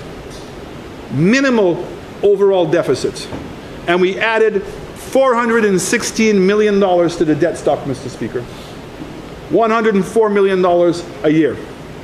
During COVID, the 2 years, $718 million. And remember, Mr. Speaker, the money that we borrowed during COVID was concessional money, 40 years, 10-year moratorium at a 0.5% rate. That's the money that we got from the IMF and from the World Bank and from CDB and from the ECCB. Today, your prime years that you're boasting about, great finance management, you have Member, you have a minute. 973 million. So, Mr. Speaker, I want to end on this note, Mr. Speaker. A man who lies to himself and believes his own lies becomes unable to recognize the truth, either in himself or in anyone else. and he ends up losing respect for himself and for others. When he has no respect for anyone, he can no longer love, and in him he yields to this impulses, indulges in the lowest form of pleasure, and behaves in the end like an animal in satisfying his vices. And it all comes from lying to others and to yourself. Mr. Speaker, this is exactly what I'm seeing with this government. They're sitting in this house, laughing, parading, ridiculing, arrogance, saying all kinds of things about other people, but in fact, these things are really about themselves. But there's one truth, Mr. Speaker, is the truth that people know every day when they live it. And people know that they're paying more taxes. People know that the cost of living has gone up. People know that their salaries have not gone up. People know that they're struggling. And people know for sure that this government is void of any ideas. In fact, a person from my constituency, when he heard the promises from the Prime Minister, he said that this was just disco lights. And it's intended to distract people. But I looked at it more seriously, Mr. Speaker. The things that the Prime Minister added on is an admission that the policies are not working, and they're attempting to reverse it, and reverse it in a way in which they're saying to the people, oh, this is what we always wanted to do. But the people know better. And when the day comes that the Prime Minister is brave enough to ring that bell, Mr. Speaker, the people will speak. I thank you very much.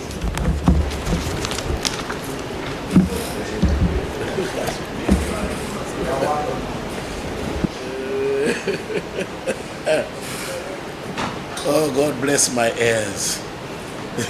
Member for Castries Central.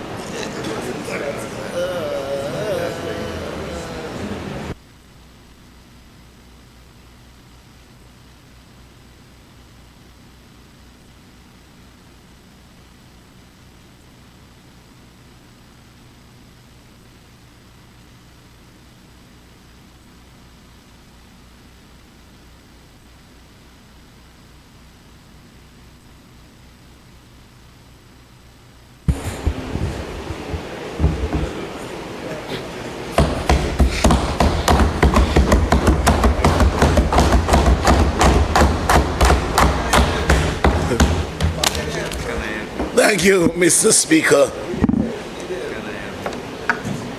Mr. Deputy Speaker, but for all intents and purposes, being a legal practitioner, he'll understand that equity has done that which ought to be done, so I can refer to the Deputy as Mr. Speaker, albeit temporarily. Mr. Speaker, I want to start off by saying I have never heard a member of this House so aptly describe himself. I've never heard that. I have never heard that one. When you lie to yourself, you begin to believe your lies. I don't want to go down that line, Mr. Speaker, because I will exhaust the only hour or whatever time I have to deal with quite a few issues. But, Mr. Speaker, I rise to express my unequivocal support for this Appropriation Bill 2025-2026. To be quite honest, Mr. Speaker, speaking from a pedestal of utmost objectivity, I diligently searched the crevices of an extensive repertoire in the hopes of finding some adequate adverb or adverbs to do justice to a satisfactory description of this budget. But sadly, Mr. Speaker, I was flat-footed. Flat-footed because no one word or group of words can come close to fully embracing the diverse ramifications of the pronouncements and the intended benefit of this budget to the people of this country. Simply put, this budget, in my view, is magnanimous. In my discourse, Mr. Speaker, I intend to pursue the following path. Touch on the most salient takeaways, touch on the agencies over which I provide ministerial oversight, touch on some of the areas that the leader of the opposition alluded to, who was conveniently absented himself, I hope is for a short period, and the substantive, Mr. Speaker, now resumes the chair. So yes, that's the track I intend to follow, Mr. Speaker. Mr. Speaker, on Tuesday, April 22nd, 2025, about 5:30 p.m., the Prime Minister was still in the dressing room, so to speak.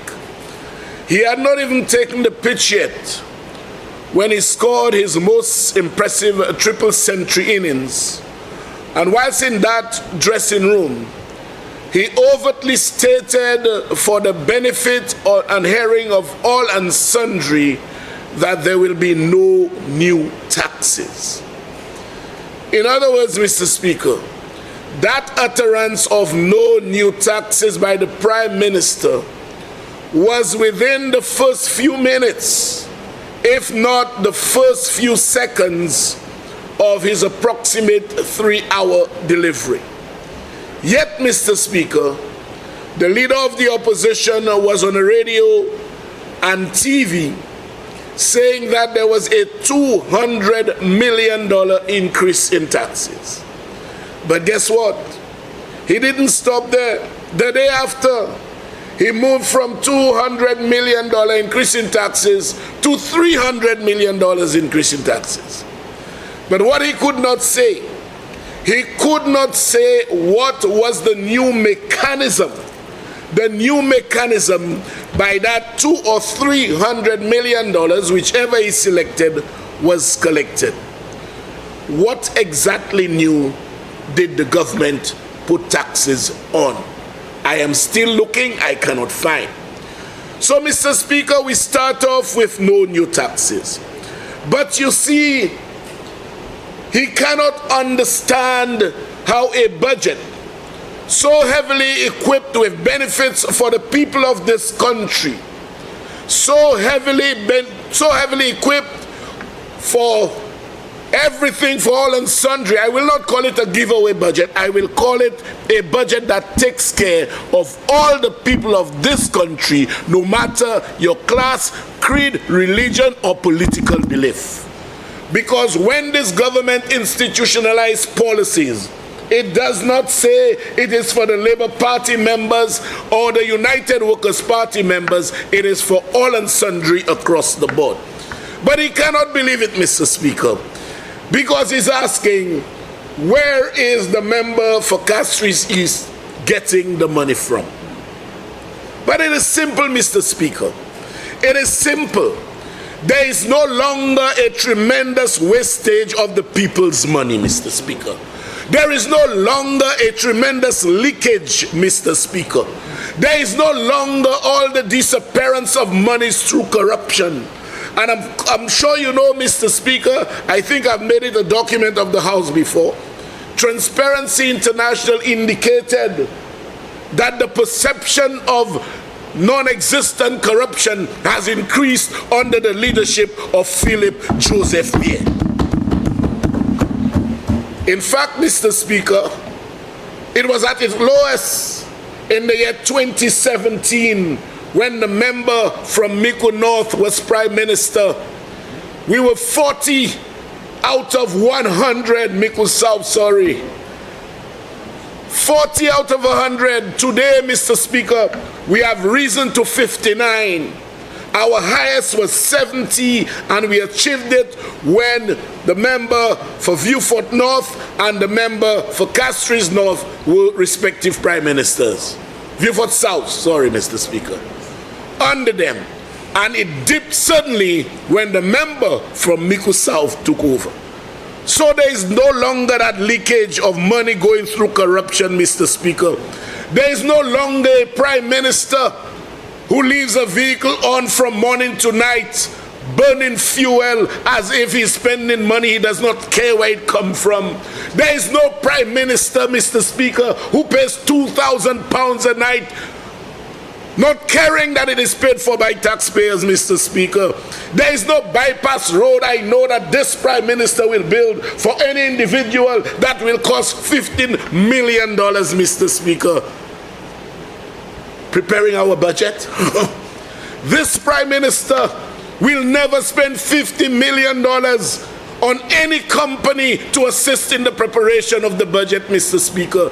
He will use our good and old faithful civil servants, Mr. Speaker. That's what he will do. So there are no more leakages. There is no more wastage, Mr. Speaker. Mr. Speaker, and I'll get to his points in a bit. But when you tell me that you came into office as Prime Minister, Mr. Speaker, you found a transition team that would have taken the operations of Victoria Hospital to OKEU. It was being done by St. Lucians at a measly price, Mr. Speaker, X amount per month for each of the 5 or 6 members. And all of a sudden, you fire all of them and you engage the Cayman Group at a price tag of $25 million. We have stopped that wastage, Mr. Speaker. We have stopped it. No longer, Mr. Speaker, will we spend $32 million on artificial turf. We will not, Mr. Speaker. And I don't care whether they say per man do et per man see. Même si do, même si see. Nous pas qu'à payer $14 million per man do. People. So, Mr. Speaker, you know, when you see the member for Castries East is performing what is perceived as miraculous deeds, he is managing the funds properly, Mr. Speaker. That is what he's doing. He is managing properly and is blocking the leakages, Mr. Speaker. I will never hear any memo come to cabinet and this Prime Minister will agree to acquire a hotel that runs over $100 million. Nous pas à faire hôtel. Ou ka di mon se premier ministre en pays. Bagay hotel se bagay privé. Ou ka aller, ou ka acquire a hotel pour $100 million. Vous comprenez? So là, vous pouvez tout l'argent ça là pour dépasser. Ou pas qu'à l'argent pour dépasser les cycliciens. You know, Mr. Speaker, $7 million in vaccine. You know? So we have lost hundreds of million dollars in revenue, Mr. Speaker. Hundreds of million dollars have gone down the drain. Range developers came here and you guaranteed them funding at a concessionary rate. When you could not deliver, they threatened court action and taxpayers had to pay range developers $32 million, Mr. Speaker. So we have stopped the leakages. So when we talk about primary surplus and when we talk about an extra $300 million, what he does not understand is this. The policies of this government cause money to be rolled out into the economy.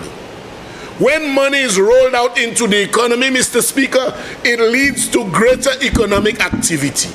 Once there is greater economic activity, government invariably will collect more monies at the end of the day. But he does not understand that.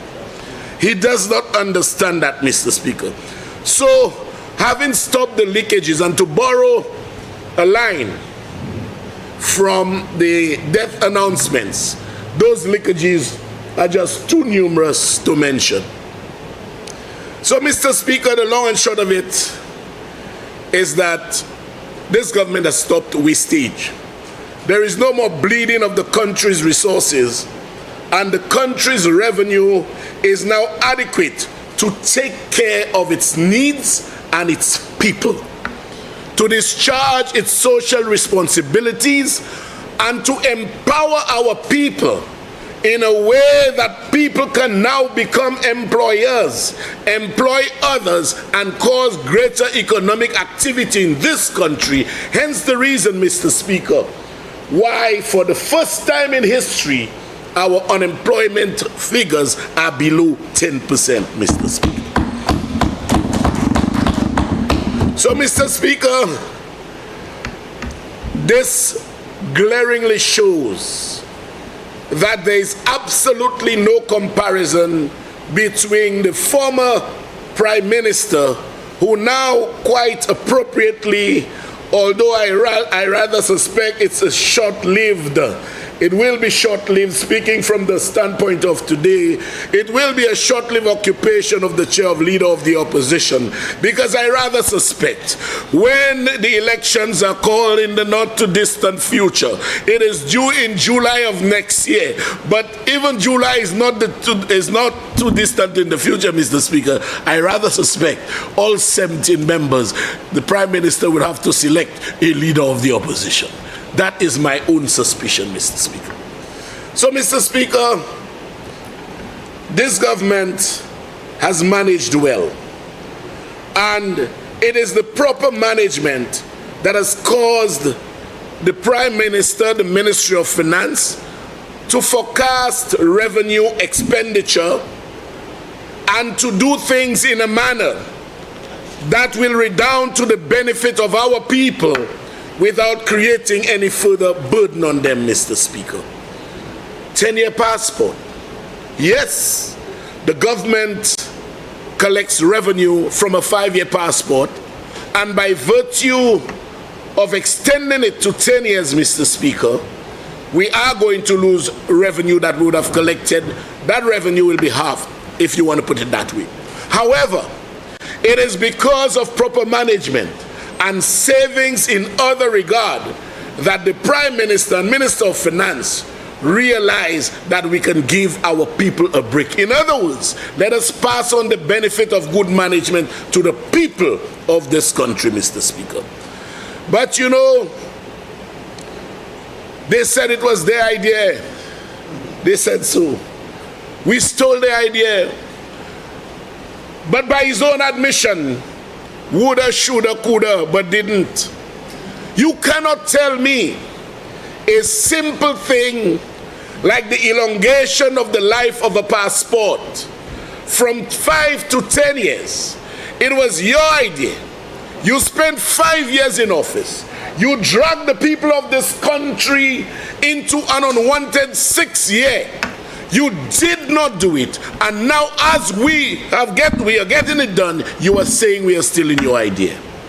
But then again, Mr. Speaker, as someone asked, I don't know if there is any kind of trademark on ideas for governance, Mr. Speaker.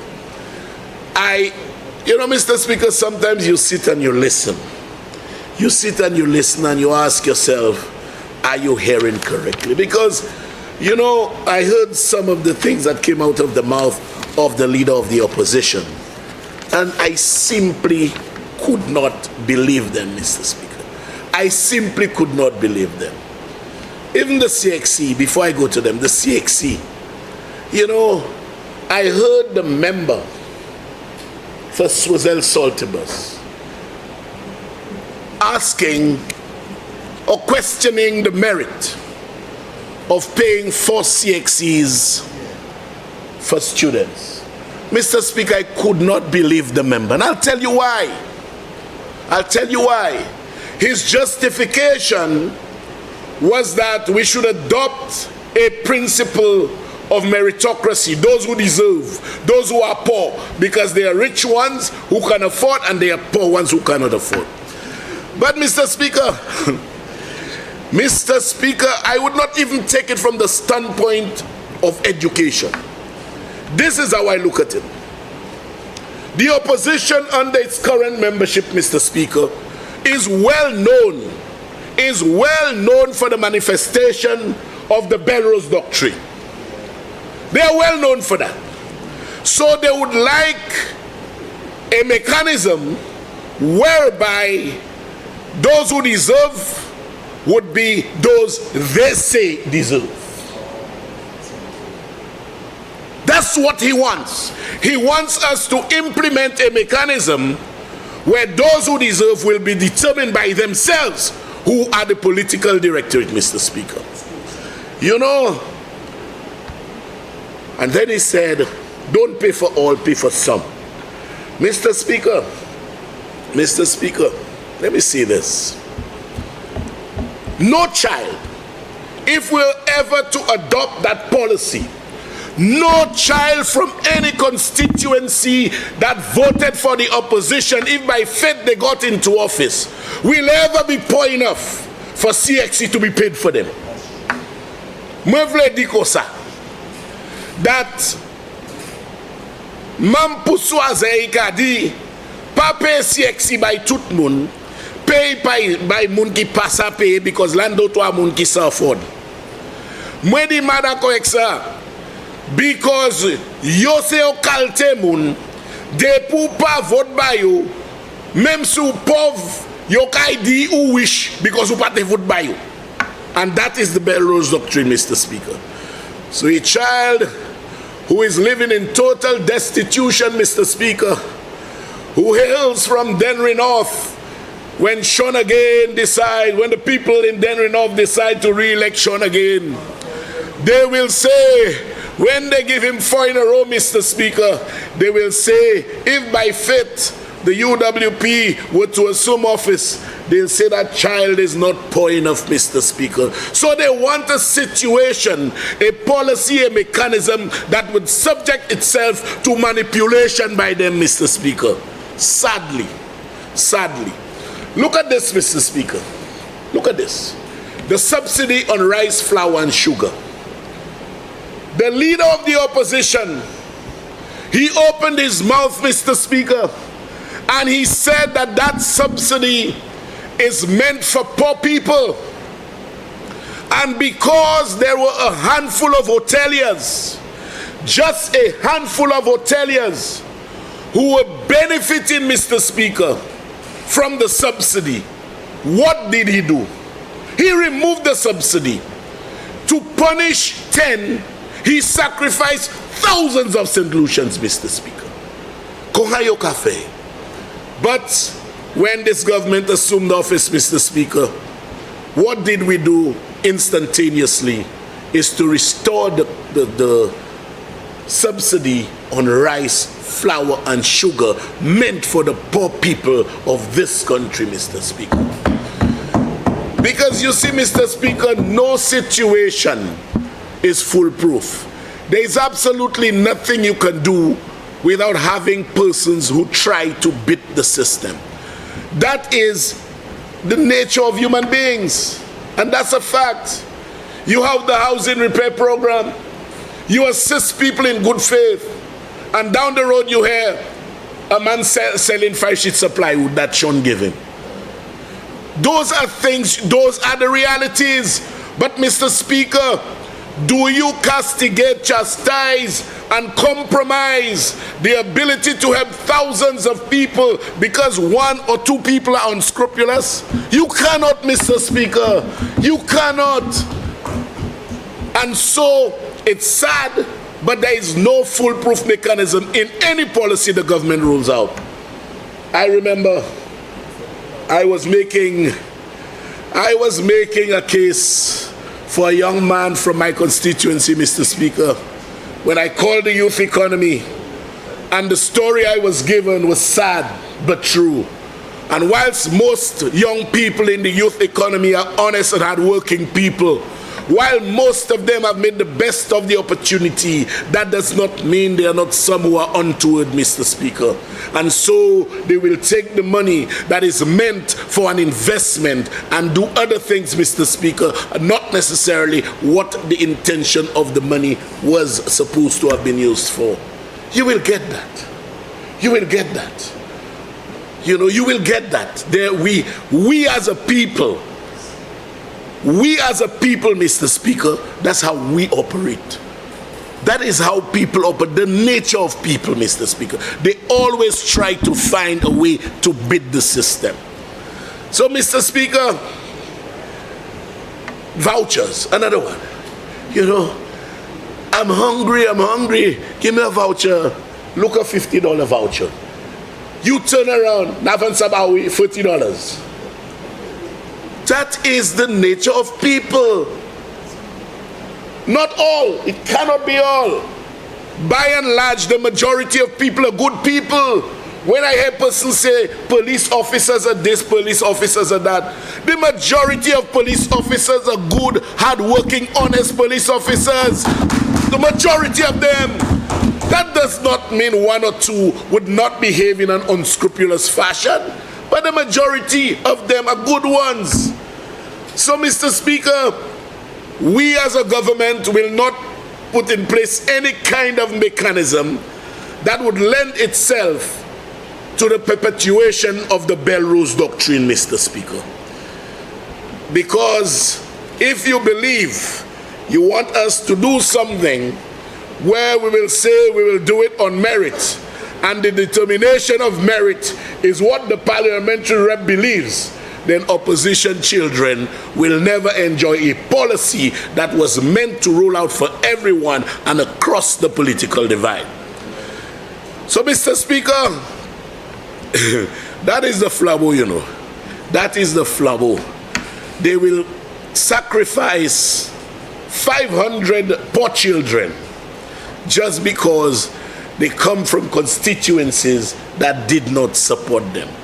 But like I said, this government, whatever it does, Mr. Speaker, is not taking cognizance of who voted Labour and who voted Flabo. And more so, you have a leader. Moi-même pas jamais ouais ça les 7 siècles. Là, il dit ça en créole. Moi-même pas jamais ouais ça. C'est accordé ou bâti en caille.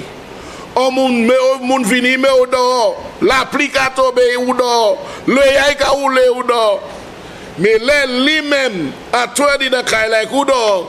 Là, il ouais l'applicateur vin chebe le mo vini vin porti shelter.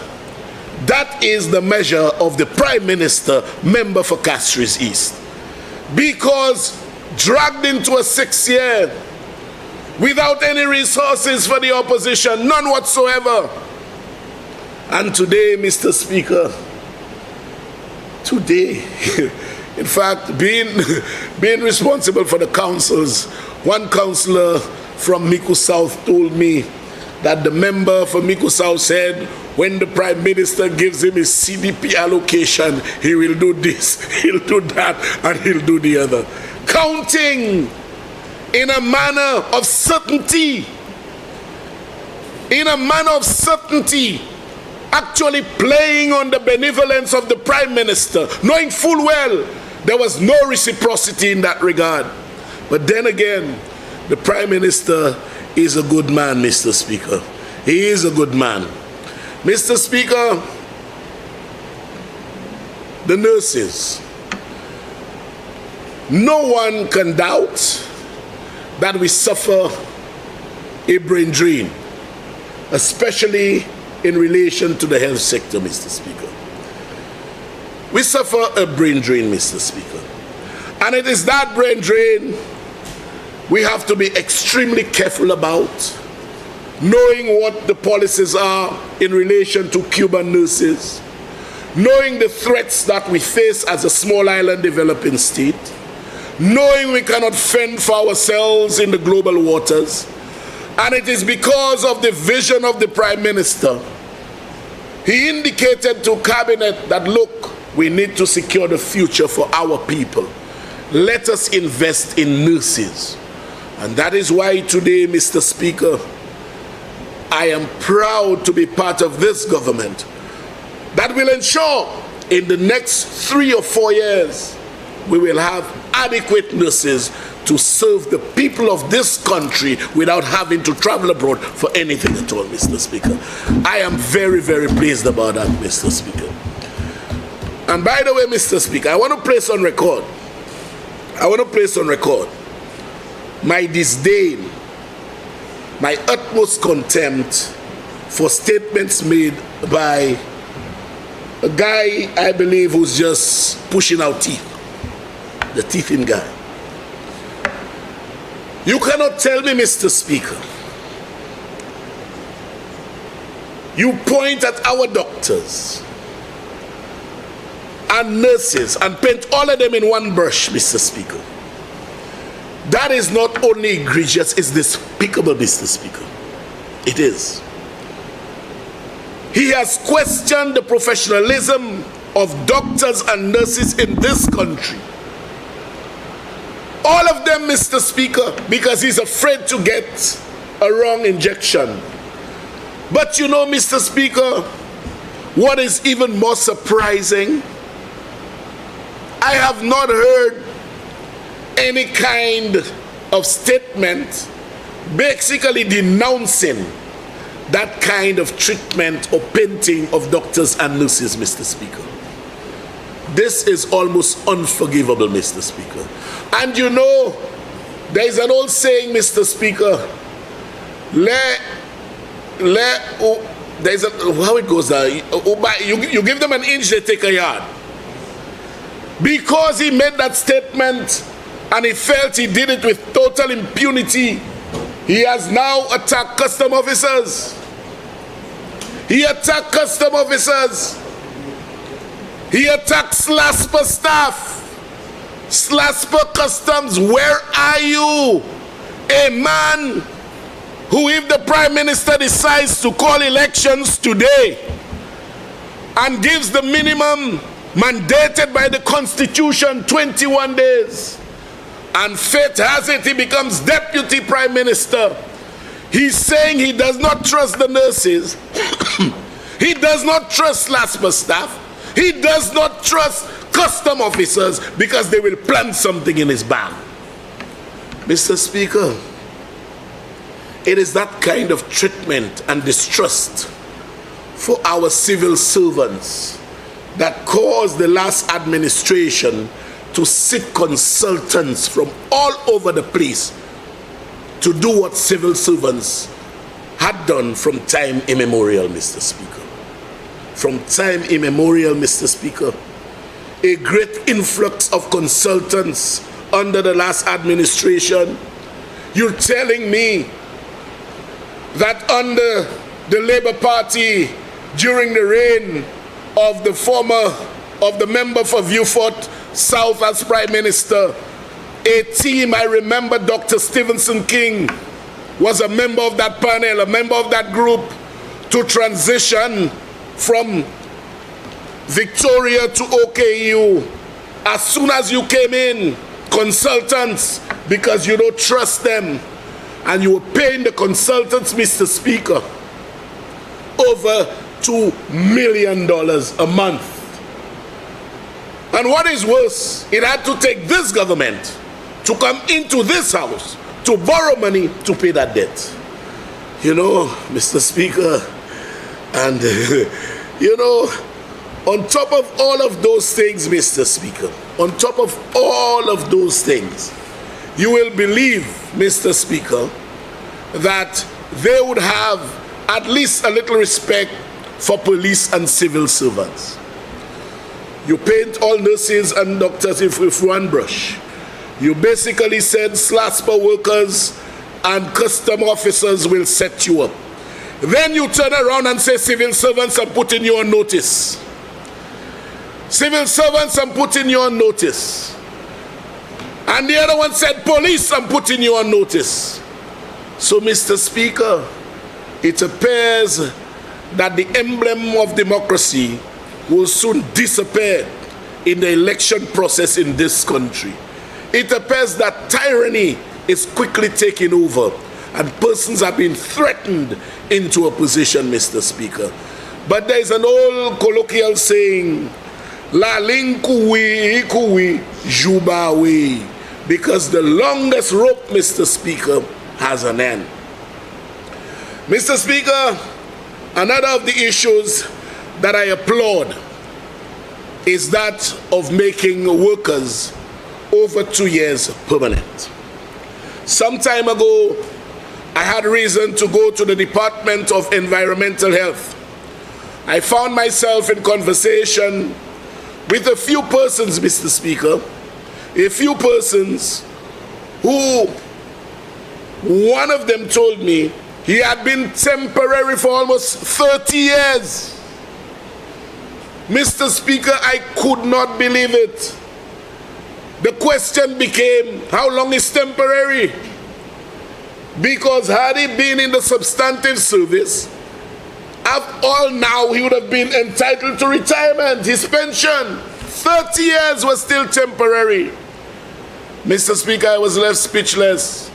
But what had me in even more awe than that was the fact that he said to me, Mr. Minister, you know I never had a loan in my life. I said, really? He said, yes. He said the only institutions that would lend him money at an extremely exorbitant interest rate would be Fast Cash, and this one and that one. Those where the interest is high, but the period of employment is almost negligible in terms of their requirements. He said he has never had a loan from the bank. He said he has taken credit from the lending institutions, the hire purchase, from those institutions like Courts and Massey. But everything he has bought, Mr. Speaker, had to have been on somebody's name because he could not get a letter of confirmed employment, Mr. Speaker.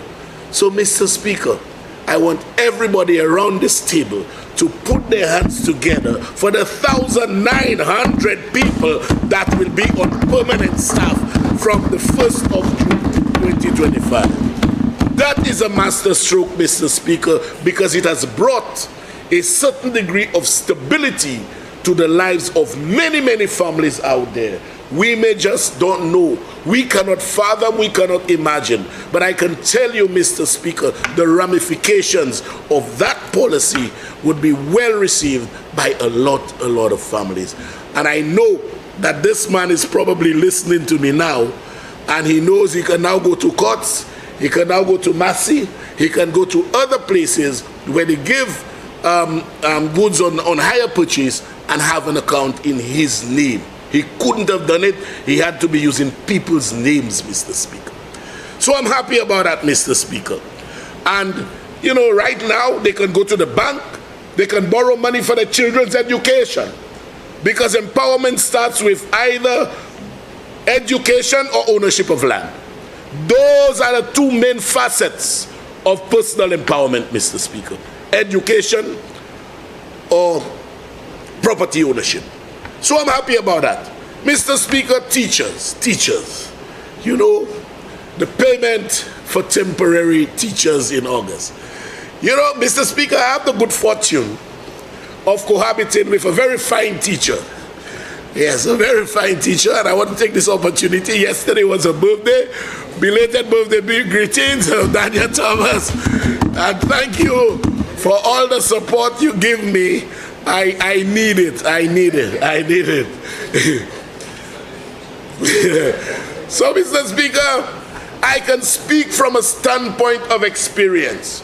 There is no teacher, not one teacher, whose husband, boyfriend, spouse, whoever, do not assist them when the year ends to get their classroom prepared for the following year. Most of them spend their own money, Mr. Speaker. And I want to applaud the teachers for that, Mr. Speaker. Most of them, Mr. Speaker. Mr. Speaker, not too long ago, I'm greeted with, I want a TV for my class. I asked for the children to watch what? No to the PowerPoint presentation. Mr. Speaker, I bought a television for my partner, which is in a classroom, to assist the children in their tuition, Mr. Speaker. So, Mr. Speaker, when this government, not only is we are paying temporary teachers now, but we also increased the amount that teachers were getting to assist in the facilitation of preparedness of the classroom for the following academic year. Bravo to this government, Mr. Speaker. Mr. Speaker, the government is doing well. We are doing very well, and no one can doubt that. No one can doubt that. Although I heard the member for Viewfort South saying that basically the member for Castries is learned under him. Well, I'll tell you, you were a good teacher. You were a good teacher. because some of the master strokes displayed by your former student are nothing but exemplary and bestow benefits to the good people of this country, irrespective of political allegiance. You know, Mr. Speaker, there was an anomaly, Mr. Speaker, in the service beyond 55. And that was a tremendous anomaly. In fact, right now, there is a police officer who retired. And I know he's listening, but I will not call his name. He retired, Mr. Speaker. His salary was compressed or compromised, if you want to call it that. So he has a Tikakadas pension. But his mortgage is yet to be totally paid. And he has that 10-year gap, Mr. Speaker, between 55 retiring and 65 to get your pension, Mr. Speaker. And that 10-year gap brought him extreme financial distress, Mr. Speaker. And I can tell you, Mr. Speaker, there are firemen and ex-police officers who find themselves in that 10-year gap, and that 10-year gap placed them in survival mode. Survival mode, their lives hinge on dependency from others, Mr. Speaker. But it is relieving to know that that anomaly is wiped out. And Mr. Prime Minister, I want to thank you, especially for those guys who I know will embrace that. And you know, the thing is, Baba setli si, sa pa bagay leba, sa pa bagay flabo, sa se bagay tout moun. Le nou ka pay pensioner tout moun. Le nou ka bay teacher tout moun. How can you tell me any wise thinking person can move away from the policies of this government and resort to what obtained last? You have to be out of your mind, Mr. Speaker. You have to be out of your mind. Now, you know, Mr. Speaker, you are the Prime Minister, and I wish he was here because I want to put a challenge to him. This Prime Minister is truly Lucian, and he truly cares. I dare say the former Prime Minister in the member for Miku South cannot sing our national anthem unprompted. Les Setlisei Pasachete, sons of daughters of St. Lucia. He cannot sing it. He does not know the words. And I challenge him on that one. Place us in a room, no teleprompter, no words on a script. Sing the national anthem for me. And even as a Christian nation, we all were brought up knowing the Lord's Prayer, which we colloquially refer to the Our Father. Not even that he can see. I pasa di Our Father. Kimani ou se set lisye, ou pa hadi Our Father who art in heaven. Si di ba ou kante di Our Father who art in heaven, hallowed be thy name. Se sa ikadi. And I'm not chiding him. This is harsh reality, but the reality redounds to the fact that he has no St. Lucianness in him. That is a fact. He's not Lucian. And the other one say, ask him to, you know, Taiwanese come here in 2 months, they rolling their tongue in Creole. Rolling. You know, rolling, holding any conversation with any Creole speaking person. You know, you're 60-something years. You want to blame an earpiece that are supposed to translate English to Patois for you? The earpiece not good? Can you believe that? The other one, it's time to take our country back. And somebody said something in Patois. What is he saying? You want to take our country back, the failing one. Wayne will finish feeling him. The member for answer will finish feeling him. And that is what, Mr. Speaker, the St. Lucianness in any government resides in the St. Lucia Labour Party. Because had the other government been there, we would have no celebrations for independence. We would have no celebrations for, what's the name of emancipation? We would not have for emancipation. And today, We are celebrating those things as a free people, Mr. Speaker, but they didn't want us to be free. They didn't want us to be free, Mr. Speaker. Come in here, you say, "Set Lucia, take our country back," but you can't speak our Creole. You can't even sing our national anthem. And I want to put that to the member for Miku South. I will pay him $1 million, 1 million, if within the next month he stands anywhere, totally unprompted, and sings the national anthem in its entirety. And I stand by my word.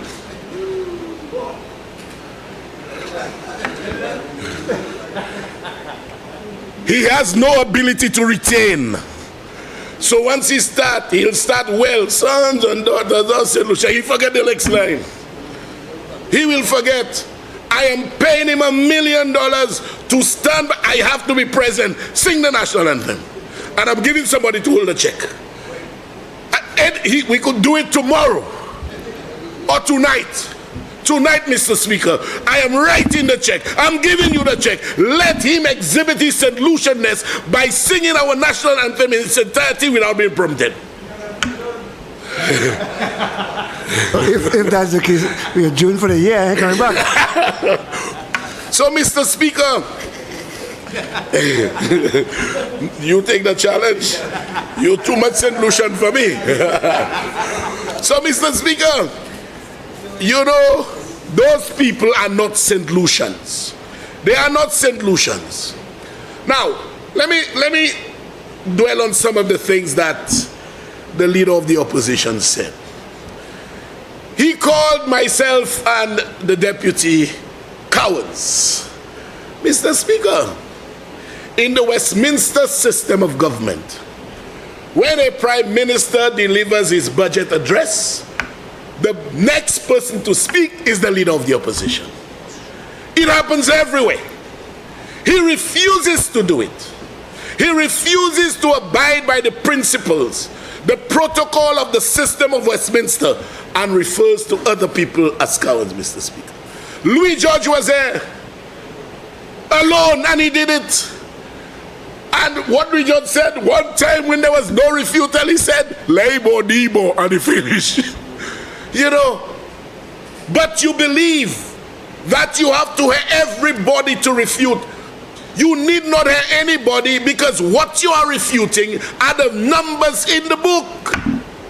That's what you're refuting. But you see, he wants to go on a frolic of his own, Mr. Speaker, and just spew nonsense alone. You know, again, he did it with the deputy speaker thing. So he's just throwing protocol out of the window. The deputy speaker, he basically threw the Constitution out of the window. The calling of Parliament, when he was told you had to call Parliament within 30 days, you had to convene Parliament within 30 days, he said there are no sanctions. You know, so the man is making a mockery of what is established procedure in this country, Mr. Speaker. And then talk about COVID. Talk about COVID, and COVID caused this and COVID caused that.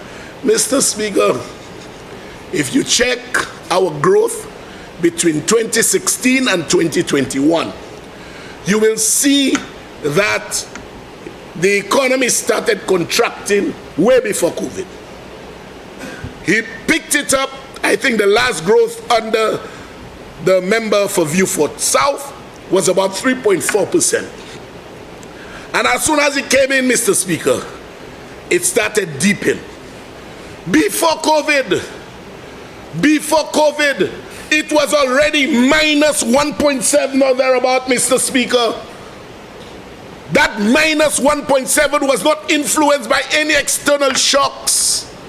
It was his own bad management.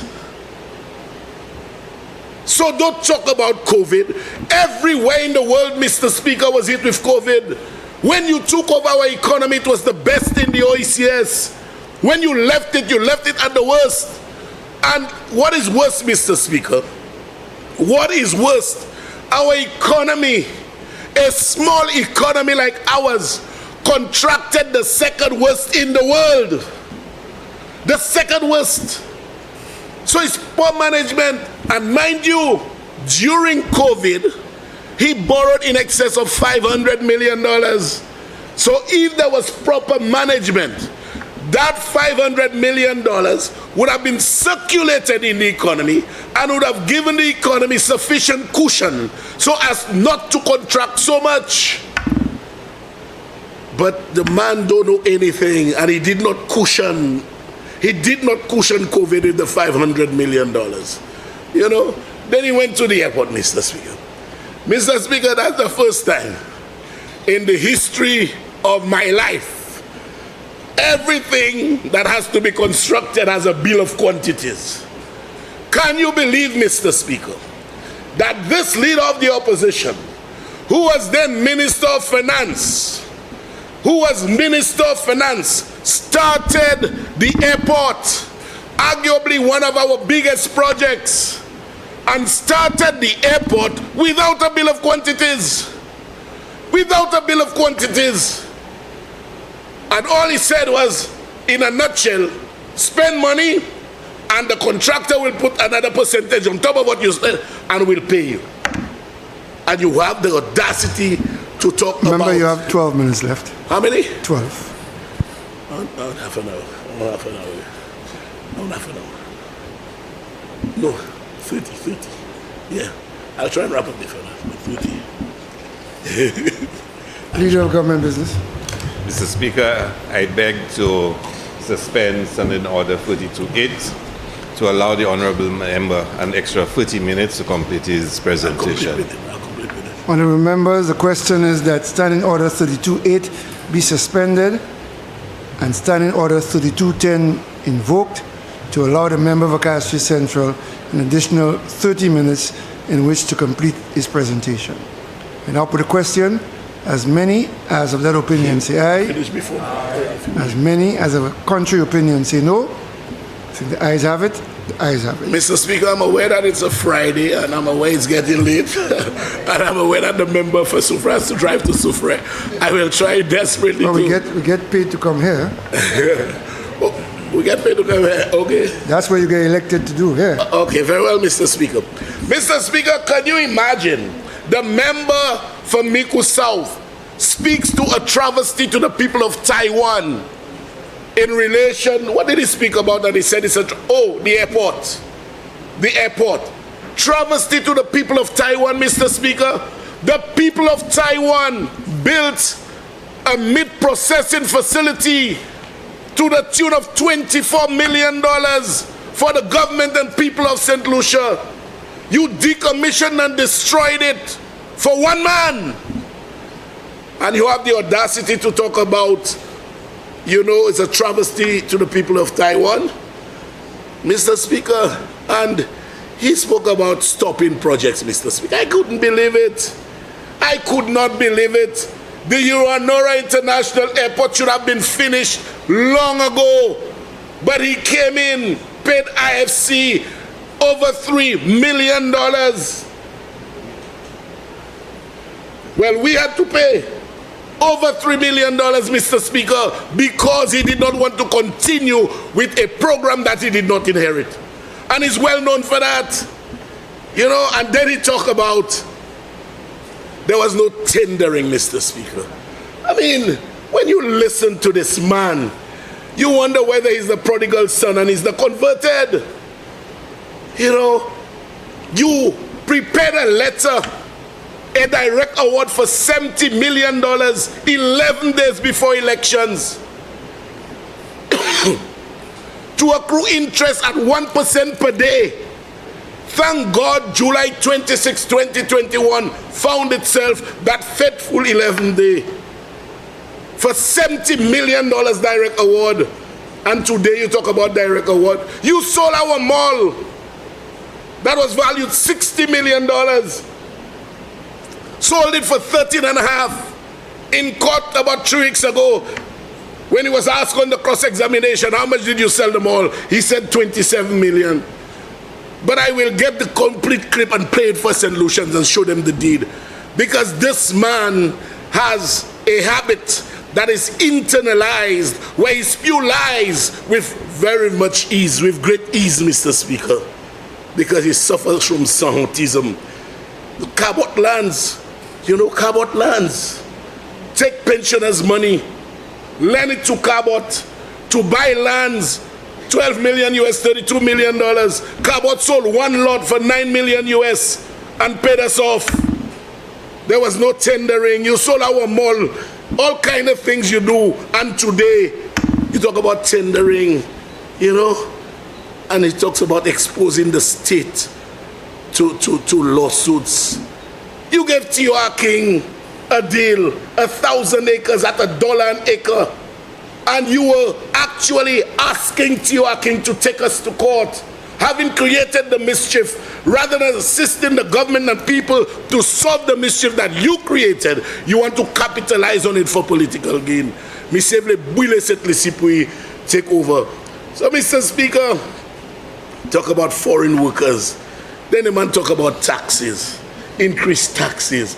The same man who at 11 o'clock in the night passed tax on black pudding, on charcoal, on making blocks, on hairdressers, on mechanics, on jewelers.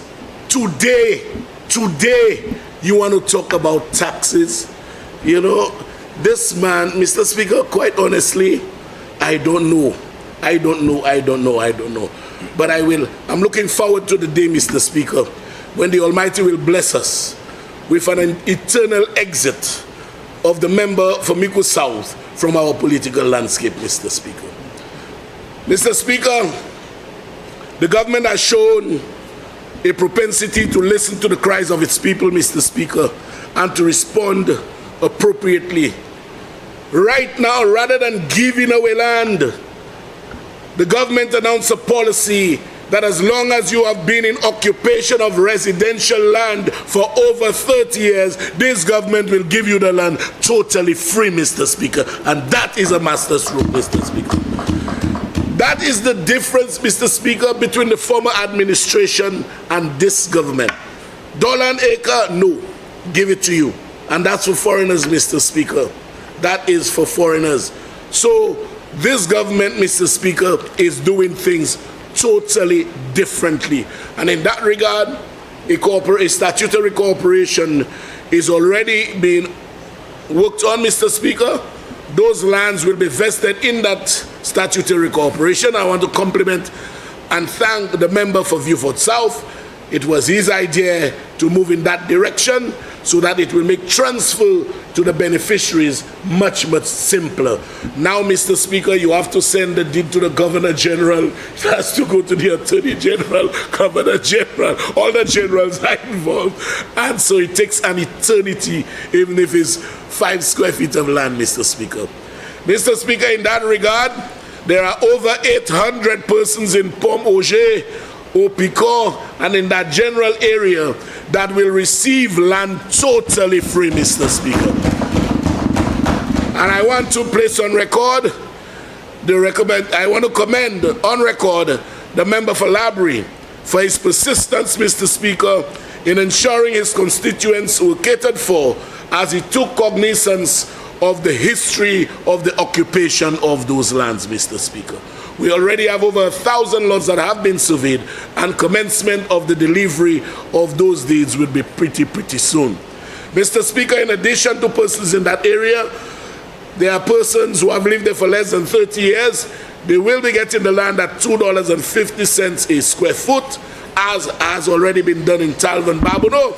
And talking about Talvin Babono, Mr. Speaker, an allocation of $5 million has been made to facilitate the construction of 2 two-bedroom condominium buildings. Although the Prime Minister said construction will start in June, Mr. Prime Minister, I rather suspect that given the speed with which your humble servant operates, I believe it will start sooner once the provision of the money is there, Mr. Speaker. Mr. Speaker, we have agreed at NHC not to incorporate the price of the land, and we will try desperately to keep the price of those 2-bedroom condos below $200,000. We are currently looking at $195,000 for the average nurse, police officer, teacher, and persons that fall within that bracket. Mr. Speaker, one house that had found itself squarely in the way at Talvin, Mr. Speaker, we had to demolish it, Mr. Speaker. This is what we found, this is what we gave. We found this one at the top, Mr. Speaker, and gave the one in the bottom.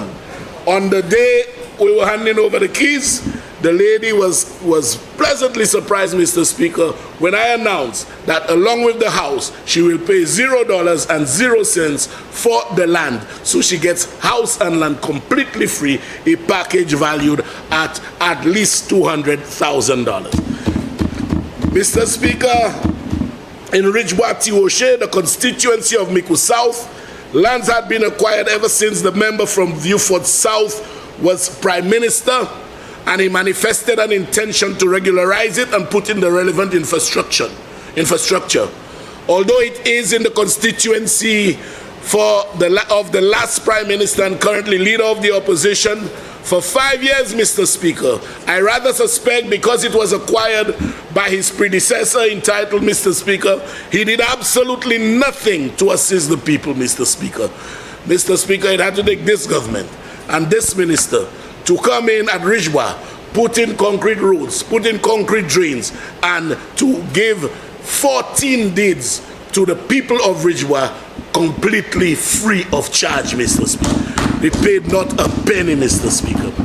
There are several other areas, Mr. Speaker, the length and breadth of St. Lucia. We have Trumase in Miku South, which we want to regularize. In Palmis, in Soufrière, Mr. Speaker, I have good news for the occupants of the National Housing Corporation houses. We will be giving away those houses, Mr. Speaker, to those persons who have been in occupation, courtesy the member for Soufrière. In Denry North, Mr. Speaker, there is a place called Madwa. And you know, Mr. Speaker, some of those people, Yoni Chetan, the member for Denry North, spoke about Madwa in the estimates. He spoke about it. About 3 days ago, I'm seeing a video, Mr. Speaker, of the potential candidate that talk about they ain't no mahad there, that one, whatever his name is. What's his name? I can't pronounce his name. They ain't no mahad there. But I'm hearing him. He spoke about that in the estimates. The member for the potential member, I don't even know if they're not fired, for the United Workers' Party, and the other one from Grozili, do a video talking about the very lands that they will do a development there. So they probably were listening to the member for Denry North, and then they basically put ideas. But Madwa is well on its way, and Madwa, we're coming. We will attempt, Mr. Speaker, to regularize most of those lands. There are some, obviously, that are strategically positioned. We will not be able to use a one-brush-fits-all. We will do what we have to do, but those lands that lend themselves to commercial and developmental use, we would have to deal with them differently, Mr. Speaker. We want to empower our people and create generational wealth through land ownership. But, Mr. Speaker, I want to take this opportunity to warn our people against squatting.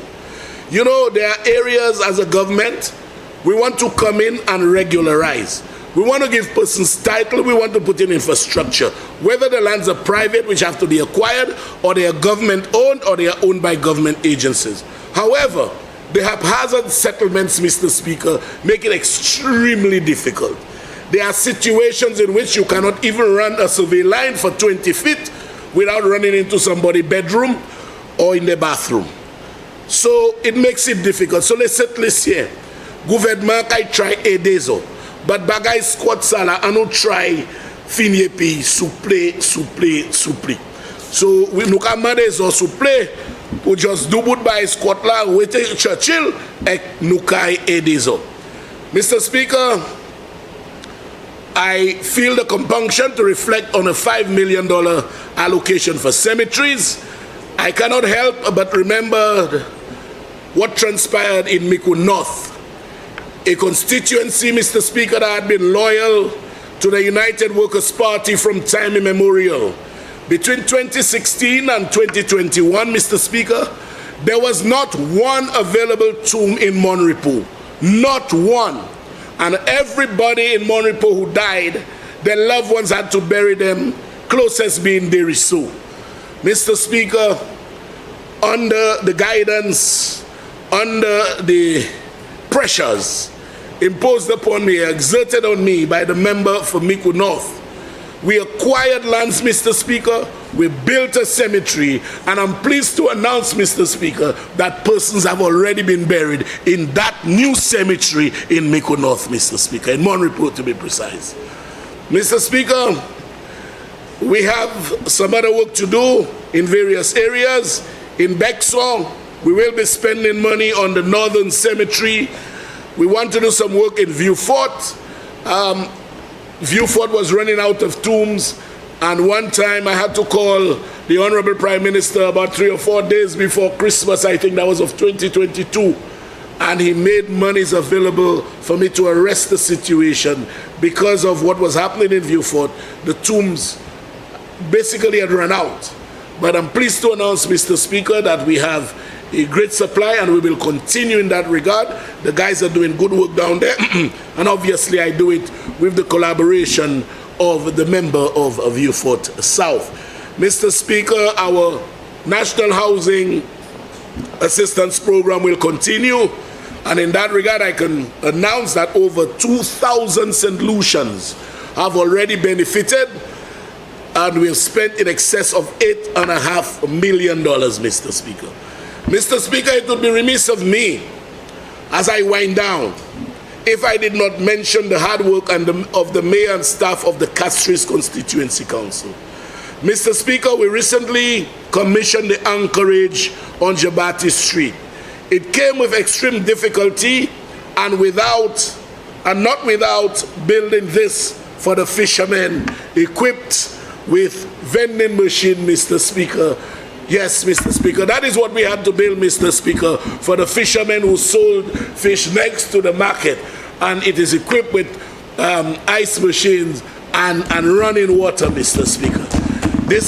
We don't just take them off the streets. We give them an alternative, Mr. Speaker. Then we had to build some new huts, Mr. Speaker, for the displaced vendors. And this is what we built, Mr. Speaker, for the displaced vendors. This is what we built for the displaced vendors, Mr. Speaker, and that will be occupied pretty soon. We had to do that to ensure, and they are saying that we are against vendors, you know. They are saying we are against vendors, Mr. Speaker, but I'll not dwell on that, Mr. Speaker. But this is the alternative that we have given to the vendors that were displaced where the anchorage was, Mr. Speaker. So, Mr. Speaker, development comes at a cost. It comes at the cost of temporary displacement. Mr. Speaker, for 5 years, the Castries Constituency Council did not receive one new vehicle, not one, from the last administration. Let me show you what we have done so far, Mr. Speaker. Just slide through this very quickly for me.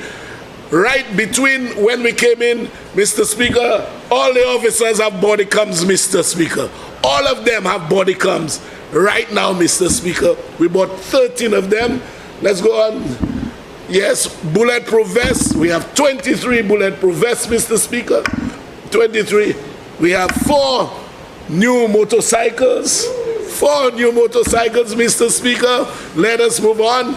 We have ATVs. We have 2 brand new ATVs, Mr. Speaker. Yes, brand new ATVs. We bought 3 garbage trucks and 1 sewer truck, Mr. Speaker. That is, yes, you all gave me 1. And we have 20 mobile caravans, Mr. Speaker.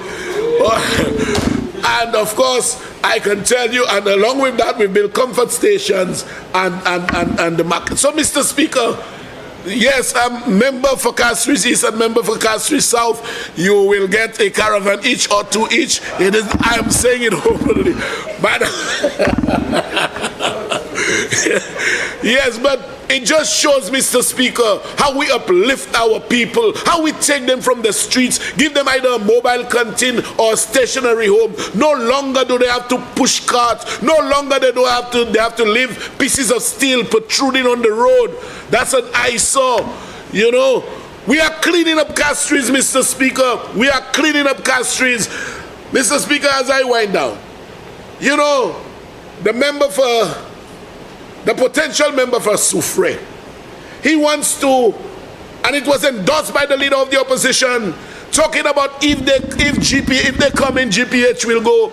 Mr. Speaker, whilst we are encouraging investors, we are the only government that investors come in with money.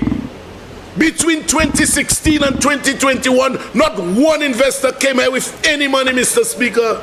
And so I approached the GPH, Mr. Speaker, and Mr. Kutman indicated to me, I told him I had built Jeremy Street Plaza some 17 years ago, and since I built it, it had never received a facelift. I am pleased to announce, Mr. Speaker, that Jeremy Street Plaza, gentlemen, this is what you will see. Mr. Prime Minister, when you drive on Jeremy Street, this is what you will see very, very soon. So, this is Jeremy Street. This is Jeremy Street. That is where they currently have the plaza. I know you all can't believe it because it looks like Dubai. I wanted the Prime Minister to have a look at it. I want you to have a look at Dubai, right in Castries. And I am pleased to announce, Mr. Speaker, that commencement of this will be in the next week or so. We are moving, Mr. Speaker. We are moving. GPH gave me the authority to announce it. GPH gave me to announce it, and it will be built compliments of GPH, Mr. Speaker. Mr. Speaker, I want to say something quickly on crime. As somebody mentioned crime. Mr. Speaker, crime fighting has to be a multifaceted approach. But I want to take this opportunity to place on record my thanks to the police officers, to those pressure groups, to the seniors all around the ghettos, people like Toka and Prince, and those people who actually have gone through it, Mr. Speaker, and can speak to the younger ones. Steve Jean, you know, can speak to the younger ones. And I'm pleased to report, Mr. Speaker, that as we speak now, one murder is too many. One is too many. But as we speak now, we are about 43% less homicides than that same time last year, Mr. Speaker. And it has to take the combination of efforts. One of the things is, obviously, government must create an enabling environment. With all the programs that are rolled out, more persons are employed. And they always say an idle hand is the devil's workshop. So, Mr. Speaker, all of those things are happening, Mr. Speaker, and we are doing well. Castries, when you walk there, Mr. Speaker, in the next 3 months or so, you'll ask yourself whether you are in Dubai. Mr. Speaker, as I close, let me express my thanks and gratitude to the people of Castries Central first and foremost. All of you in the RF team group, if I start calling names and I forget some, others will get upset. But all of you in the Castries Central group, my colleagues who have given me support, and I must say, Mr. Speaker, and I say it's coming from the deepest echelons of my conscience and my heart, I find solace, I find peace, I find tranquility whilst working with this team. I can deliver in an environment that is conducive. Give yourselves a round of applause. I want to thank you guys. I want to thank you. I want to thank you very, very much. I want to thank the members of staff at the various agencies that fall under my portfolio, my PS, the mayor, and all others, Nikki and all of them. And Mr. Speaker, one of the things sometimes we bypass, I will not hear the ambassador and the people of the Republic of China, Taiwan. I want to say a big thank you to the ambassador for her contribution in assisting me in making Castries look like what it is today. With that said, Mr. Speaker, I have no doubt, absolutely none, that when this great thinking man who rose from the east, and as it is biblically renowned, wise men came from the east, rest assured, some of them will have to run. They will have to run, they will kick the brush, because all they'll have to do is rush and rush out. Mr. Speaker, with those few words, I take my seat. I support unequivocally the appropriation bill of 2024, 2025, 2026. Thank you, Mr. Speaker.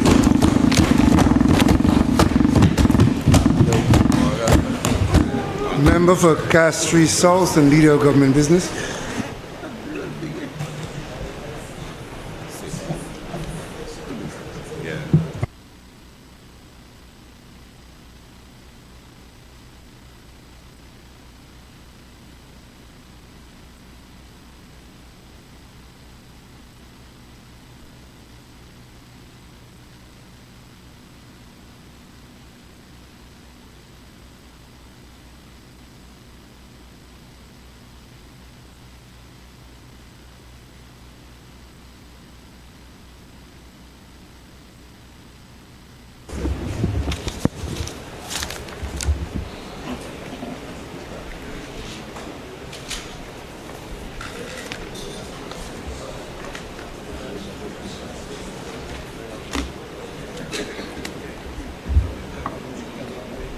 Thank you very much, Mr. Speaker.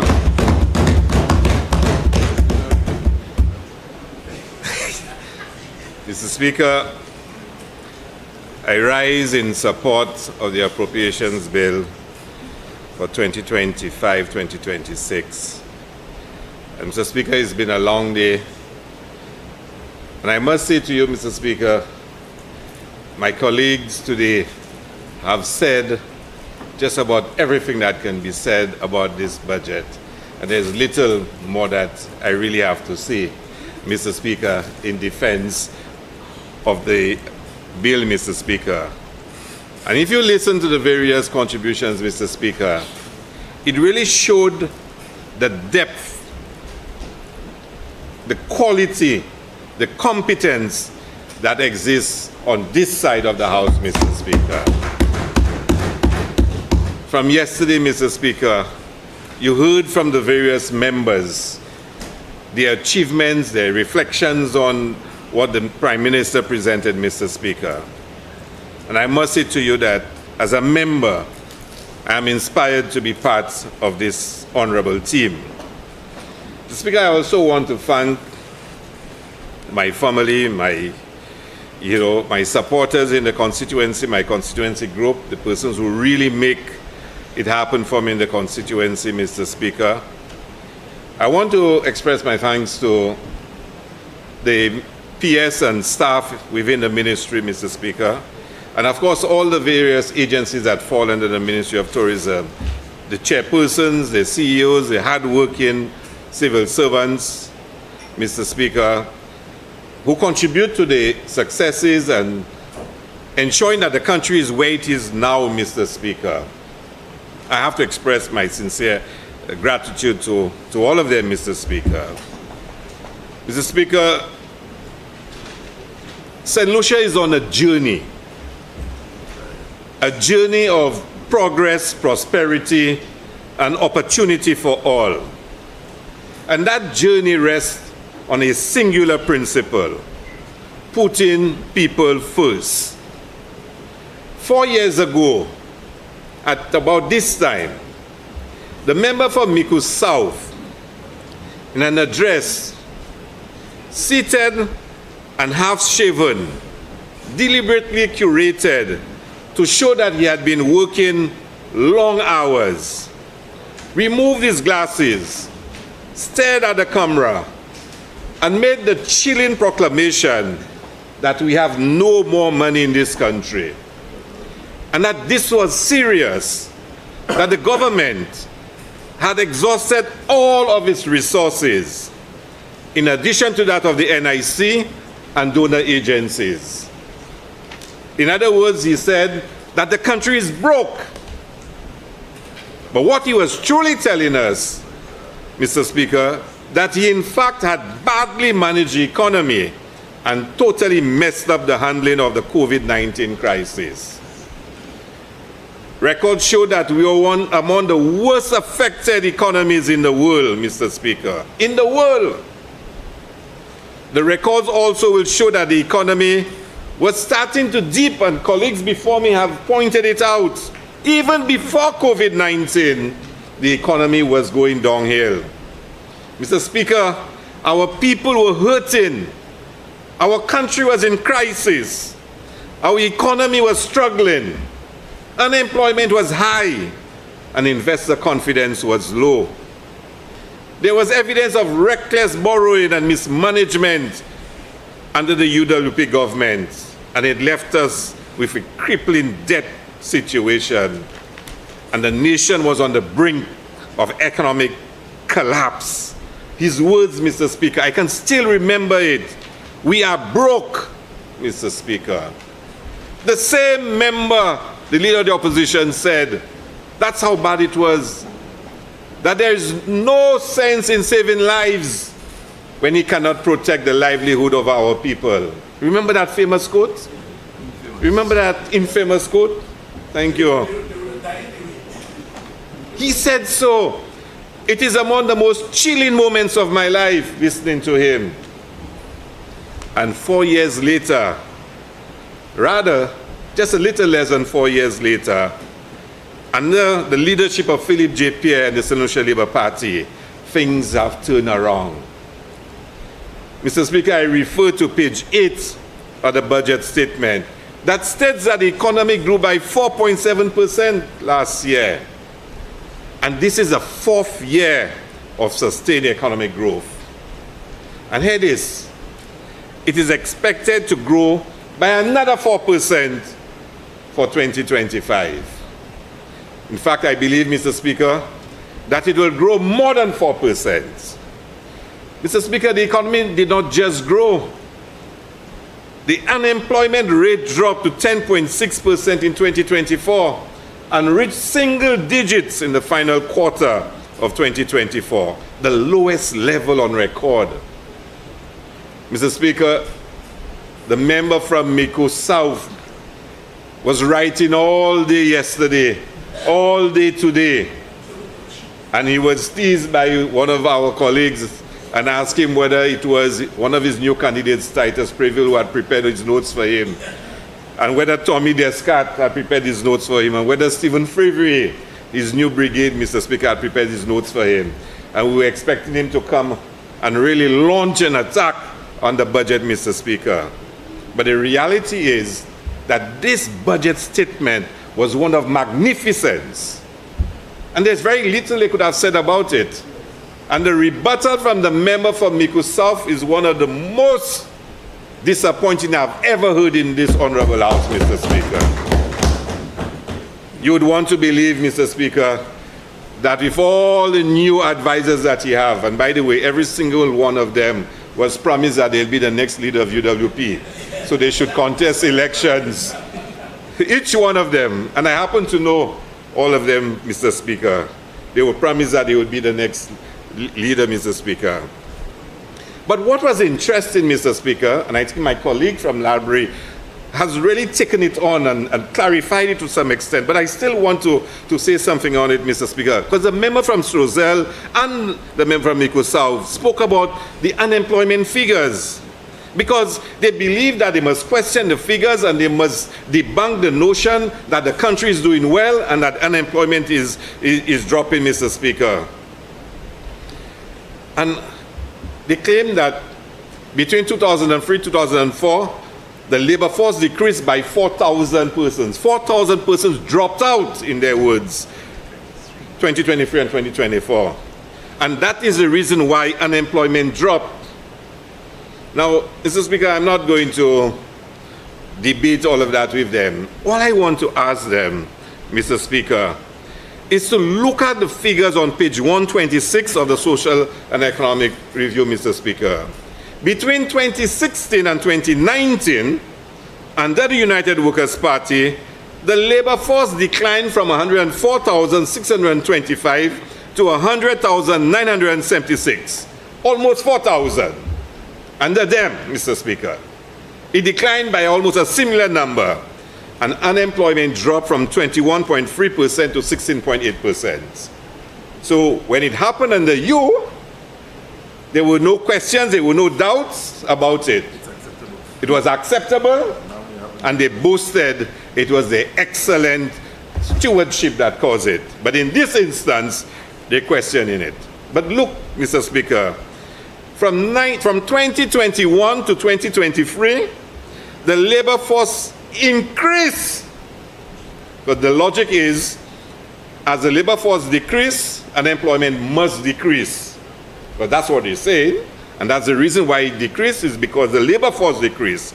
But the labor force between 2021, Mr. Speaker, and 2023 increased from 101,553 to 113,246, a total of 11,700. So it increased by 11,700. And unemployment, Mr. Speaker, dropped from 21.9 to 14%. So I need him to explain it to me. Because if unemployment is dropping because the labor force has declined, what happens when the labor force has increased? Unemployment must increase, of course. No? Isn't that logical? So why has it decreased, Mr. Speaker?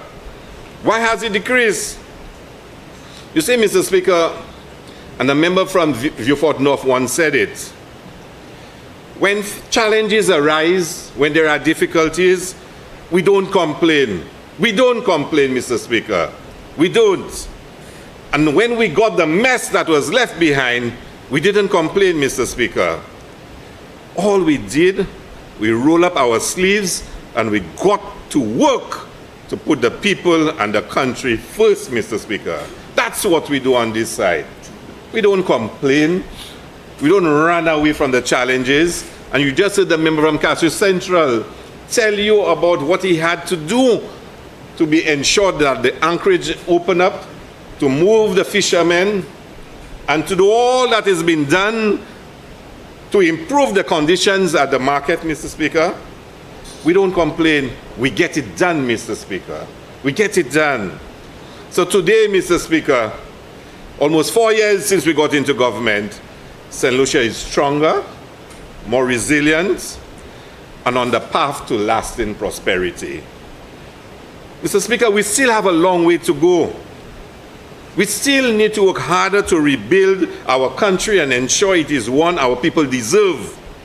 But with our record of delivery and a plan for more, our government is working to get us there every day, Mr. Speaker.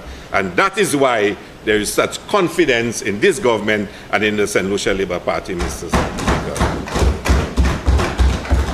Under the leadership of Philip Joseph Pierre, Mr. Speaker, and his responsible management of the economy, he has first stabilized the economy, he's restored investor confidence, and he has set us on a path of sustained growth. This year's estimate, totaling just over $2 billion, the largest in our history, is a clear sign that St. Lucia is moving forward and not backwards. Better, despite all the noise, all the twisted lies and misinformation, we are moving forward together, Mr. Speaker. And that is important, Mr. Speaker. So this is not just about numbers. It's about people's lives improving, Mr. Speaker.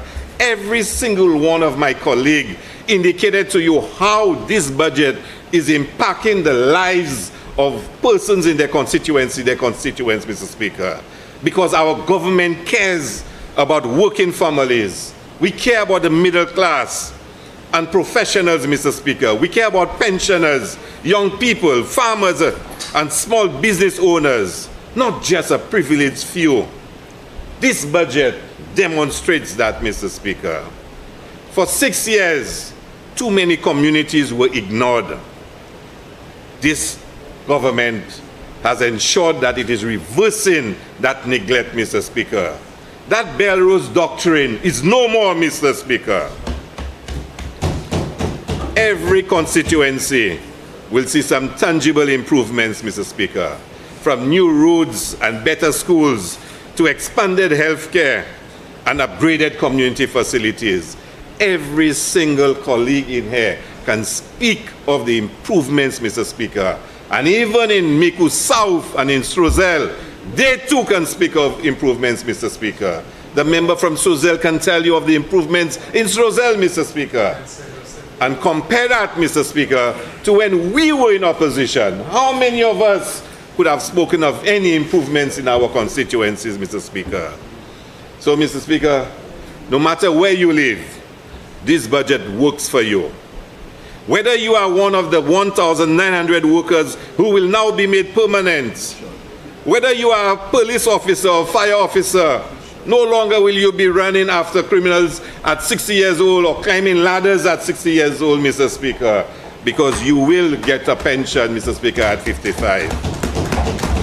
Whether you are a student nurse, whether you are a parent struggling to pay CSEC subjects, Mr. Speaker, whether you are a young person dreaming of owning your first home, whether you are elderly and hoping to get a place in a home, whether you are a professional looking for a tax break, whether you are a pensioner, whether you are concerned about rising food prices, yes, this is your budget.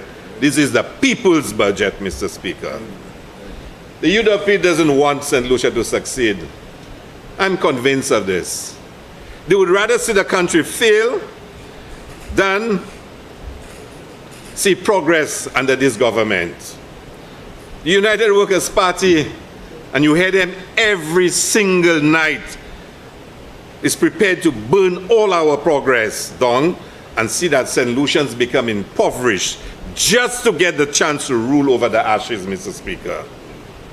The leader of the opposition doesn't care about our people, and he doesn't need to care, as he's a product of Canada with options to move there whenever he wants. But growth, jobs, and opportunity will mean nothing to him.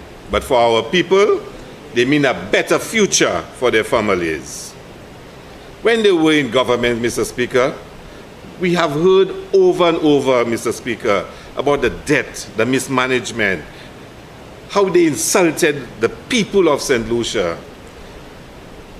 Mr. Speaker, it was very clear, and the leader of the opposition said it when he was in government, that he did not believe St. Lucians were capable, and that he referred to us as backing dogs, Mr. Speaker.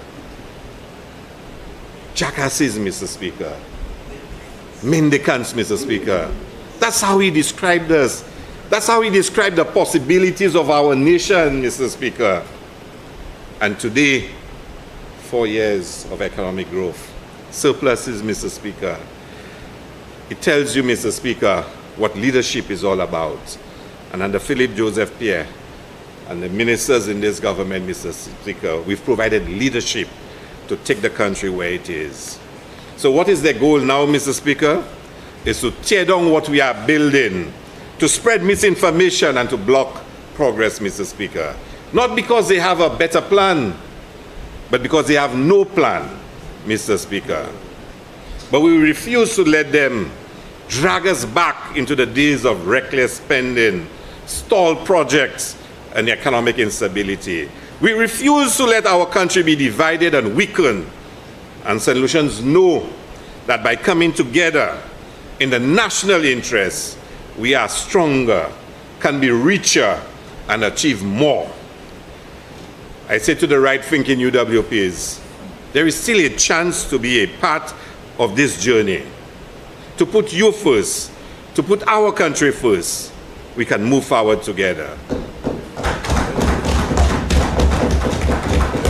This budget, the people's budget, is not just about today.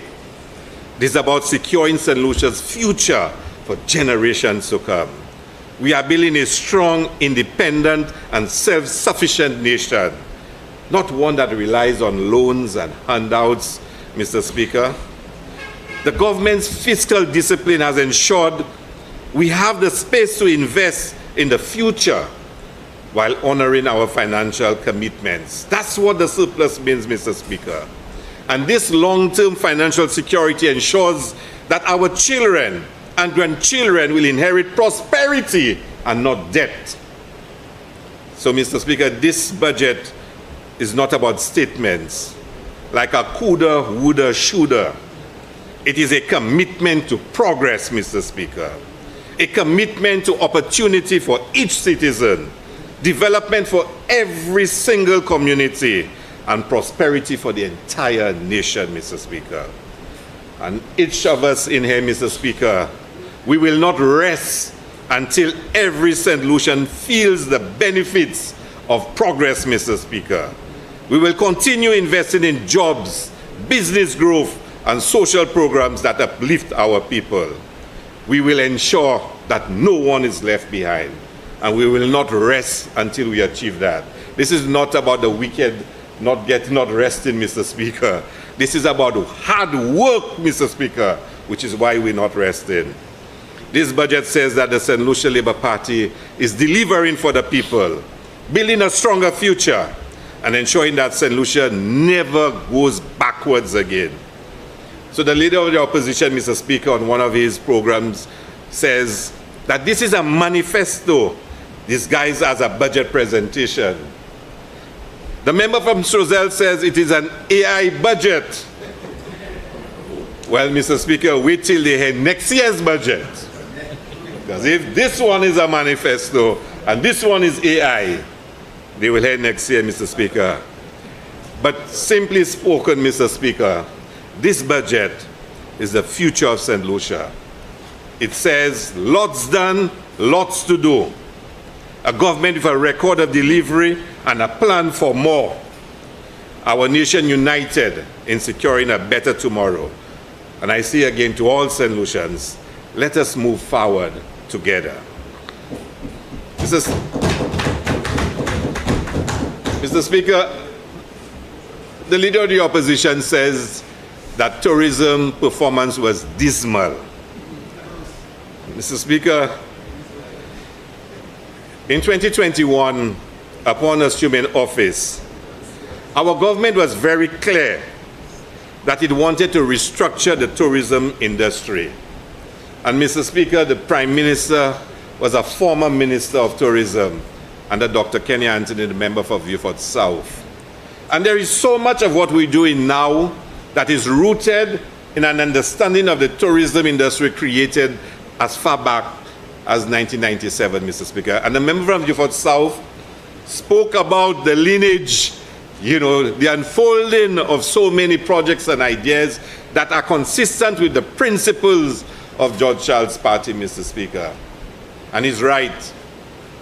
He's right. We continue a very proud tradition, Mr. Speaker, a very proud one. And so much of what we do now started as far back as then. And I teased him earlier that I could have reminded him of some of the things that he spoke about and where they originated, because he delivered budget addresses. The Prime Minister, as Minister of Tourism, I keep saying to so many persons, started defining the contours of what community tourism is now, Mr. Speaker.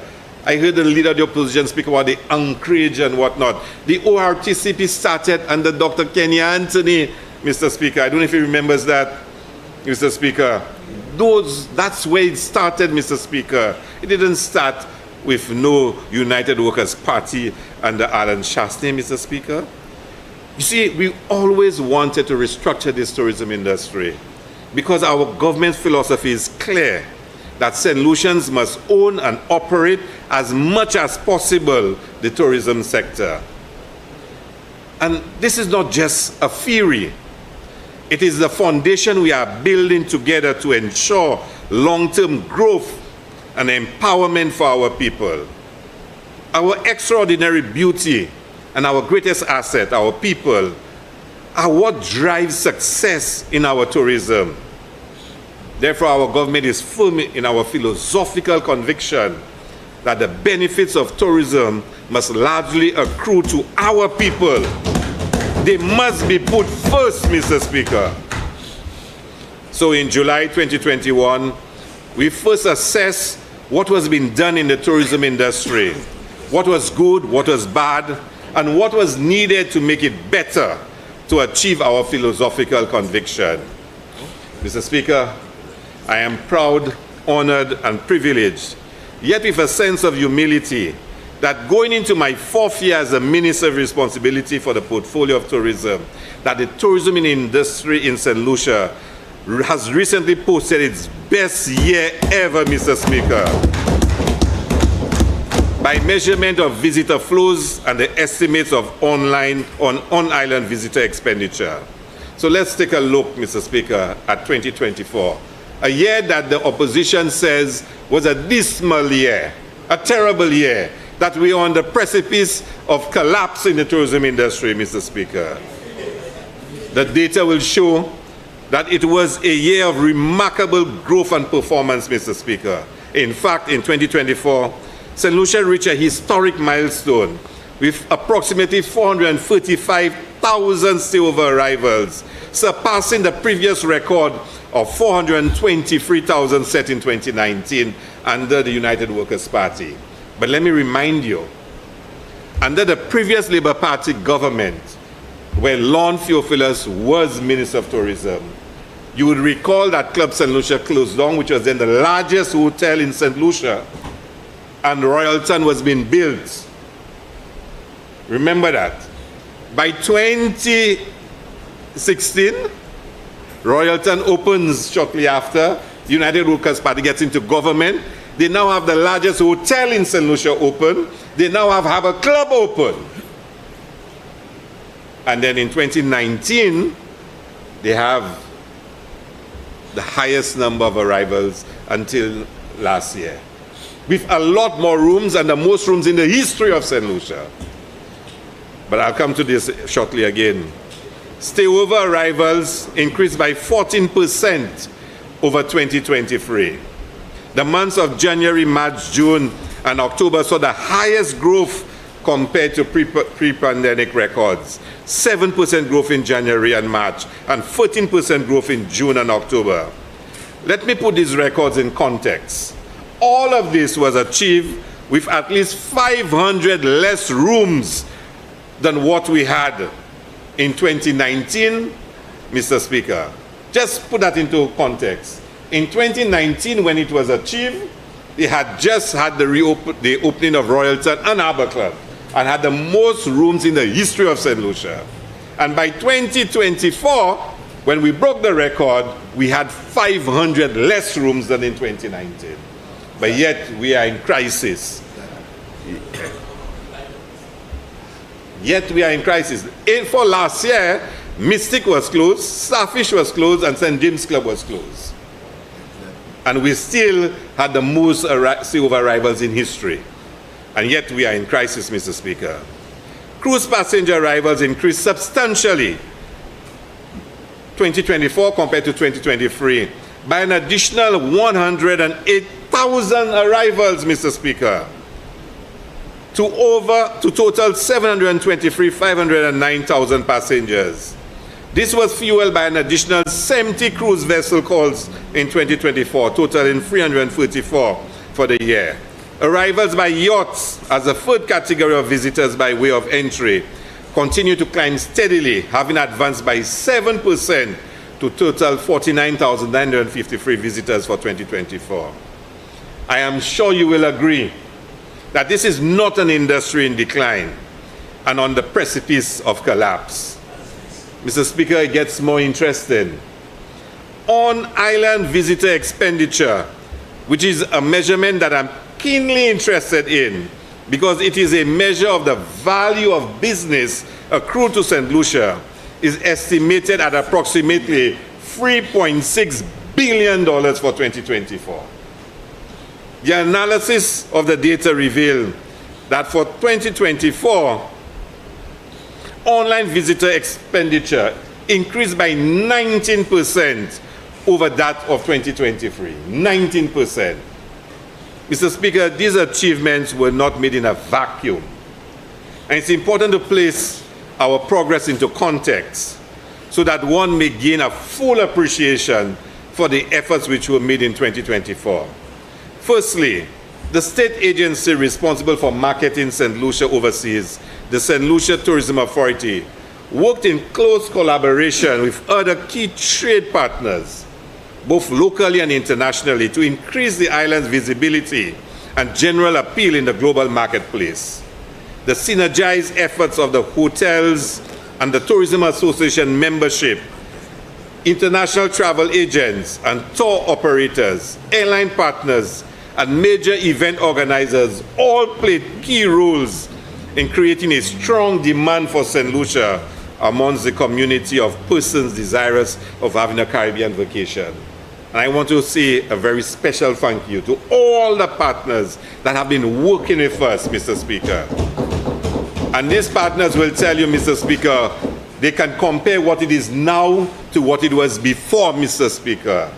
There was nothing about my hotel and my way, Mr. Speaker. Instead, this is St. Lucia's way, and this is St. Lucia's interest, Mr. Speaker. So, Mr. Speaker, St. Lucia is currently trending internationally. There's no two ways about it, Mr. Speaker. The evidence of this, Mr. Speaker, is from multiple dimensions. Under my stewardship, and of course the stewardship of the Labour Party, we have strategically negotiated for increased airlift from our major source markets and implemented appropriate marketing strategies to yield the arrival numbers we are now benefiting from. Mr. Speaker, we have developed attractive events of world-class appeal with the return of the St. Lucia Jazz and Arts Festival, and I'll return to it in a while, and our signature annual carnival.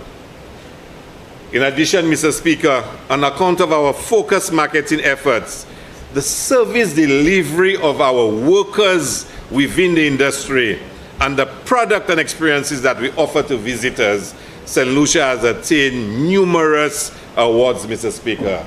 Too many for me to list all of them right now. It would be remiss of me, Mr. Speaker, if I did not mention among these awards the tremendous visibility that St. Lucia gained as a result of Honorable Julian Alfred winning gold and silver medals at the Paris Olympics in 2024, and the work that she has been doing as a tourism ambassador. With all of those awards, Mr. Speaker, and the best performance record, Mr. Speaker, I have to again remind you that this was achieved with at least 500 less rooms than we had in 2023. Mr. Speaker, truth be told, there are challenges. We are witnessing changes in the structure of our accommodation sector, which has implications for our overall performance and has caused us to adjust our strategies. There is a growing trend of visitors choosing accommodations outside the traditional hotels, in home accommodation, and an increased demand for luxury options, both villas and high-end hotels. Mr. Speaker, as it relates to the home accommodation demands, this presents a great opportunity for entrepreneurship, and I'm happy that our nationals have embraced this opportunity, which our government have been calling for and supporting through our policies.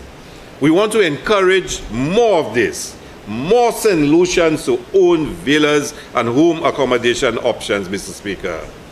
And we have started to see visitors in places around the island where we are not accustomed to seeing them. Deep within communities, Mr. Speaker, in Bizet, in Masqué, in Labrie, Goodlands, Marcia, and even Strozel, Mr. Speaker. An analysis of that sector revealed that we have approximately 2,000 establishments, offering accommodation to visitors in St. Lucia. 2,000. This market segment, and listen to this, added 175 new places in 2022, 230 in 2023, and 300 in 2024. So you can see the steady increase to St. Lucians responding to the call to invest in the tourism industry, start owning it, and they're doing it largely through the home accommodation sector, Mr. Speaker. Now, when you translate that into the value of business, it means that residents are scooping up approximately $79.8 million annually. $79.5 million annually through home accommodation options in St. Lucia. This is no small amount, and we expect it to grow. Mr. Speaker, on the other hand, while we embrace the demand for high-end options, like I mentioned earlier, and we are witnessing investment in the area, we need to manage that growth, Mr. Speaker. It demands that we work with our traditional trade partners to facilitate high occupancy levels at our traditional accommodations, Mr. Speaker, to foster a more balanced industry. Mr. Speaker, the leader of the opposition always pretends to be brilliant, Mr. Speaker, to be an economist of great, repute, Mr. Speaker. And I'll tell you something, Mr. Speaker, I don't pretend to be an economist. I have my elder brother is an economist, my younger brother is an economist, my sister is an economist, but I tell them I'm the best economist among all of them. My brothers might not like to hear me say that, but Mr. Speaker, I don't pretend to be an economist. I studied some economics, but the leader of the opposition pretends that he's this great economist and this great knowledge and competence, and everybody else is stupid and we don't know what we're doing, Mr. Speaker. And he quotes figures and he just throws out numbers and figures and numbers and figures that just don't even add up, Mr. Speaker. So listen to what he says, and I want you to follow me on this one. He says, Mr. Speaker, that stay-over arrivals only grew 2.5% over 5 years, and that's not good enough. Now, I just told you, 2024 was the record year for stay-over arrivals, and we achieved it with 500 less rooms. And 2019 was achieved with the most rooms in the history of St. Lucia. So, and he looks at the figures from 2019 and he compares them with 2024. And nothing in between, huh? And he says it's 2.5% growth, and this is dismal, and this is a sign of an industry collapsing. And he's a guru economist. Let me tell you, if I were an economist and he claimed to be one, I would change my profession, Mr. Speaker. Mr. Speaker, he also says that the flights coming in are empty. Yet he's also saying that there's not enough airlift to St. Lucia. Then the hotels are empty and not doing well. Yet Coco Palm, his hotel, he claims, is expanding facilities. So, and more hotels are coming on stream.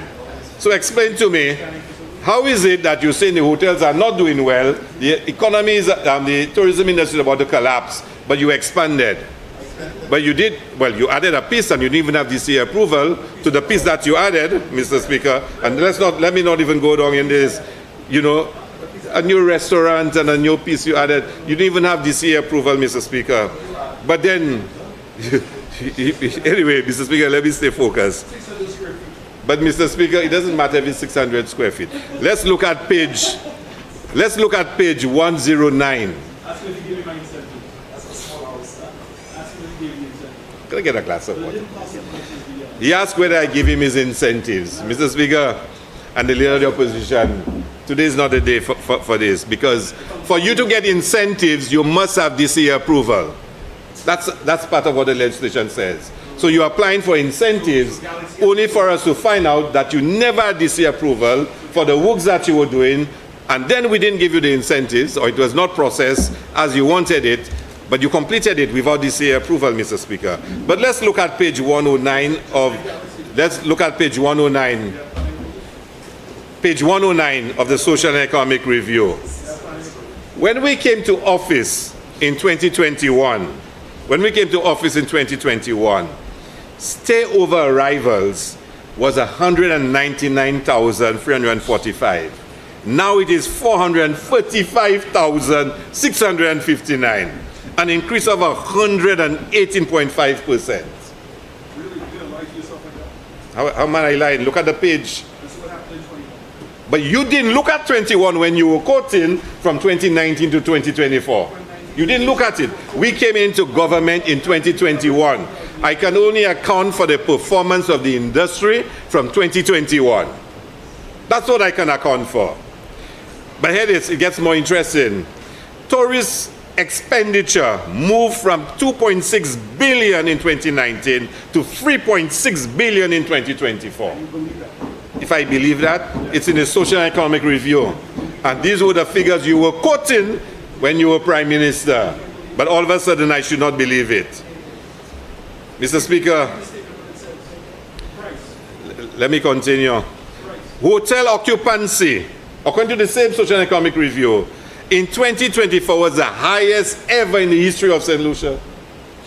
It's there. It's there, Mr. Speaker. But you're doubting the figures now, Mr. Speaker.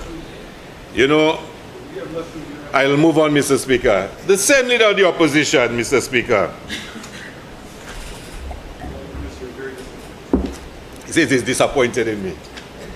I am no tourism guru. You know, I'm only learning on the job. But I'm showing you I'm learning faster. I'm learning faster. But you, for somebody who've had over 40 years experience, is 40 years of experience of doing the wrong things all the time. Not doing the wrong things. You're very experienced, but you're experienced in doing the wrong things. I'm a newbie to it. I'm learning. Yes, and I'm righting your wrong. I'm righting your wrong. So he says, and hear this one, that I have destroyed community tourism, and that it was village tourism, and now I've called it community tourism. Let's look at the facts. When we came into office in 2021, there was no legislation enacted.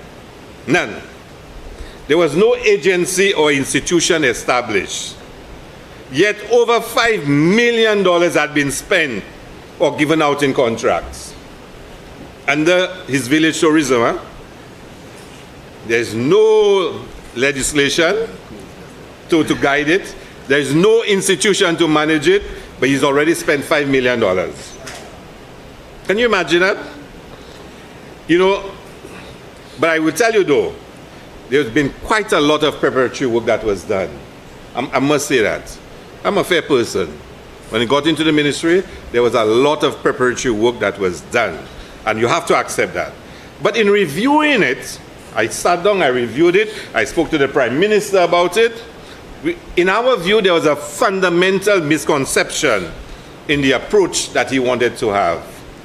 The concept he had was to create franchises that St. Lucians would buy, and instead we favored creating partnerships with people and communities. It would be village rather than community. And for us, after we discussed it, and we discussed it in cabinet when we looked at the legislation, it lacked what we call St. Lucian-ness. It lacked that. And we felt we wanted something, if it was community tourism, it had to be St. Lucian. It had to be authentic, it had to be immersive. So we just had to tweak it and make it more relevant to pick up the phone and call you, Mr. Speaker. So, Mr. Speaker, we were very clear after we discussed it as colleagues at Cabinet that the Community Tourism Agency had to play that critical role in ensuring that the ownership and the benefits of the tourism industry accrues to our people, to St. Lucians, Mr. Speaker. So we had to make that tweak, Mr. Speaker. The Community Tourism Agency has now become the vehicle for pursuing that goal, Mr. Speaker, for more St. Lucians to own and for them to participate in the tourism industry. So, Mr. Speaker, you will see that the Community Tourism Agency will continue to invest in local entrepreneurs so that they can become partners in the industry. And the CTA will support small and medium-sized enterprises that will offer tours, attractions, and cultural experiences. Additionally, the agency will drive community initiatives, collaborating with the Ministry of Tourism and other local organizations to develop signature projects and ensure that these projects provide an authentic and immersive local experience. So here are our success stories. In 2024 to 2025, the CTA granted a total of 17 loans in fulfillment of that mandate. And if you want, I can give the list of all the projects that were approved. Some of them have already been activated and some are in the final stages. As we move forward, the city will be working on 40 partner projects for 2025-2026. 40. From Grosile to Labrie to Forestier to Pralle to Ancillary to Kako in Vieux-Fort North. Mr. Speaker, just about every community in St. Lucia will be covered. And Mr. Speaker, some of the projects that are identified for 25-26 through the Ministry of Tourism are as follows, Mr. Speaker. And I want to mention some of them, Mr. Speaker. I'm not sure if they have the visual to show you it, Mr. Speaker. And we have some very exciting projects, Mr. Speaker. The first one, the CMOS experience in Pralle, in Mico, Mr. Speaker. You could see on the screen, Mr. Speaker, some of the visuals. The CMOS experience, where visitors can kayak out. Remember, you have 15 minutes left. 15? Yeah. Oh, you took some of my time, Mr. Speaker. Okay, we'll go down to 5, you'll take. So let me just go quickly through it, Mr. Speaker. The CMOS experience, the revamp of the Dennery Fiesta, the upgrading of the church in Castries, Mr. Speaker, to become a place of art and culture and community, Mr. Speaker. The Earth Tour, an artisan tour in Strozel. Ansfeld Lookout, Mr. Speaker. The Mon Lay-by, which will now be called the View at the Mon, which will be open on April 29th, Mr. Speaker. And I invite all my colleagues to be there on Tuesday, Mr. Speaker. The Catholic Museum, it showed on the screen a short while ago, Mr. Speaker. We'll be working in the Catholic Church for some religious tourism project, the First Martyrs Shrine, Mr. Speaker. The upgrade of the Soufrière World Heritage Lookout, Mr. Speaker. The Underwater Sculpture Park, Mr. Speaker. The first one will be in Ancillary, the second in Ancillary, and the final one will be in in Cicero, Mr. Speaker. Buckeye Sports Recreational Park, and the leader of the opposition will remember that park. I was invited then to come when it was handed over, and the government of the day did nothing about it, Mr. Speaker. We're going to revive it and upgrade it, Mr. Speaker. And of course, the last one I want to mention quickly, Mr. Speaker. Yeah, this is the lookout of the Buckeye Beach Park and what it will look like. The Masher Artisan Village, Mr. Speaker. The Masher Artisan, and I want you to look out for this one, Mr. Speaker. Because, Mr. Speaker, the old abandoned Masher Market will be transformed into an artisan village, Mr. Speaker. The leader of Philip JP, I'm trying to encourage him, let's get started immediately, Mr. Speaker. Let's get started immediately. And I want to present it to him next week so he can consult his people and we can get started on it, because this is going to be a fantastic experience, Mr. Speaker. So, Mr. Speaker, let's move on because my time is limited, Mr. Speaker. On page 30, Mr. Speaker, of the budget statement, we speak of the necessity of developing recreational beach spaces for citizens and visitors, Mr. Speaker. I think the days when our citizens visit major public beaches, but there are no facilities, Mr. Speaker, those days must be over.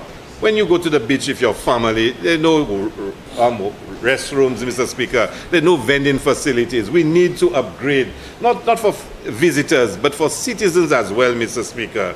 And I feel very strongly about that, Mr. Speaker. So you will notice we're going to start upgrading the facilities at the beaches around St. Lucia. We'll start with Ridgeway Park, Mr. Speaker, on the ramp. And then, Mr. Speaker, at Montpimad, we will also be having a beach park there, Mr. Speaker, at VG, where the old beach facilities used to be. There's going to be an upgrade of that facility. We're hoping, Mr. Speaker, we can also go around the island, whether it's in Vieux-Fort, Sandy Beach, and other areas, to upgrade the beaches, put in the facilities, Mr. Speaker. Also create economic activity for our people where they can sell and they can, Mr. Speaker, earn some kind of livelihood, Mr. Speaker. So I'm hoping by the end of the year, at least we'll complete 3 of them, the one at Ridgeway, Montpimad, and at VG, Mr. Speaker. Mr. Speaker, we are witnessing significant growth in the demand for St. Lucia, Mr. Speaker. And because of the product that we are developing, building on the successes of the past, Mr. Speaker, you have to recognize a lot of hard work has been done over the years to develop the product in St. Lucia by hoteliers, by the private sector, Mr. Speaker, that we really have to make sure that we, at the end of the day, build an industry that is inclusive, resilient, and sustainable, Mr. Speaker. Mr. Speaker, I'll move quickly, Mr. Speaker. The Prime Minister mentioned the national tourism policy, and we will be, ensuring that we update our tourism policy, and I'm sure the Leader of the Opposition will want to have his say on that, Mr. Speaker. The tourism transportation, upgrade that we're doing, converting all the H plates to TXs, Mr. Speaker. It has challenges, but we're managing it. We've rolled up our sleeves, Mr. Speaker. We're trying to solve the problems. We're under a lot of pressure, but we're trying our best to make it work, Mr. Speaker. The certification process in the ministry is really critical. When we tell the world we are world-class, we better be world-class. And for us to be world-class, we have to set the standards, and we have to help everybody to uplift their standards, to reach those standards that we've established. And our certification unit is really working hard, with all the service providers to raise the standards, Mr. Speaker, to make sure that what we boast and that we will deliver, in fact, we do deliver it, Mr. Speaker. I have to end on the tourism section by speaking about the Jimmys, Mr. Speaker. The Jimmys is very close to my heart. It is about recognizing the achievements of our hospitalitarians, people who work in the industry, recognizing them, celebrating them, Mr. Speaker, both the hotels, the different service providers, and the workers, Mr. Speaker. So between the SLTA, the SLHTA, and the ministry, we held the Jimmys recently, Mr. Speaker. And, we really had a wonderful time celebrating all the workers, Mr. Speaker. As we all know, our people are our most valuable assets. Our people are our best products. So I wish to say thank you to all the workers within the tourism industry. Without you, we cannot have a thriving tourism industry. We cannot. From the hotel staff, to the chefs, to the taxi operators, to the front desk agents, to the tour operators, it is our people that make St. Lucia unforgettable, Mr. Speaker. And this is what the Jimmys is about, celebrating them. Mr. Speaker, I move on. How much more time you need? We have half an hour. Member for Castries Southeast. Thank you. Mr. Speaker, I rise to invoke, suspend 32.8 and to invoke 32.10 to grant, to allow the member an additional 30 minutes to complete his presentation. 30? Yeah. Honourable members, the question is that Standing Order 32.8 be suspended and Standing Order 32.10 be invoked to allow the Leader of Government Business an additional 30 minutes in which to complete his presentation. And now put the question, as many as of that opinion say aye. Aye. As many as of a contrary opinion say no. I think the ayes have it. The ayes have it. Mr. Speaker, let me move quickly to investment, Mr. Speaker. St. Lucia is open for business, and we are seeing, Mr. Speaker, unprecedented levels of interest in investing in St. Lucia. Investor confidence is up, and foreign direct investment is flowing in St. Lucia like never before. Not since 2006 are we seeing so much foreign investment in St. Lucia. And the Leader of the Opposition had boasted he would be bringing billions of dollars of investment in St. Lucia. All he brought was one racetrack, Mr. Speaker. And all he ended up doing was putting horses before the hospital and before the people of St. Lucia, Mr. Speaker. But we are seeing real investments in this country, Mr. Speaker. And despite all what the member from Microsoft is trying to do to stop us, Mr. Speaker, and his efforts to damage his own country, am I right in even saying that? And his efforts to damage this country, Mr. Speaker, on the world stage, we are succeeding in showing the global community and international investors that St. Lucia is a country on the rise. So, Mr. Speaker, to complement our pro-people approach, we've also adopted a pro-business approach, Mr. Speaker, that has attracted millions in investment across tourism, infrastructure, and other key industries.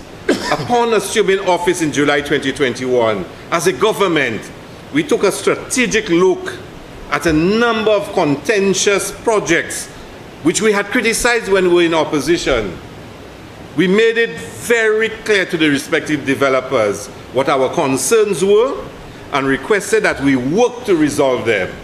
We would never take the approach taken by the opposition now, Mr. Speaker. Our principles were made very clear to them. We respect that government is continuous, regardless of which party occupies the seat of power. That we must create an enabling environment for investors to make a fair and reasonable return on their investment. And that the people of St. Lucia and the state must get its own fair and reasonable benefit and returns, Mr. Speaker. And we laid it out. We did not behave in a reckless and irresponsible manner, as is now being done by the opposition, to threaten investors that their projects will be stopped. On page 41, the Minister of Finance quotes the former representative for Soufrière Fossé Jacques, openly declaring that the United Workers' Party, if ever elected, will stop the GPH project.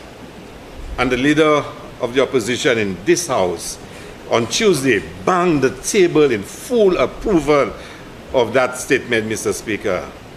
So instead of this ineptitude, Mr. Speaker, the budget statement lays the foundation for future success by prioritizing strategic investments to create jobs and grow the economy.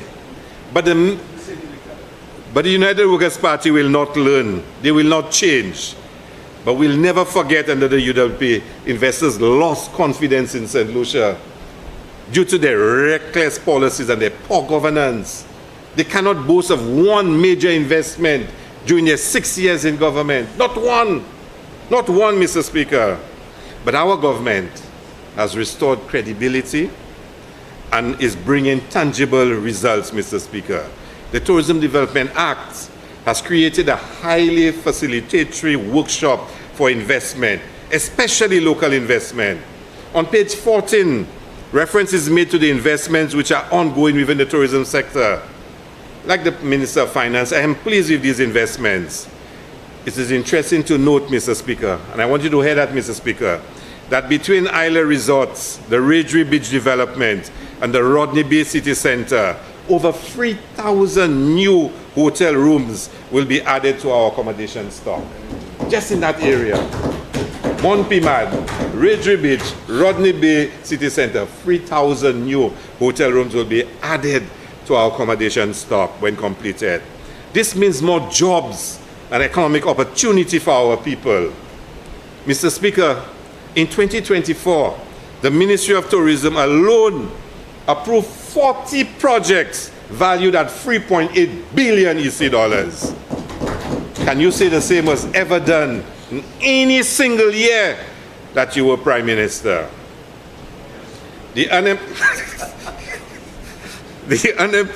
employment implications of these investments are equally significant, with projections, here it is, of 4,257 jobs during construction. 4,200 plus during construction, and over 2,000 jobs during the operational phase. Just imagine that. Just imagine that. So if you believe our tourism numbers will not continue to go down, you will see. You see, Mr. Speaker, it really shows us how important tourism sector is for driving economic development and job growth in this country. Mr. Speaker, you know, you would have heard in the past references have been made about the hotel development in Shabusha, in Strozel, and Black Bay, Mr. Speaker. They've had to face a lot of issues in terms of planning and design issues. And only this morning, the Prime Minister met with the developers for the Grand Hyatt, the Shabusha Hotel, Mr. Speaker. And very soon, we will see some activity. They believe they have overcome most of the challenges, and there'll be some progress there. And also very soon, Mr. Speaker, the international hotel chain will make an announcement as it relates to the Black Bay Hotel, Mr. Speaker. So, you know, if all goes well, Mr. Speaker, by the ending of the year, we will see those two properties finally getting off the ground, Mr. Speaker. That will make create a major impact in the southern part of the island. Mr. Speaker, on page 41, the Minister of Finance announced the commencement of works including GPH and KM2 and at Otabo in Ancillary, Mr. Speaker. GPH will significantly improve our cruise services in Port Castries and Soufrière, with improvements to the Vendors Arcade, the Soufrière Waterfront and Point Seraphine. Additionally, the construction of the Fisherman's Village in Banan and the Castries Boardwalk will add new experiences. And of course, the member from Castries Central announced that, agreement has been reached to improve the Jeremy Street Plaza. Mr. Speaker, how much money? Okay, Mr. Speaker, I want to share something with you, Mr. Speaker. I want to share something with you because, Mr. Speaker, the leader of the opposition and his surrogates have said so much about GPH, Mr. Speaker, and he accuses everybody and accused. But, Mr. Speaker, we stay focused. We don't really, Mr. Speaker, take him on. The same leader of the opposition, on 2 occasions, together with Royal Caribbean, announced, Mr. Speaker, long-term concession agreements for Port Castries. And I can make it documents of the House, Mr. Speaker.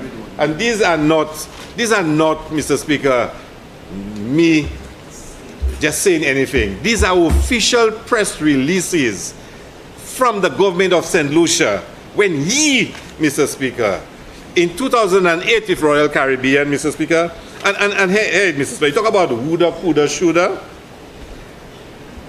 During this financial year, now he was not elected member. He was a senator and Minister of Tourism, 2008. So it was read by the Prime Minister then, Stevenson King. During this financial year, Madam Speaker, government in collaboration with Royal Caribbean Cruise Limited will commence the development and expansion of the waterfront area of Castries to make the city a major cruise port and duty-free shopping center that will cater to cruise tourists, hotel visitors, and the local alike. Now, I was told he wrote that for the Prime Minister, Stevenson King, to read. Of course, we all know that Stevenson King gave up on him entirely and chose the right path by coming and join Labour, Mr. Speaker. But here it is. The Labour government. Well, let's stay focused, So, October 2019, and this one, the leader of the opposition in Puerto Rico signs an MOU. As part of the MOU, Carnival Corporation and Royal Caribbean and the government of Central will establish long-term concession agreements to formalize the terms and responsibilities for the joint venture to manage and operate the current cruise pier and terminal facilities at Port Castries. And he even goes on to say that they will design, finance, and construct and own and operate a new cruise port in Vieux-Fort, Mr. Speaker. Now, this is the same individual who's criticizing a long-term concession agreement with GPH. But it gets even more interesting. When we came into government, and the member from Castries will tell you, we found on the table a GPH agreement. We reviewed it. We said it was not good enough. We wanted better. And Mr. Speaker, he criticizes it. He criticizes it. So twice with Royal Caribbean, he tried to do exact same thing. Yeah, he was vexed, remember that? And then he tried to do GPH, it did not work. But there's a little more, and he's been spreading this talk about home porting and Vieux-Fort. Let me tell you all the real story about Vieux-Fort. And I hope I get my time back, Honorable Member, because there's a little segue, but you have to hear this. So he signed an MOU, which includes developing in Vieux-Fort for home porting and whatnot. But when the time comes to move forward, he says to them, do not develop Vieux-Fort. Join with Theo Akin and develop a cruise port by Kokodan and build 23 islands. No, they told me that, They told me that. So when we came in, we said to them, no. All of them were convinced this is the maddest proposal they had ever heard. The maddest proposal they had ever heard. And we said to them, can you resume and look at it? So they completed the designs for Viewfort. We have the completed designs. They'll build the new piers because of the size of the ships. It will not work as is now. And let me tell you how bizarre it is. They told him it could not work by El Pirata Cocodon because of wave action. And he told them that Joaquin can change the wave action and all. You know, I don't want to say those things, but you know, when you push people, we have to expose the stupidity of some of the things that you've done. So, Mr. Speaker, so then they did it. They actually got pilots from St. Lucia that went up to the simulation with Carnival, exactly how it will work out, whatnot. But when it came to the financing, they said to us, basically they had huge debts come out of COVID, and therefore they had to repay those debts so they would not be able to finance the upgrade of Viewfort. And that's what put the stall on our efforts. When we signed with GPH asked us for one thing, not that Viewfort is off the limit, but any proposal we get from the cruise lines, give them a chance to match and better it. So we're already starting to work on the development of cruise, you know, in Viewfort and how it's going to work out, Mr. Speaker. A coulda, woulda, shoulda. Since 2008, you've been trying to get this done and it cannot be done, Mr. Speaker. Well, thank you for the applause, you know, Mr. Speaker. Yeah. So, Mr. Speaker, let me go forward because I want to deal with another issue, Mr. Speaker, that he spoke about. You would have heard the member from Miku South speak about, you know, we are putting up a Brand St. Lucia building. A Brand St. Lucia building. I don't want to go now into the whole concept of Brand St. Lucia. How many years ago under the Labour Party government, under the leadership of Dr. Anthony, we spoke about creating the Brand St. Lucia and building, you know, that Brand St. Lucia internationally. But he says instead we should go to Orange Grove because there's 88-something thousand square feet and we should use it. I don't know if he did not listen to the member from Castries East, because the member from Castries East clearly stated that we have in agreement with KM2 agreed for them to rent the space, at least half of the space in the first instance, creating 500 new jobs immediately, and paying the rent for us. Why would you want us to reject taking 500 jobs and the investor paying the rent and move Brand St. Lucia building, Brand St. Lucia staff, the agencies, up to Orange Grove? Why would you do this? Okay. So, Mr. Speaker, he says, why not? So, we believe we can use that space, create jobs, and certainly we hope to create over 1,000 jobs there, and the investor paying the rent for the government of St. Lucia, so we don't have to pay it, and that's about $160,000 a month that the investor is going to pay, Mr. Speaker. Meanwhile, we'll put up, Mr. Speaker, the Brand St. Lucia building. I am excited, Mr. Speaker, about the Otago BPO that we're working on, Mr. Speaker. I believe this will have a dramatic impact on the community of Ancillary and the surrounding communities, Mr. Speaker. You know, and Invest St. Lucia is hoping that it can create more community BPOs around the island, Mr. Speaker, because the big concentration is in Viewfort and in Grosley, Massad. But we believe if we can get, Soufrière has a small one, and you were there at the opening together with you know, some of us, Mr. Speaker. If we can create some of them around the island, creating 250 jobs, 300 jobs in the villages and towns, that can be a game changer for those communities, Mr. Speaker. Mr. Speaker, I'm trying to move a little quickly, Mr. Speaker. I still have 21. The minister spoke, Prime Minister spoke about the Rockall development will continue. I am excited about it continuing, Mr. Speaker, and we must get it done, Mr. Speaker. We will get it done, Mr. Speaker. And it will complement, Mr. Speaker. It will complement the Belvedere housing development in Canaries, Mr. Speaker. And I can already close my eyes and visualize this development in Belvedere, Canaries, what it will do for Canaries, Mr. Speaker, and the neighboring communities, Mr. Speaker. So this is a big deal for us.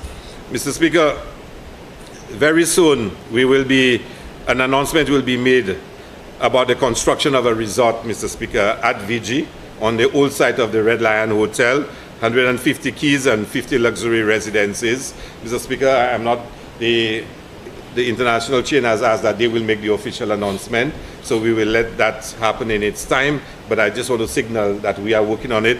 Drawings are going to DCA very shortly, Mr. Speaker, for approval. I'm really excited, Mr. Speaker, about a boatyard. Slasper invests in Lucia, and an investor is going to develop a boatyard near to the Marine Police base, Mr. Speaker. It will also include a new ferry terminal. So the ferry terminal and what happens presently there, it will be moved across, Mr. Speaker, well designed, well structured, Mr. Speaker, and solve a lot of the congestion and the uncomfortable situation we have, Mr. Speaker. So at Gantas Bay, we will see this boatyard. And the final project I want to speak of, Mr. Speaker, is one which really excites me, Mr. Speaker, and will be transformational for St. Lucia, Mr. Speaker. One of the largest estates in St. Lucia will be transformed into a kind of agro-tourism project, Mr. Speaker. And it's going to be fantastic, Mr. Speaker, transformational. And I speak, Mr. Speaker, of about integrative health and botanical innovation taking place, research institute, Mr. Speaker, the production of goods for export, Mr. Speaker, and is really going to transform that community. It will be a sanctuary, Mr. Speaker, created. Research institute, like I said, for integrative herbal sciences, sustainable agriculture, ecologies, a wellness retreat, Mr. Speaker, and what they call a botanical gastronomy experience, Mr. Speaker. I'm really excited by it and looking forward to it. I want to say something quickly, Mr. Speaker, about the Jazz Festival, Mr. Speaker, because and Mr. Speaker, I would really love to give you a lecture, Mr. Speaker, a lecture to the Leader of the Opposition, because he asked, he wants to know about the Jazz Festival, and he wants to know, what role is it playing in and promoting tourism in St. Lucia, and how much is being spent, Mr. Speaker. It is taxpayers' money, he has a right to know. He never told us how much solar he costed. He never told us how much boxing in paradise costs, Mr. Speaker. But now he wants to demand that we give details. All I'm going to say to him, go to the estimates, read it, do the hard work, and you will see the allocations that are in the estimates, Mr. Speaker. That's the most I will say to you. But, Mr. Speaker,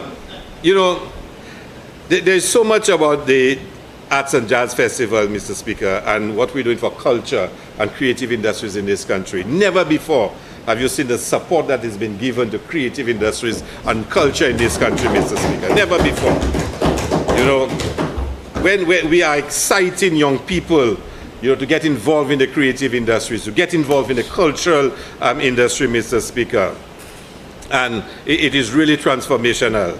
Mr. Speaker, just imagine, since we've returned the Jazz and Arts Festival, just imagine the impact that it has had on this country. That the communities are taking ownership, Mr. Speaker, of the Jazz Festival, Mr. Speaker.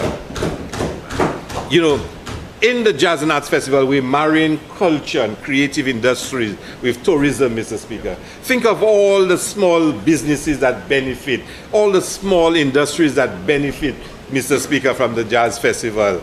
And we start off this weekend for the first time in Miku North, Mr. Speaker. Jazz Avej, how you got it? Imagine, Mr. Speaker, the calendar has become so clogged, Mr. Speaker. They actually have to have the event before the official opening, Mr. Speaker. Before the official opening.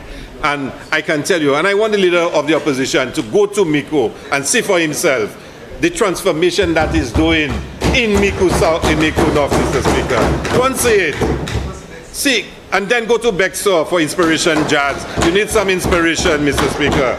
Go and see what it is doing for communities, for creatives.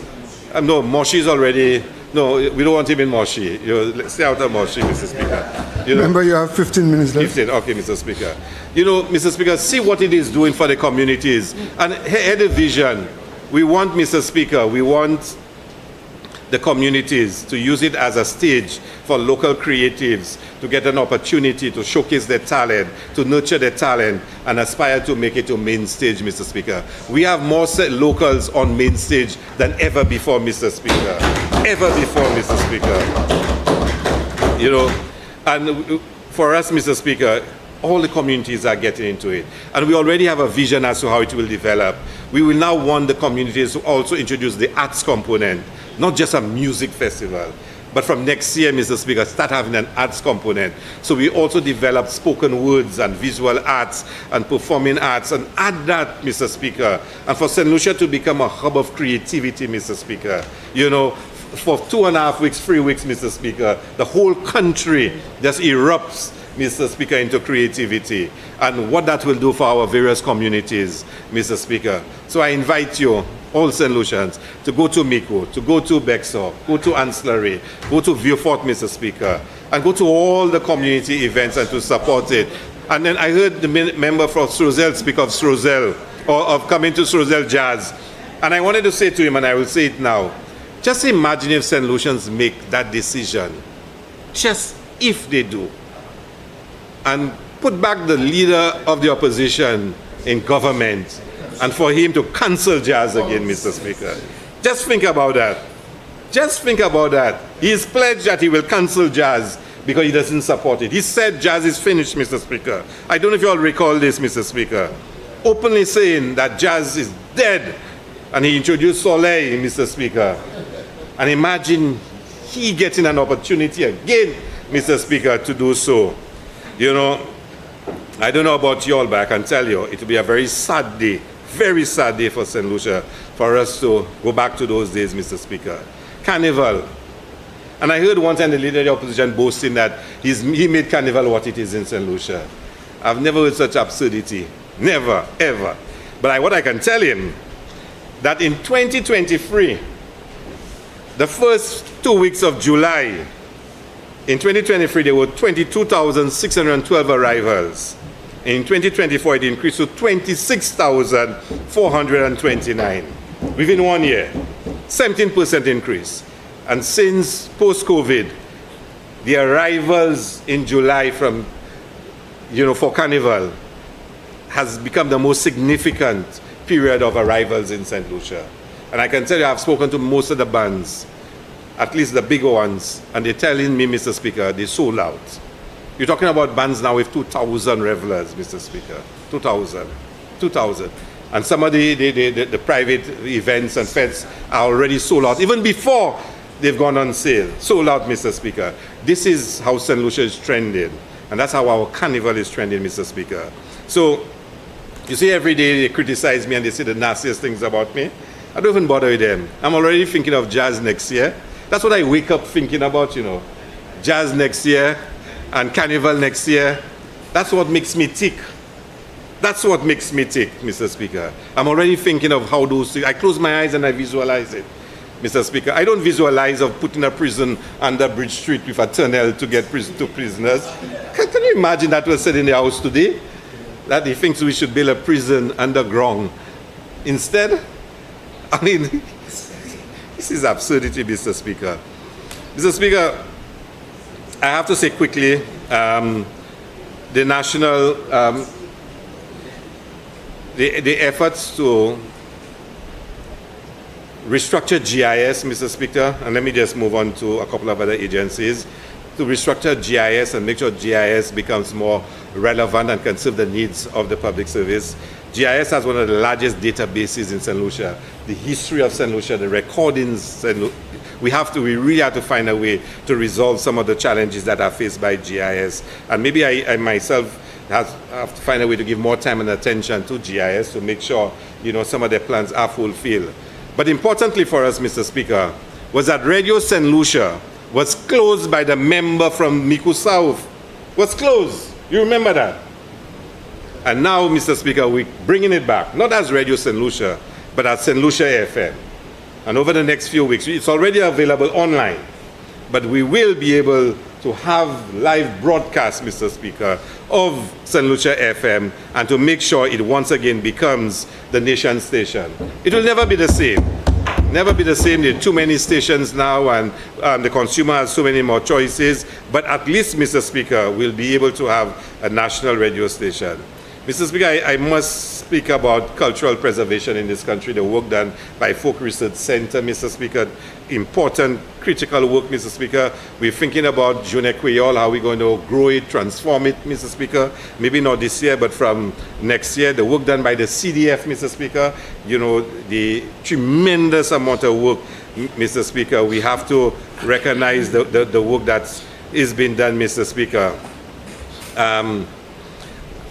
Emancipation, Mr. Speaker. We did a 3-year program on emancipation. It came to an end last year, so very soon we'll be announcing the next 3-year program. Of course, emancipation has become a major celebration in St. Lucia, and I ask all of you to look forward to emancipation celebration from this year, Mr. Speaker. The La Rose, the La Marguerite, Mr. Speaker, the effort that we put in ensuring that the flower festivals, you know, continue to grow and to really, Mr. Speaker, show off the pride and joy of who it is to be a St. Lucian, Mr. Speaker.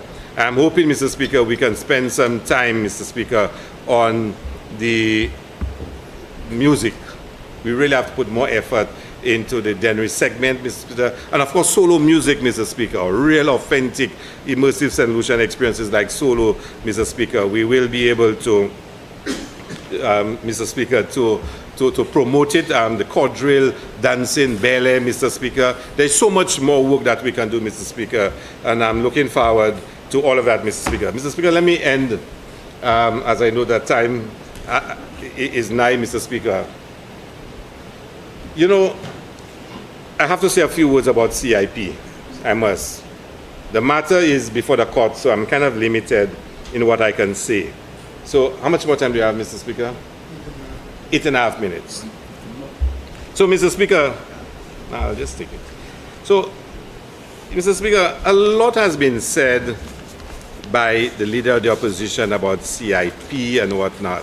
And like I said, you know, it's kind of limiting what I can say, Mr. Speaker. But I want to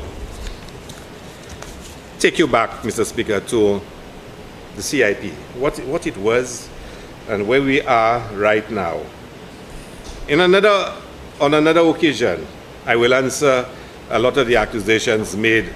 No, don't leave now. You have to stay there. Where are you living? But so, Mr. Speaker, you know what I was about to say. You know what I was about to say. History. You walk out. You should have stayed. You know, you should have stayed. You know what I was about to say, Mr. Speaker. But But you know what? He'll go on team. But you know, Mr. Speaker, we'll be coming back into this house in June with the annual report, with the operations report, and changes to the legislation, Mr. Speaker. And this time I will get a chance to say all the things I want to say, Mr. Speaker. Because, Mr. Speaker, the leader of the opposition goes all over accusing people, Mr. Speaker. And you really have to ask, why are you trying to destroy the reputation of the country, Mr. Speaker? And he's deliberate and he knows what he's doing. He knows what he's doing. He's out there publicly making statements he knows that will be read by the international community and that it will destroy the reputation of St. Lucia.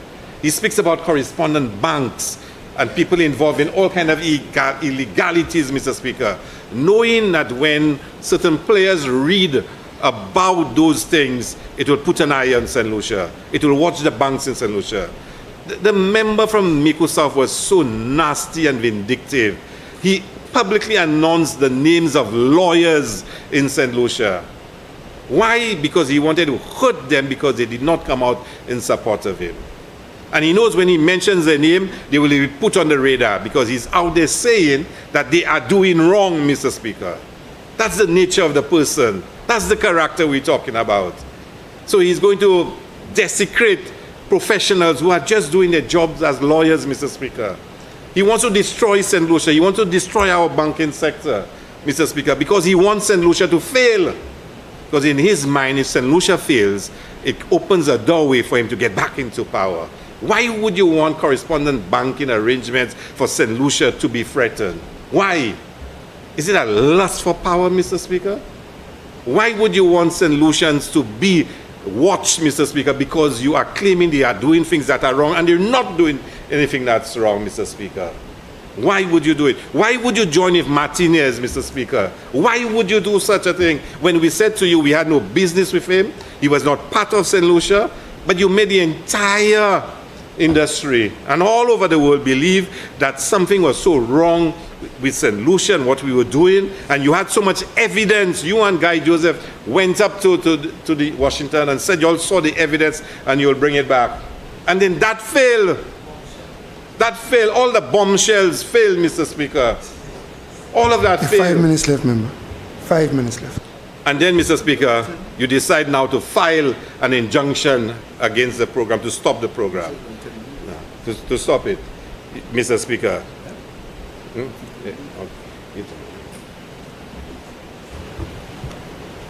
Prime Minister. Speaker, with that standing order number 32, be invoked to give the honourable member 15 more minutes. 15. Honourable members, the question is that standing order 32.8 be suspended and invoke 32.10 to give the member an additional 15 minutes in which to complete his presentation. We now put a question.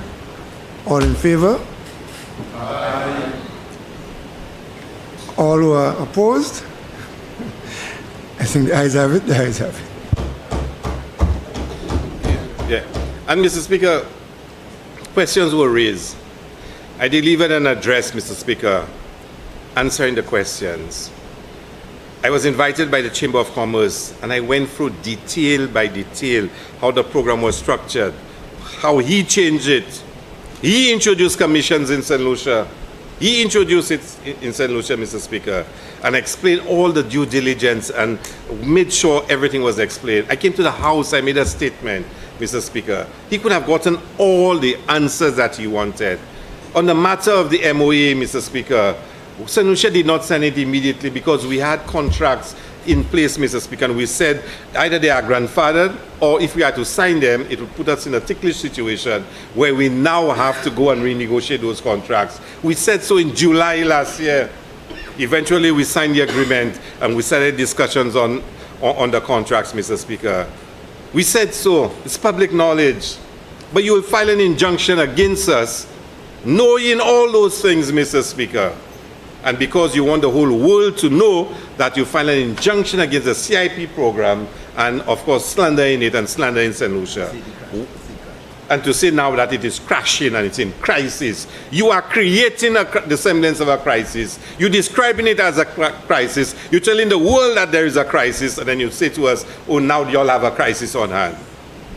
You know, seriously, why? What do you dislike about St. Lucia and the progress that we are making? Why would you do this? First you tried it with Martinez. And like I said, all the speeches are there, all the explanations are there. But why would you file another case, Mr. Speaker? Why? Mr. Speaker, from July, and you could go and read my speeches, we made it very clear that we were going to renegotiate those agreements. We said why we had not signed the MOA in the first place, Mr. Speaker. And it's very clear. Very clear. We are convinced now that we need to make some changes, strengthen the program, make it more relevant, make sure it is more resilient, Mr. Speaker, and we will do so. And like I said, the case is before the court, so there's very limited. I'm very limited in what I can say, Mr. Speaker. And the other aspect of it that really hurts, Mr. Speaker, and he said it again today about visa-free access, you know, and how our visa-free access will be suspended. And how we've lost it already. Let me just explain briefly to honourable members. The European Union is concerned about visa-free access in the European Union. It's concerned about it. And they're not concerned about it because of CIP. There are a number of threats to their regime, and they believe that they need to strengthen their mechanism. They believe they have to strengthen it. They believe they are seeing too many persons that are applying to become asylum seekers within the European Union. And they've now come in to strengthen the mechanism. And I can share with you, Mr. Speaker, the entire proposal that's before the European Union and the whole description of what's happening. It has nothing to do with St. Lucia. It has nothing to do, Mr. Speaker, with any CIP not being run properly. There are genuine concerns in Europe about the abuse of the visa-free regime. truth be told, in their view, that CIP can pose a threat because persons now have those passports they obtained through CIP who may in the future want to abuse the system. So they're creating a mechanism where if that should happen, they can take action. But you want everybody to believe that we're going to use our visa-free access to Europe. Why are you doing this? Why do you want to destroy our country? But I am convinced, Mr. Speaker, that is a simple case of the honorable member cannot accept the progress that this country is making at this time, and that he has to stop it. He has to fight against it, Mr. Speaker. But I'm confident, Mr. Speaker, that he will not get his way, that we will succeed, Mr. Speaker. And I'm confident that the people of St. Lucia will not allow him to succeed, Mr. Speaker. And with a budget like what was presented, Mr. Speaker, I am more convinced that the people of St. Lucia recognize which political party cares about them, Mr. Speaker. They can see, Mr. Speaker, from our delivery record that we are the ones putting people first. We are the ones delivering, Mr. Speaker. So, Mr. Speaker, I have no fear about the future. None. I think the leader of the opposition and his political party will be exposed for exactly what they are.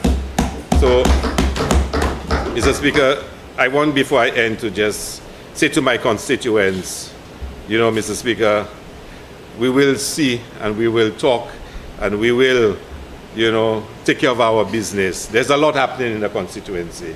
A lot. To be honest, if I have to start saying all the things I'm doing, Mr. Speaker, I'll need another hour. So I probably wouldn't want to say too much. But we're going to start next week, Wednesday. Tuesday, we're going to have the opening of the Lay-by Adamon. A couple of weeks later, Mr. Speaker, will open the Bassett Joseph Community Center, Mr. Speaker, a project that started under Dr. Kenya Anthony, Robert Lewis as the rep. And for 6 years, the project was stopped. One of the first decisions taken by the Labour Party when it came in 2021 was to continue the project. And we'll have a big opening at the end of May. We'll celebrate, Mr. Speaker. And very soon after, Mr. Speaker, we will open the Cicero playing field. We now have lights, Mr. Speaker. We have changing room. We have seating. We even have an outdoor gym, Mr. Speaker.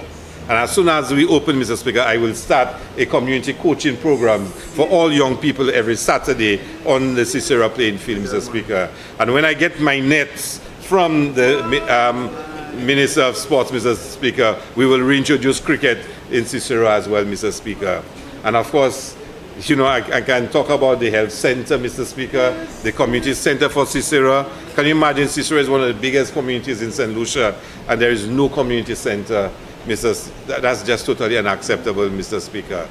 Mr. Speaker, roads, Mr. Speaker, I heard everybody, all representatives were speaking of roads, Viewfort having roads, Viewfort North having roads, La Puerta have roads, and Dennery has roads. Every weekend, Dennery North is opening a new road, Mr. Speaker. So, Mr. Speaker, I hope, Mr. Speaker, I'll get my fair share of roads, Mr. Speaker. So, Mr. Speaker, I'm really excited about the future of Castries South and Cicero and Fuasho. We started a court. Again, the court in Cicero, Dr. Kenya Anthony acquired, as Prime Minister, acquired the lands in Fuasho under Robert Lewis to start that court. It did not get started. We lost the government, and for 6 years, nothing was done. The court is being built now in Fuasho, Mr. Speaker. And ever since I was a young boy, we dreamt of having a court in Fuasho, Mr. Speaker. And any crownlands we get in Fuasho, Mr. Speaker, you know, we'll make sure we use it to develop, you know, the area for the people, Mr. Speaker. There's a lot that we are working on. I'm looking forward to the underwater sculpture park in Asfair, Mr. Speaker, down in the bottom there, Mr. Speaker. So, let me say to all the constituents that there's a lot of talk, you know, about who is going to run against me, whatnot. But we have a record of delivery. We have a record of delivery, Mr. Speaker. And in time, all will be resolved, Mr. Speaker. So let me end, Mr. Speaker, by thanking all my colleagues for the tremendous support that you all give to me as Minister of Tourism for investment culture, Mr. Speaker. I know The Jazz Festival is about to start, Mr. Speaker, and I trust all of you will be happy and your constituents will be able, Mr. Speaker, to come and enjoy the Jazz Festival. And when that ends, we'll go into Carnival, Mr. Speaker. And Mr. Speaker, I'm really, really happy with the support given by the Prime Minister to the work that we do in the ministry. He understands tourism. He's always imparting knowledge about how we should deal with matters, Mr. Speaker, and I'm grateful for this, Mr. Speaker. Again, let me repeat my appreciation to the staff of the ministry and the various agencies, Mr. Speaker. So thank you so very much, and let me end, Mr. Speaker, by once again expressing my support for the appropriation bills. Thank you very much.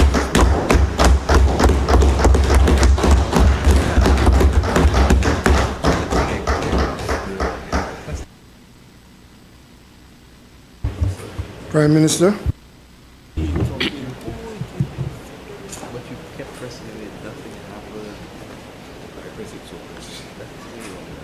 Thank you very much, Mr. Speaker.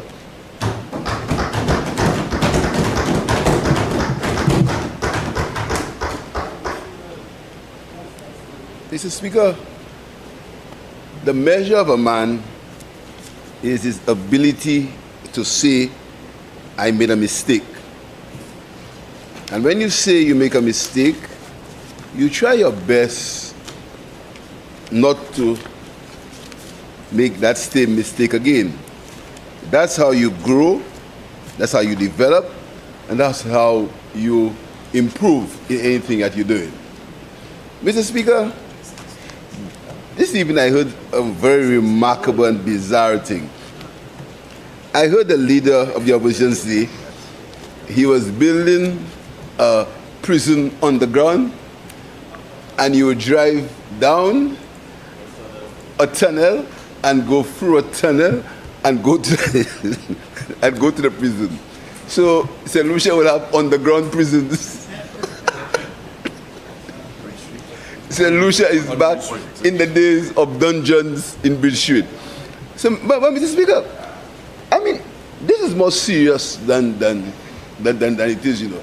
We laugh at that, and this is more serious. Mr. Speaker, when a man who wants to be Prime Minister can sit in a parliament and say to everybody, including the whole world, that he was building a prison on the ground, just for him not to agree that he made a mistake and he broke down the custody suite and we built a new one. Just for him not to admit that. Something so simple.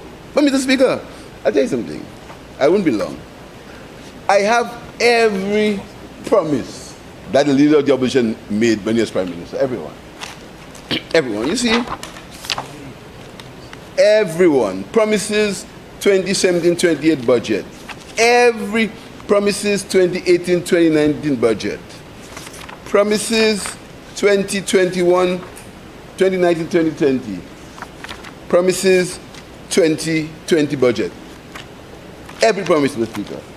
In every one of these budgets, the leader of the opposition speaks about building headquarters for the police. Everyone. Everyone, he speaks about building headquarters for the police. Never in there he ever spoke about the underground prison.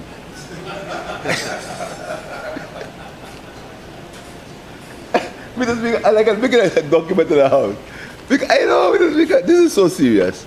Everyone, let me give you, everyone, Mr. Speaker, he's going to build something for the police. He's going to build a headquarters for the police. Work has started on headquarters for the police. Police will have a new headquarters. And the leader of the opposition knows very well, Mr. Speaker, that the judiciary objected to the fact that he should have a police station near a courthouse. He knows that very well. But as usual, the same thing he did with the National Trust, he might have just disobeyed them. He might have, but the fact is, that was the case.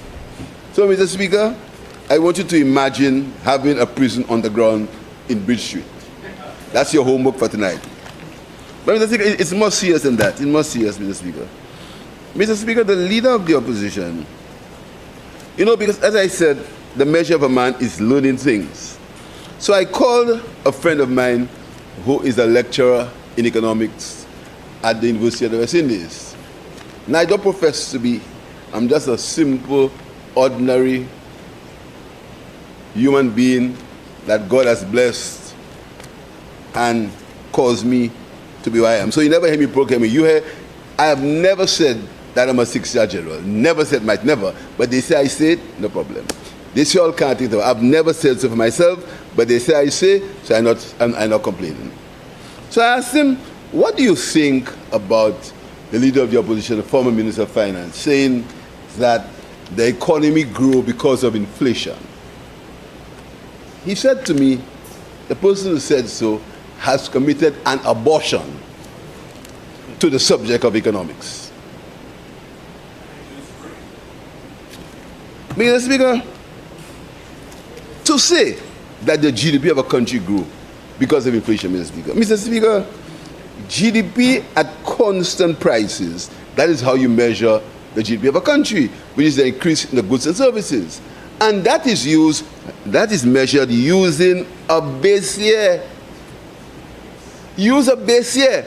And that is how you get to the GDP, and it's called at constant prices. Then the GDP at current prices, Mr. is what happens every day. And that's what you have inflation in.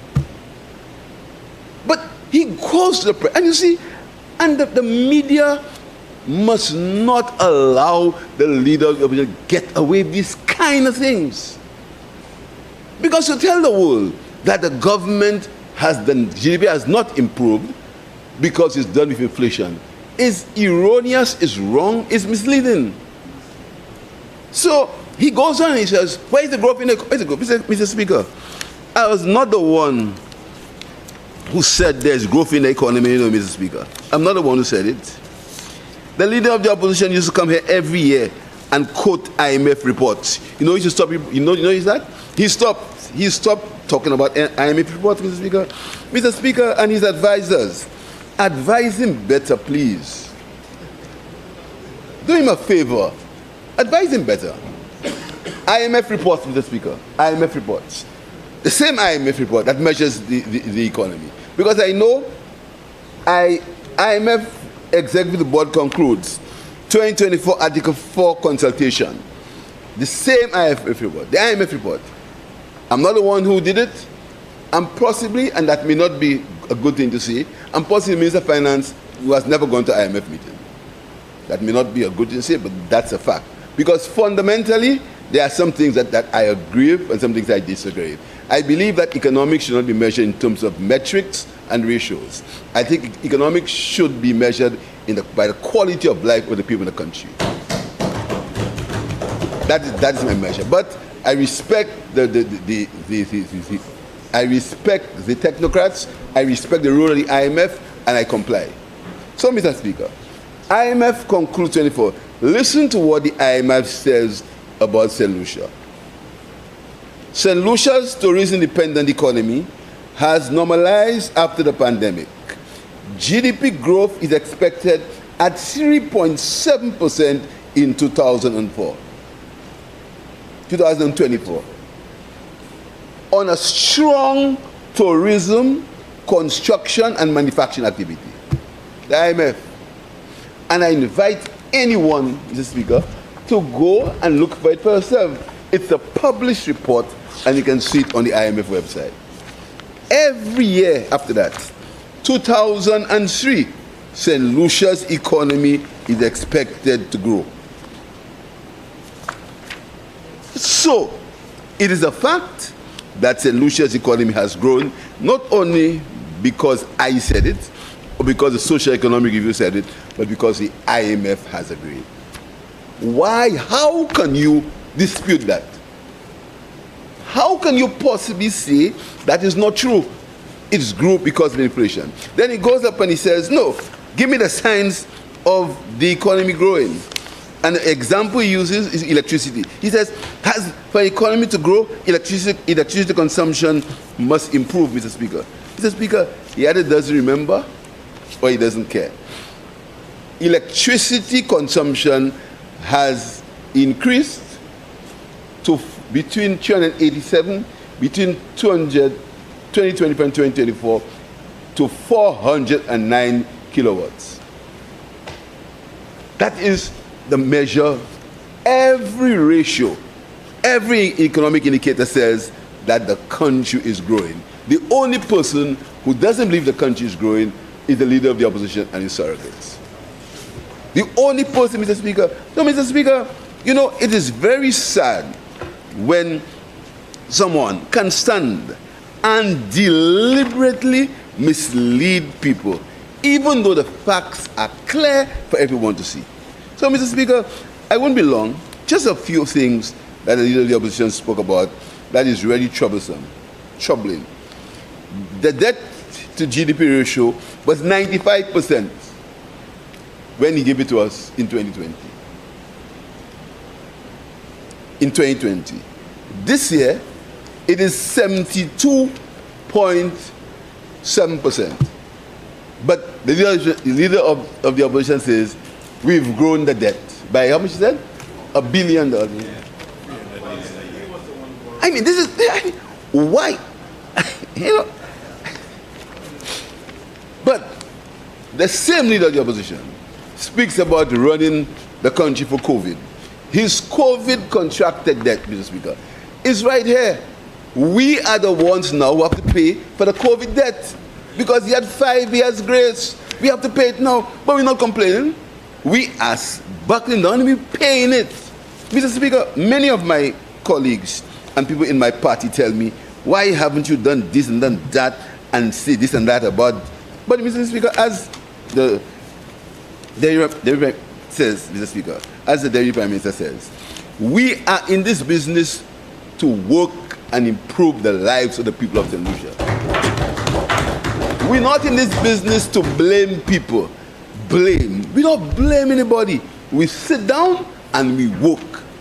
We take advice. We take counsel. We speak to people who are more experienced than us because we are not afraid to say we do not know everything, Mr. Speaker. So, Mr. Speaker, the leader of the opposition makes a whole hue and cry about security levy. Do you know that same leader of the opposition had legislation for security levy? You want to believe that? That same United Workers' Party had legislation for a security levy. The same. But it was sunshine, I'll speak the truth, it was sunshine legislation, and they said it end after a year or so. The same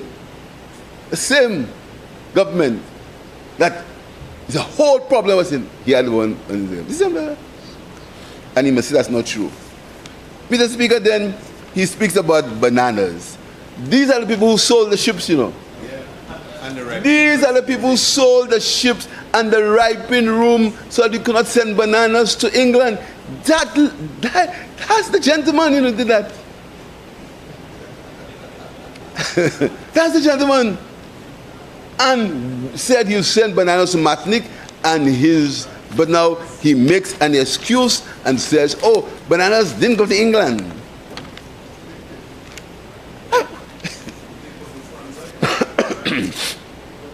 Mr. Speaker, that is the same gentleman who was in the government that sold the means of transportation to bananas in England. But Mr. Speaker, what they will do is they will go on their favorite talk shows and talk, sprue a lot of things that are not true. Mr. Speaker,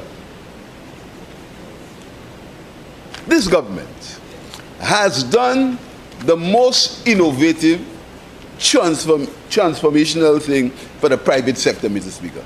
This government. You know what we did? We removed from the private sector one of their biggest burdens, unpaid taxes.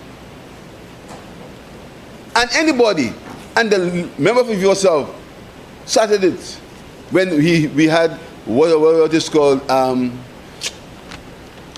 tax amnesty when we were in government. We started, I think it's from very early started tax amnesty. But what we've done, we've expanded it. We've said that and he speaks about taxes. Here is a government that has removed from the private sector all interest. First of all, we said any taxes you owe before 2000, take it for yourself. Who's done that before? What other better concern for the private sector you can get? Any tax before 2000, take it for yourself. Right off. We said that if you pay us all your taxes up to December 2023, you pay no interest, you pay no fines, and you pay no penalties. Mr. Speaker, what more expression of confidence and expression of support you can give to the private sector than that, Mr. Speaker? Mr. Speaker, my colleague said to me, I'm a madman for that kind of tax incentive, that kind of tax break. Mr. Speaker, no, that shows what the government is saying. Here you are. Remove from your balance sheet all these tax liabilities, all these penalties, take it out. Pay us what you owe us. But you know, Mr. Speaker, VAT, when you do not pay your VAT, you are committing an offense. Because VAT is not your money. VAT is money that you have taken, you have collected for the government, and you ought to pay your VAT every 7 days, after month end. But we are saying, even though you did not pay it, we're removing all the penalties and pay it first, Mr. Speaker. But the minister, the opposition leader says, we are taxing people. Mr. Speaker, we are the ones who increased the threshold that is not pay tax. So anybody gets in $25,000 and less pays no tax. Again, when we came to government, I think it was 12. We brought it up to 14, then to 18. I think now it's 25. Not I think now it's 25. But we're saying, so the people who believed that they needed a tax break because some of the expenses were more than the allowances, we increased the allowances from $30,000 to $40,000. And within that range, we said that you could expense more for your child at university, expense more for your mortgage, you can charge more for your children, but remain within the $40,000 threshold. Mr. Speaker, isn't that, you talk about more taxes? Talk about more taxes, Mr. Speaker. Mr. Speaker, we initiated a minimum wage to assist people, Mr. Speaker. Mr. Speaker, we gave the public service, the largest pay increase on the labor early in 1979. They got a 21% or 14%. Then Stevenson King gave them 14. We gave them 21 in 79 or 14? 21. Right. That's an excuse from the Labour Party. Then Stevenson King gave them 14 and we gave them 13. Highest pay increases, Mr. Speaker. But the leader of the union says that solutions are worse off now than they were in 2019. That's the same government that could not pay the civil servants their back pay. We came and we paid it, $11.5 million. And we paid it again, Mr. Speaker. We paid it again, $34 million of back pay. No rancor. We say paid on February the 20th, February the 19th, money was in his bank account. No rancor. And that economy is not performing. Where did we get the money to pay it? And you talk about taxes. Mr. Speaker, if the economy had advanced because of taxes, how would people get money to buy goods so you could tax them? And I really want people to listen to these kind of things, and particularly supporters of the United Workers' Party who repeat that kind of thing. If the economy grew because of taxes, and he says the taxes are, let's say fuel, agree, or let's say it's food, which is not true, or goods and services. If there was no money circulation, how would people be able to buy more goods so that they could tax them. Where did the money come to tax them from? There had to be activity in the economy, so people had more money to spend, and they could spend money, so the country was moving. He refuses to accept that all the indicators, money supply went up, electricity consumption went up, imports went up, employment went down. All the expansion in the economy is clear in the figures. But no, that's not true. The IMF says that. That's not true. The World Bank says that. That's not true. The ECDB says that. That's not true. The CDB, where one of them come from, that's not true. Mr. Speaker, this is really, really sad. Then, Mr. Speaker, he goes and speaks about the labor supply, the labor force decreased. That is why employment increased. And uses the member from Microsoft, for Viewport, Castries has dealt with it. Somebody get involved in that again. That's superfluous. The same, he quotes that for one reason, next time he doesn't use it again.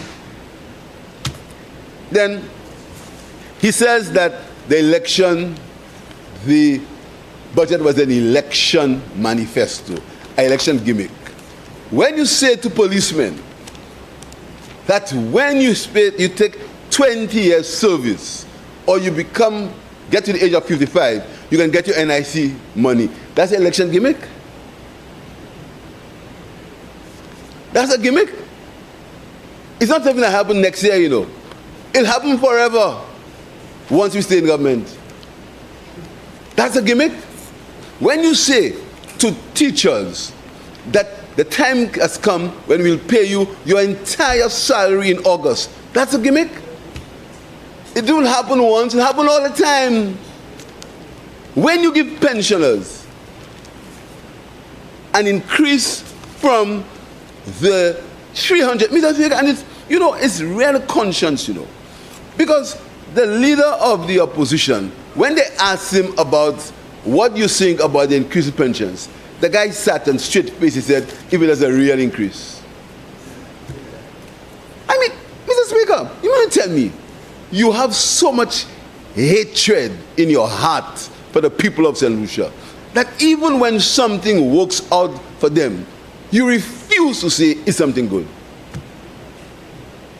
You refuse. So the pensioner, the poor lady in the Marshall Boulevard, who was working in the city council as a sanitation worker, or working in the government building as a sanitation worker, who used to get $275 a month pension. Now she gets $500. The leader of the opposition says it's not a real increase. Because you know why? He doesn't feel it. He doesn't know what it is to go to school and knowing that when you leave your home on mornings, you don't have any breakfast. He doesn't understand that. So he doesn't know what an increase from $200 to $500 will do for somebody. But we know it, Mr. Speaker. We know it. We understand it. And that is why there is such venom against us.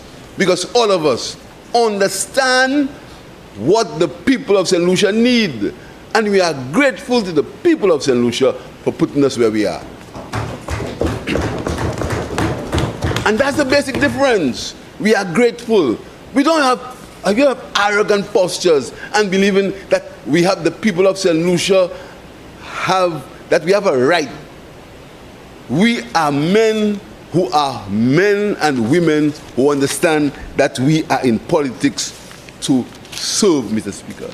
Mr. Speaker, then he goes and talks about Hiwanoro International Airport, and I took a decision. Mr. Speaker, I wouldn't be long. Any decision that we took, Mr. Speaker, it took some time, but we had advice and counsel. These are the reports. One report prepared by, and Mr. Speaker, I want you to have a look at that letter, Mr. Speaker.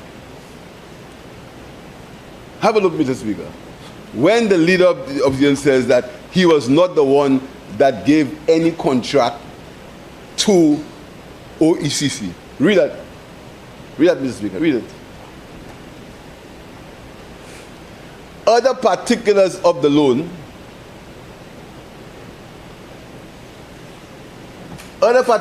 contained in the proposal, and the proposed loan agreement are subject to negotiation between SLASPA and the Exim Bank, except that the government of St. Lucia will approve the terms of proposed government of St. Lucia guaranteed by our bank.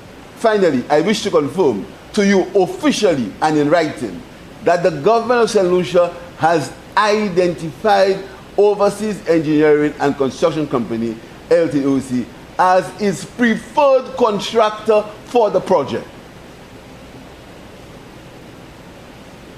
As its preferred. Mr. Speaker, where was the tender for that contract? Where's the tender? And he insists that there was no contractor, the project developers. You see anything like project developers there? Listen further. Mr. Speaker, look at how you build an airport. You want to tell me, a government, and you think I would put solutions through that? Look at the letter on that, the letter to the contractor about this airport.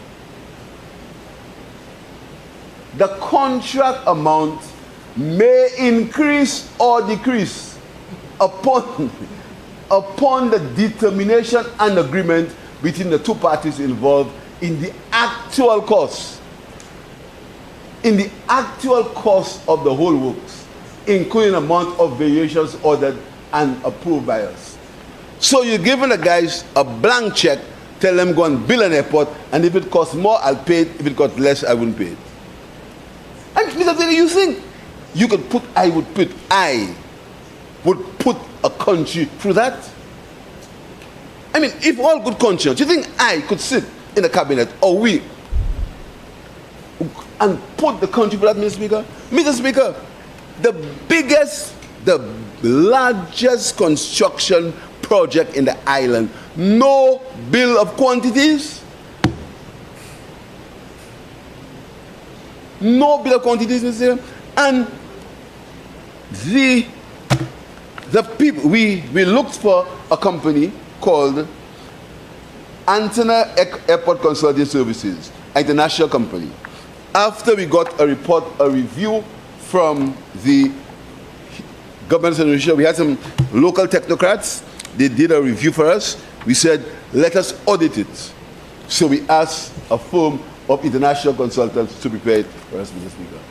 Now, Mr. Speaker, again, I want you to pause a little bit and look at what I'm saying to you. The opposition leader says there were no cost overruns.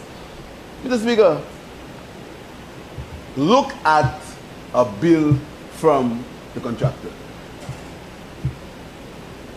The piles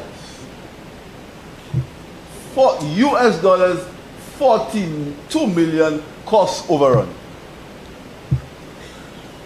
They were supposed to put 316 piles. They put 3,116. And he says that's not a cost overrun. $42 million. US.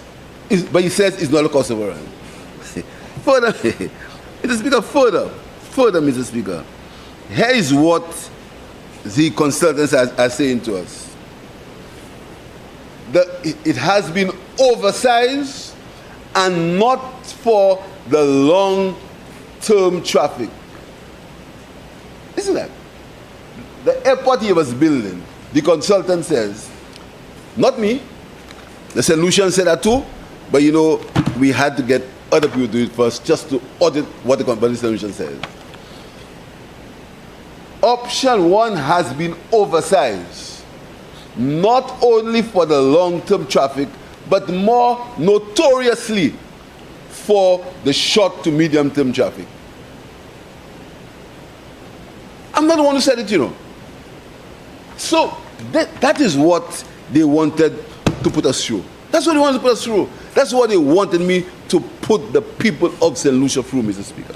Then, very quickly, he speaks about the Roseau, the John Compton Dam. And Mr. Speaker, you know, it is remarkable that how the leader of the opposition knows that we have the facts.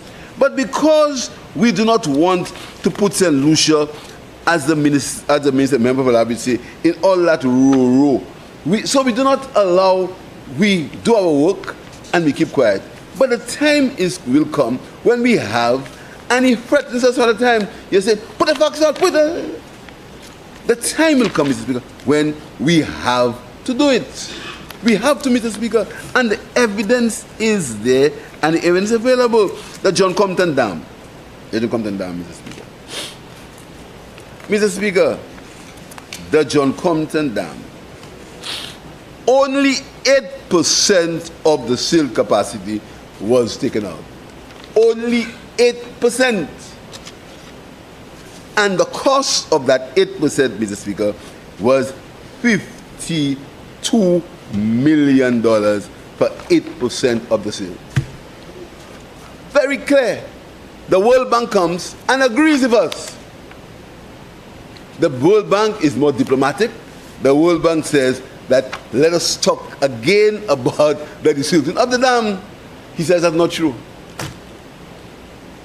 So, Mr. Speaker, it's a good thing that the people of St. Lucia understand the leader of the opposition. And his final quotation was a very good quotation. I won't repeat it. I couldn't say it as good as him.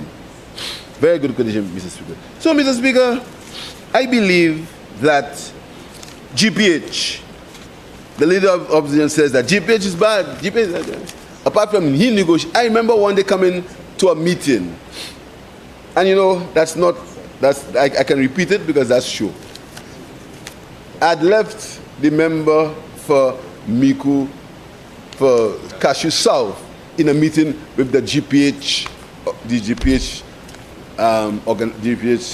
promoters, because I allow my style, and that's why you see they criticize me. I say I do not know and things. I say I do not know is a criticism. I know everything. I know everything. Yeah, I know everything. So I let my ministers do what they have to do. He was at the meeting with the GPH people. I was at the official residence. So I come in late. I hear big noise. So I thought this was a fighting. So I came, I said, what's the matter? I saw these guys agitated. You know why? They were talking about the GPH agreement, and the minister was pushing for something, and the promoter was pushing back against it. And he was saying, that happening unless you do X and Y. That is how we negotiate stuff. That's how we negotiated with GPH. That's how pushing back on things that they had agreed to. They had agreed to. Then I heard one of them saying, Emma had a secret meeting. We know all these frivolous nonsense. You understand? And these are big ideas. Oh, when the chef wants to eat, when the one person eating. Big man like you.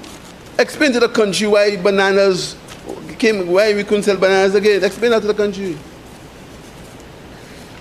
So, Mr. Speaker, GPH. Wednesday I was in Antigua, and Gaston Brown said to me, how is the GPH project going in Antigua? And he said to me, GPH has transformed the cruise industry in Antigua. Philip Davis asked me at the CARICOM meeting in Barbados earlier this year, how is GPH going in St. Lucia? And Philip says, the Bahamas, Philip Davis, GPH increased his, and it's just next to Miami, increased his flow of cruise by a million. But for St. Lucia, it's bad because the genius who didn't build one hotel, not one hotel, says that GPH is bad. And it comes with agreements for all Caribbean things. But so, Mr. Speaker, we have to get serious about things in this country. We have to get serious, Mr. Speaker. Mr. Speaker, this budget is the budget that will help in the transformation of this country. It's a budget that speaks to every sector. It's a budget that says what you put in is what you put out, what you'll get out. It's a budget that says if you are a small business person and the government gives you a loan, the government will give you a loan to help you, to take you out of your generational poverty. It's a budget that says if you are a young man, even though you're from Mondidor, or you're from Bruceville, or you come from Ansari, no matter where you're from, the government will give you a start so you can see your ambitions come to light. That's what it's about. It's about a mother in the George Charles Boulevard who wants to send her children for CXC, but she has to make a choice between at that time. And you know, they don't understand the meaning of opportunity costs. At that time, if the mother has to make a decision between paying CXC fees and sending her child to the doctor, she will send the child to the doctor instead, and that child may miss CXC fees. They don't understand what that means. For government to say, I'm going to pay 4 CXC fees for you, so you have to find one to get matriculation. They don't understand that. They don't understand what it means, Mr. Speaker, when children cannot go to school because they can't afford sanitary products. They don't understand it, so they laugh at it. They don't understand. They don't understand the difference when a mother has to get up in the morning and make a choice between buying sanitary products for their daughter or buying bread to give her to eat. They don't understand that. They don't understand the number of children who cannot go to school because of that time of the month. They don't understand that. They can't understand it. And some of them who could understand it, because of their own selfish greed, because of their selfishness, instead of saying that, listen to me, these things are programs that are progressive. These are programs where you came from. You understand it, because you grew up in that environment. Instead of supporting it, you join with people who can't understand it, who never will understand it, and some of those who understand it, but because of their position and because of their greed and their lust for power, will pretend as if they don't understand it. They don't understand what it means, Mr. Speaker. When a lady who has been cleaning government buildings,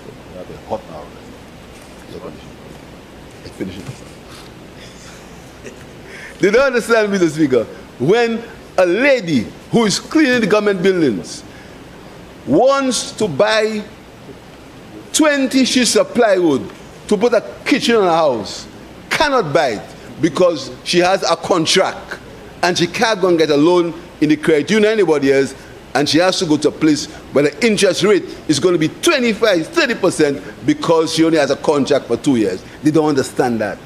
So they don't understand how we've changed that person's life. 1,900 people, we've changed their lives directly.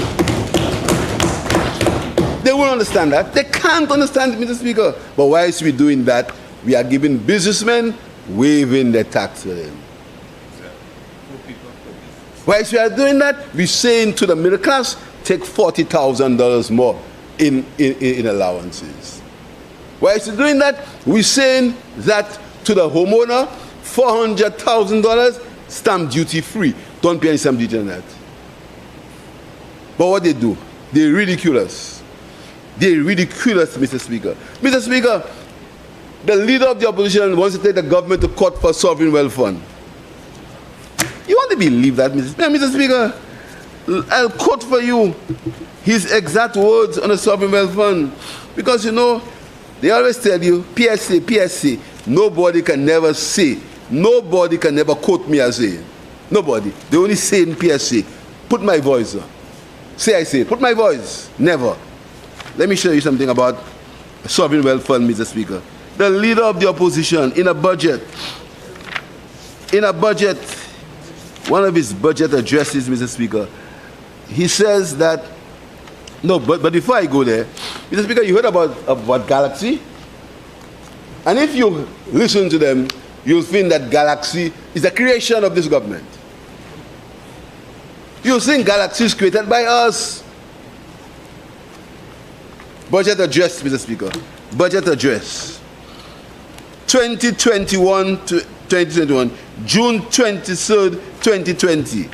And here's the minister, the Prime Minister, giving a report on investments, private sector tourism investments, hotels, point surfing, business leisure project, Pearl of the Caribbean. Following a successful completion of the thoroughbred horse-racing track, the developers will focus on constructing 250 rooms, free to four, four-star hotels, catering to recreational business tourists in Bonsejour. The hotel project will include a casino, hospitality, school, and retail food and beverage space. The developers are in the process of submitting plans for final approval from the DCA. Canals Resort. Mr. Speaker, on January 15 this year, we broke ground to mark the commencement of construction activity for the Canals Resort in Miku.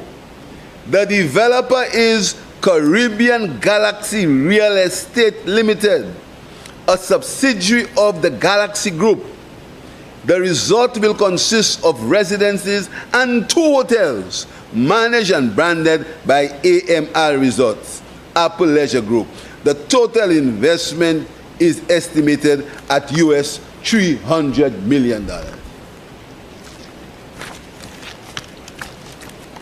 But you think that we are the ones who brought Galaxy to St. Lucia. In 2020, I was in opposition, getting no CDP money. That's why I was in 2020. In opposition.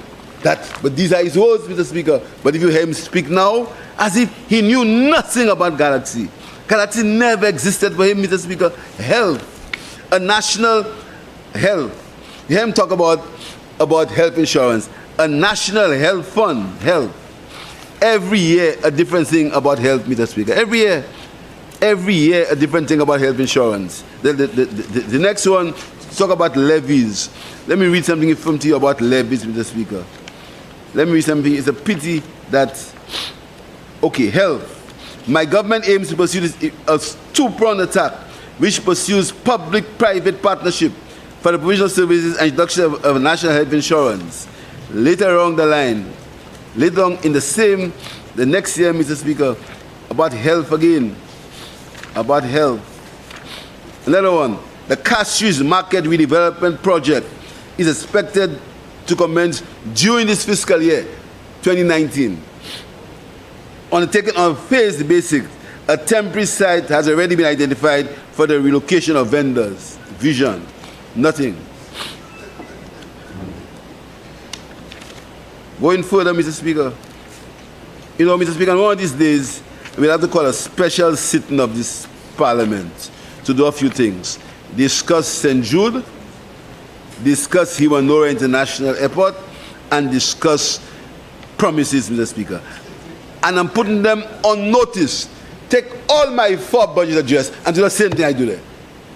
Challenge. Take all my 4 budget addresses and do all the thing I do there. Huh? Mr. Speaker, I want just to end on this. St. Jude. You heard him speak about St. Jude, St. Jude. Mr. Speaker, you know, listen to the leader of the opposition. Government is deeply committed to delivering on this important facility. Although affected by some slight delays due to COVID-19 restrictions, work on the structural frame 90% complete, with preparations being put in place. And I quote him, you know, for the architectural and mechanical, 52 electrical and plumbing MEP phases, 52. But you saw what they had on, you saw what was on TV. The hospital will be a 90-bed facility featuring a 2-story main wing. And listen to the key, which will be integrated with the other buildings to cater for a range of inpatient and outpatient services. Could not stand. The box would be there. Never stand alone, Mr.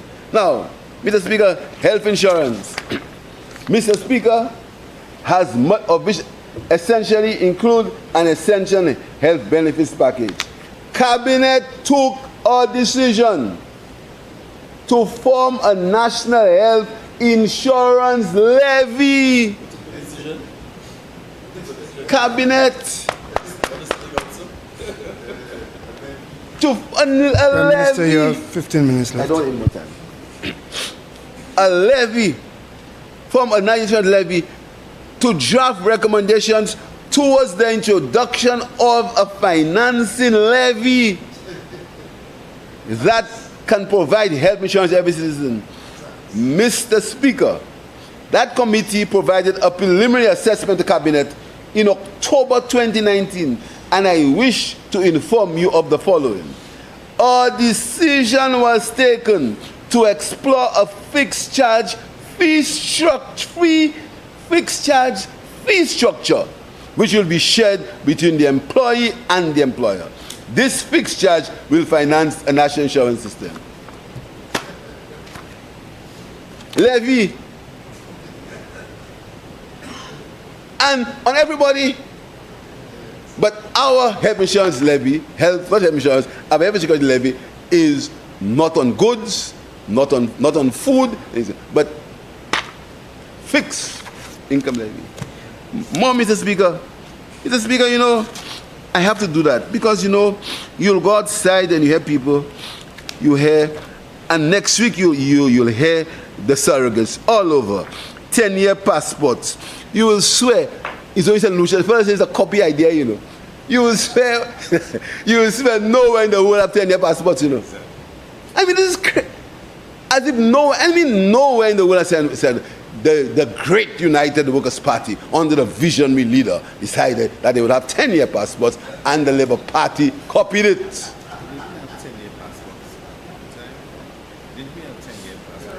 Of course, in the beginning.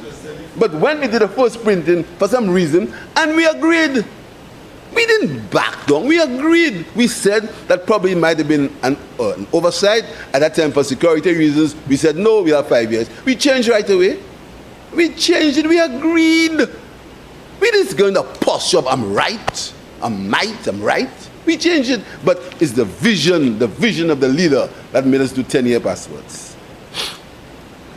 The vision of the leader, Mr. Speaker, that will give us an underground prison.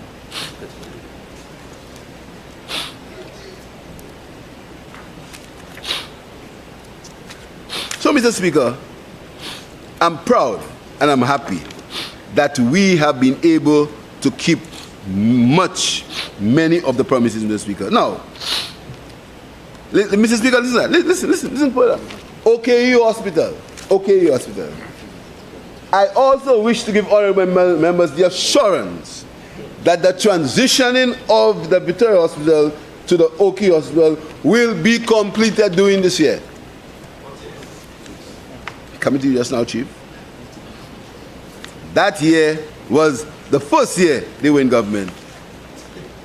2018. Second year. The hospital will be commissioned.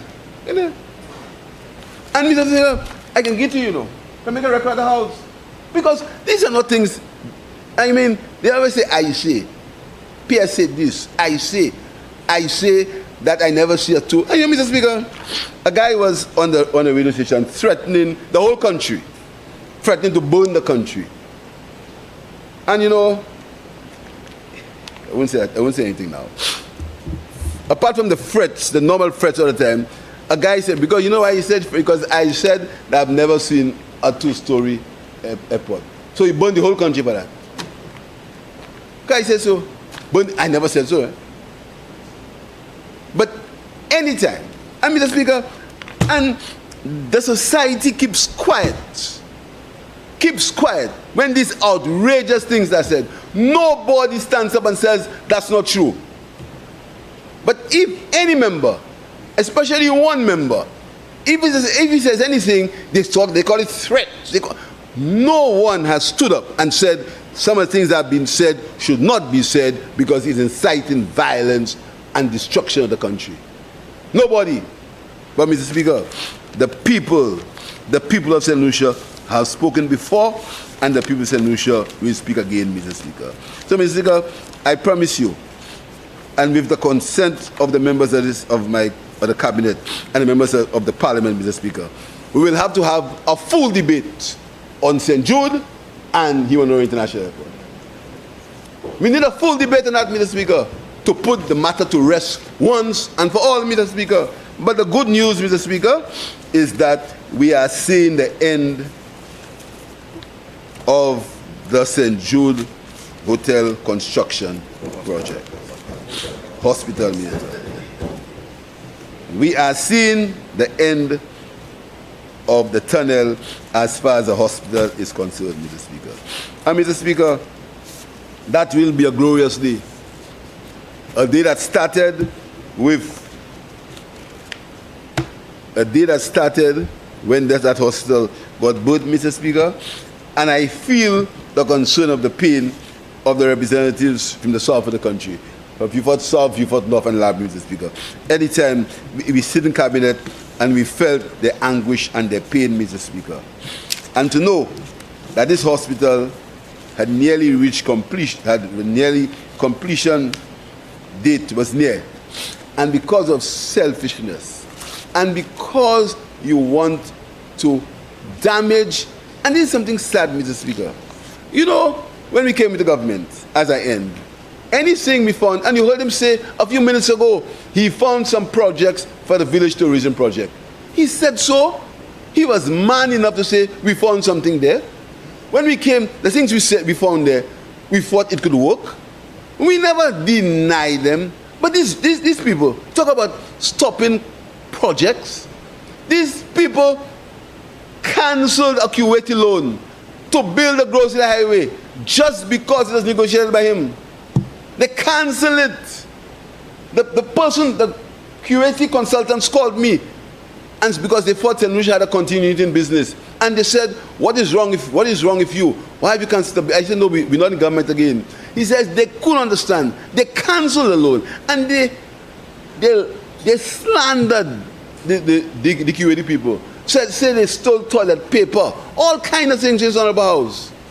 They slandered the people, Mrs. Speaker. People who had given us a loan to complete this highway and also to build agricultural roads in the south of the country.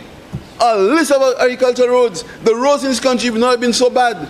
And because we had funds to fix all these roads to talk about, especially in Beaufort North and Mico North, there was a consultancy that had been costed to build these roads. Because they wanted to crush the legacy of the Labour Party, they cancelled all these loans, Mr. Speaker.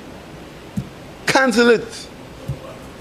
And talk about the roads after that, Mr. And took a fella who was in charge of Flower Garden and say he's an engineer.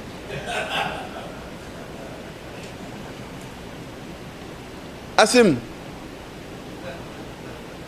A fella who was in charge of Flower Garden, say the engineer, and now there's congestion on the road. You want to say that you had the plans for the Grocery Highway and we cancelled the plans, Mr. Speaker.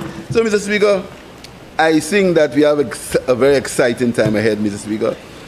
Very exciting. I'm very grateful to the support of my colleagues.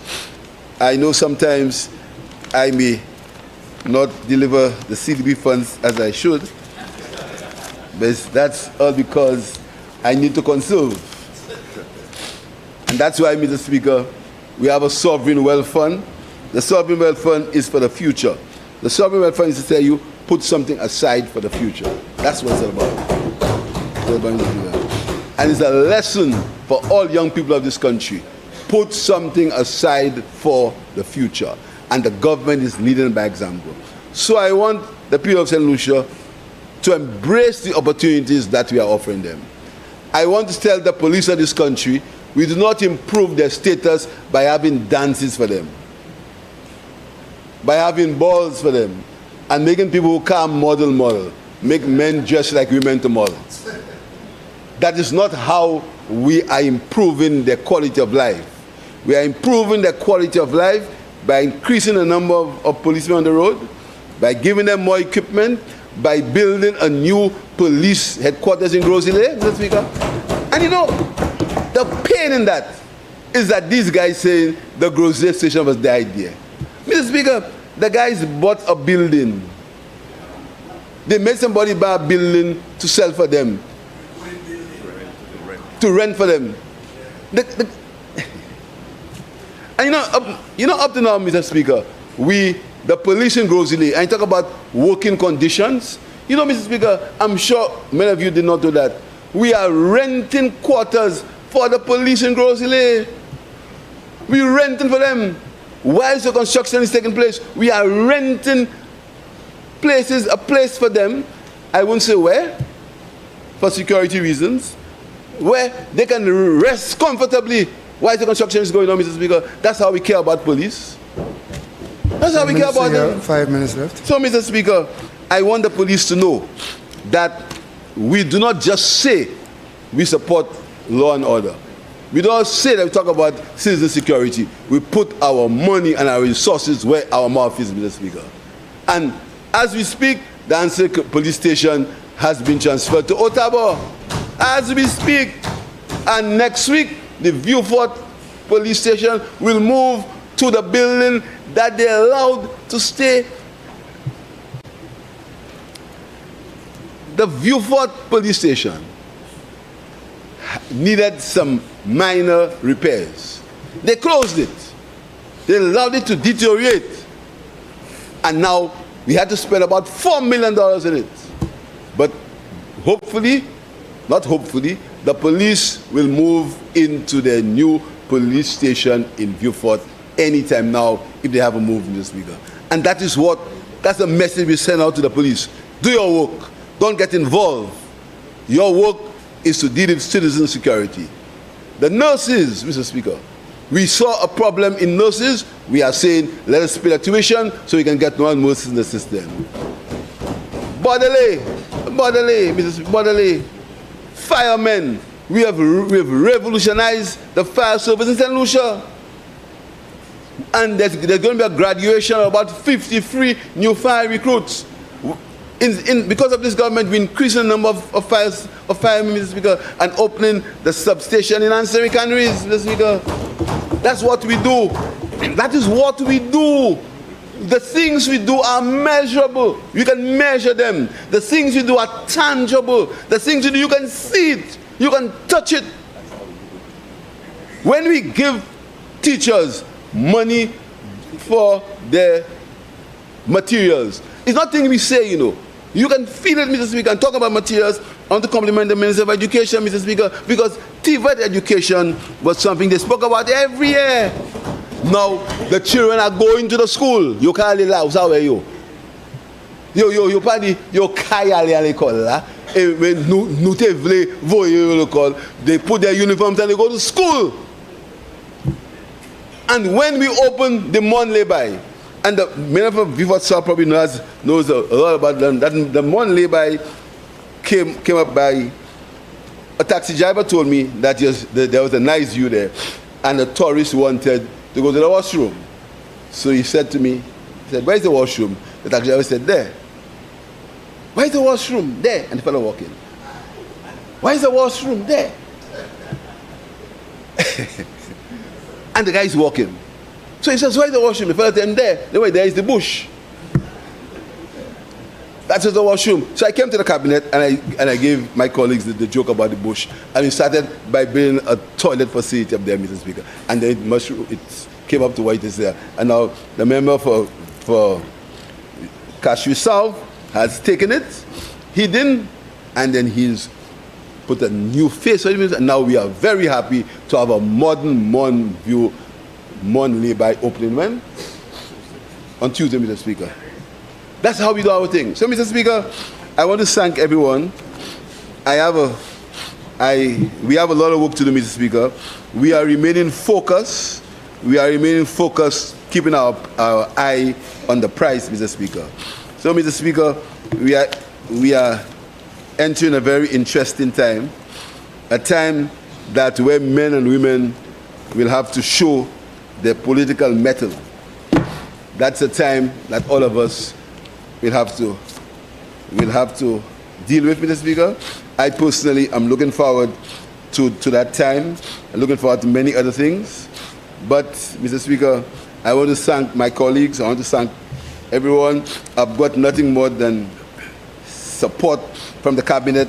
All the stories of who will fight with who and can't pay salaries and things like that, all that's over, Mr. Speaker. We are moving forward, focused, and ready to develop this country. I thank you, Mr. Speaker.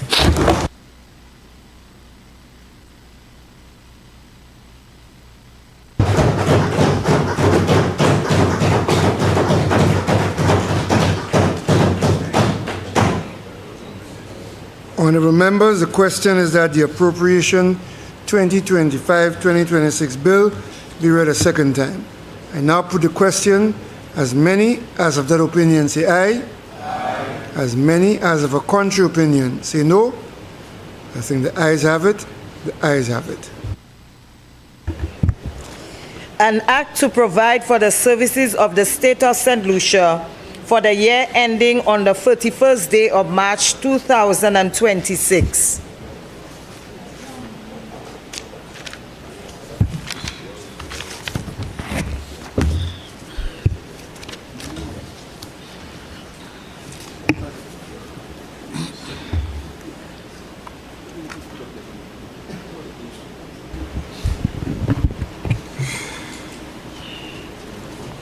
Clause 2. Appropriation of $2,057,519,900 for the services of the State of St. Lucia for the year 2025-2026. Clause 2 stands part of the bill. Aye. Schedule. Estimates 2025-2026. Schedule stands part of the bill. Aye. Clause 1. Short title. Clause 1 stands part of the bill. Aye. Honourable members, the question is that the committee rises and the bill be reported. I now put the question. As many as of that opinion say aye. Aye. As many as of a contrary opinion say no. I think the ayes have it. Ayes have it.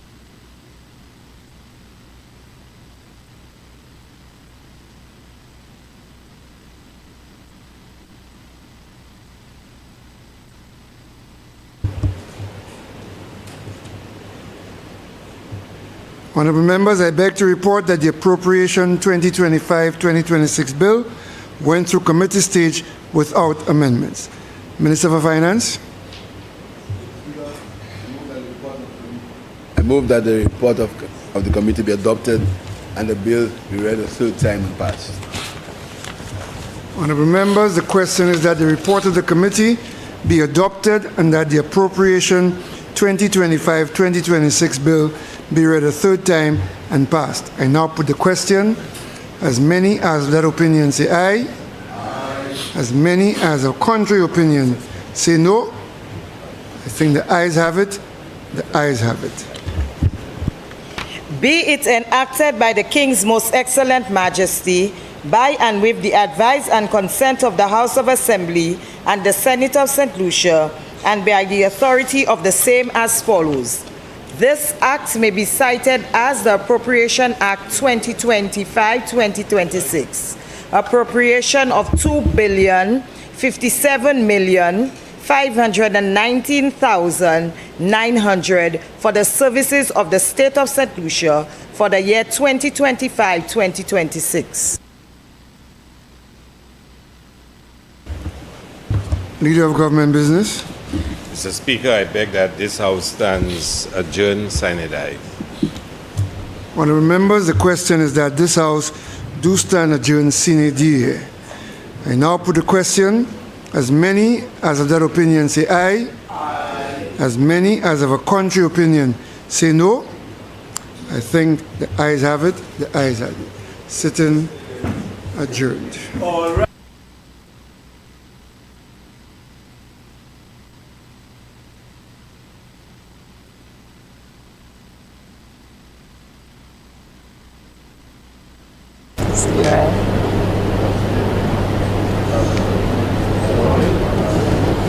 Eh bien, nous venons au bout de session qui constate aujourd'hui, ça c'est 2 jours débat, eh bien, contribution par ces différents membres du Parlement, qui commencé hier, avec fini aujourd'hui, bien tard quand même, côté ces différents membres du Parlement qui ont fait contribution à ce budget qui est présenté par le Premier ministre. Budget valait 2 557 519 900 $.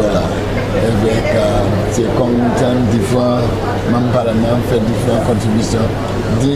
Nous passons à IJATA avec nous passons à Ouest qui a discuté. Nous assurons que nous avons plus de détails à ces différentes contributions, ces différents membres du Parlement fait.